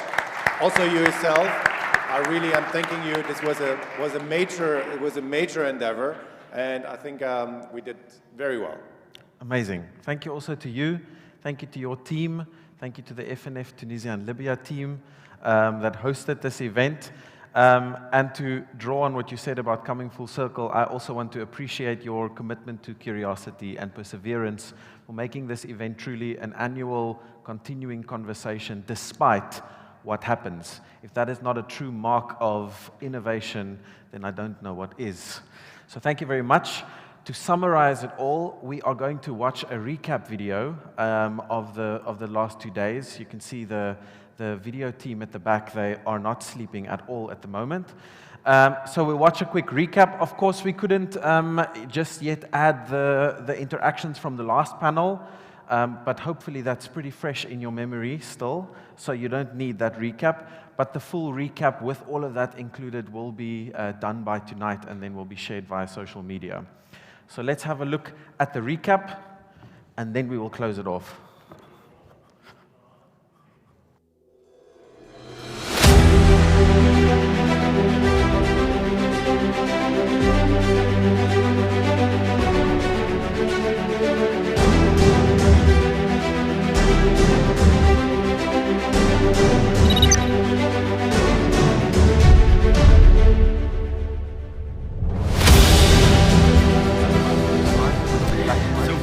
Thousands of years, millions of people have migrated, and despite their physical, cultural, and economic obstacles, people always went to other lands. And they went to other lands for one reason or another, but very often to search for better life for themselves and their children. in our countries as well, is that you need to embrace our culture and bring your diversity and make sure that also you play an active role in the societies. I can see here faces of people who live in Tunisia from different backgrounds. So innovation is about disruption. It's not about the status quo. And what better a disruptor than immigration?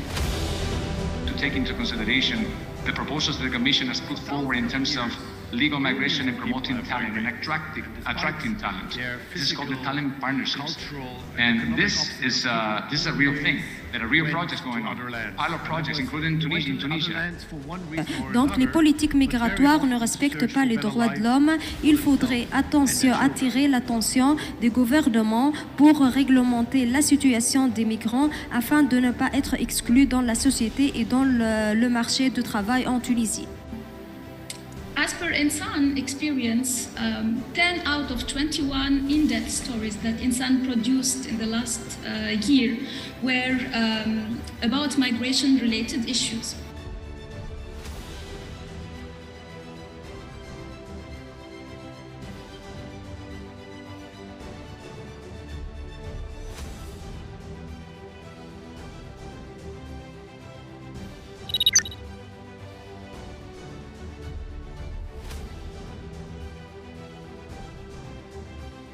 And today we will look into movements and how they use technology to raise awareness for their cause, to protect the rights of those who are under threat, and also discuss a little bit the limitations of what that happens.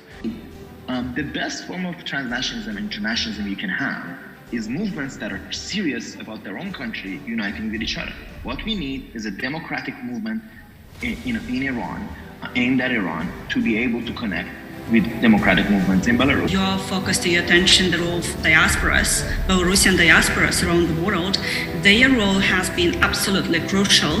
Firstly, they raised a lot of awareness. They talked to politicians. They lobbied for BDA, right, Belarus Democracy Act in the US. So it is an open source model of collaboration. And after 9 years, we have these social infrastructures which the citizens will use when they're facing many different issues, especially in the moment of a pandemic.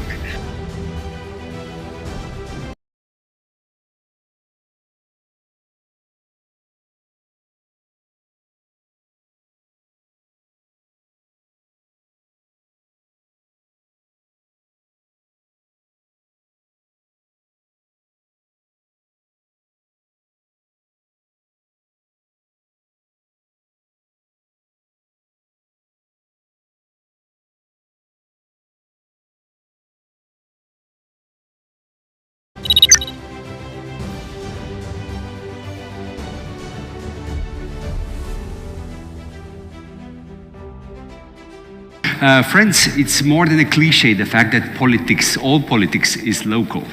And I think that leaving aside any such sound bites, we've all seen in the past few years increased polarization in our national politics.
Amazing.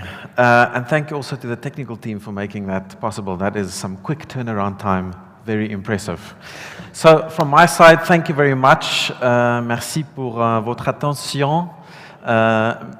Thank you also to the interpreters for your diligent work, for enabling the conversation today. Thank you to everybody here for participating, for bringing your thoughts, for bringing your disagreements and your questions. That brings us to the end of the Tunis Innovation in Politics Forum 2021. We look forward to 2022, wherever that may be. And yeah, that's all from my side. Thank you, everybody, with the online stream as well. Special note to those of you still in the room, dinner, the farewell dinner tonight is at 8. We'll be leaving from the lobby at 7:30. If you're online and you can make it to the lobby by 7:30, you're more than welcome to join. Thank you, everybody. See you at 7:30.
The EU is working on the Green Deal, right? So I thought like, okay, what's the Green Deal for Lebanon? And I guess it's the transparent energy deal. Thinking of Lebanon or Jordan or any other country in the region as a solo market is unfair, because those markets are small, the economies are small, cannot sustain offering its people the jobs that they deserve. So at GameLab, we are regular scientists, but we think of maybe there's another medium of publication, maybe not books, but maybe games or playful experiences.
In two words, training and partnership and sharing kind of resource bank. And I will talk about the solution later on. I will give example of some solutions, workable solutions. And I think when we look 15 years from now or 10 years from now at the AI investments in the region, they will be mostly surveillance technology. And today we don't speak about decision making only. We speak about anticipating the future and policy making. I am very happy to present today a new initiative that sets out to find those innovators and their projects in the region. Our values rethink politics in MENA.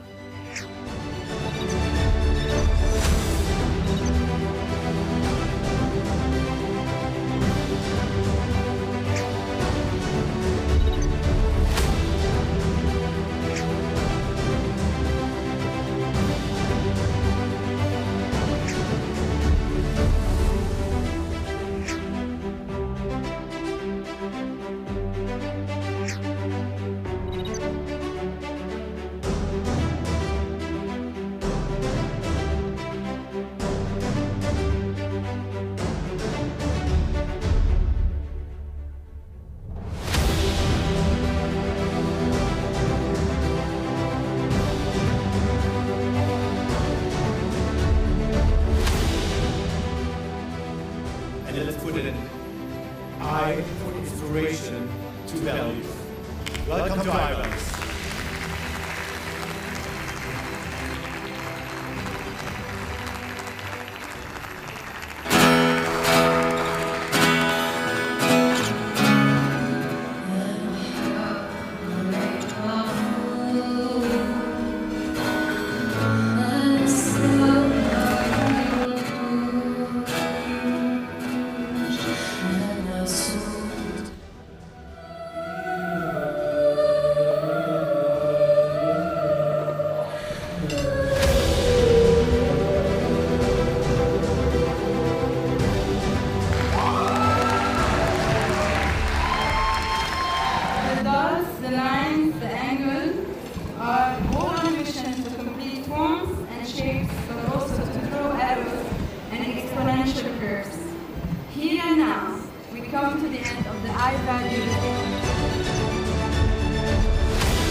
كيف يمكن لبلد ما عاش حربا مديدة أن يجد نفسه ذات يوم وأنه صار بحالة سلام. The net is very supportive and important, but you have to manage it. Otherwise there is an inflation of opinions, of personalities.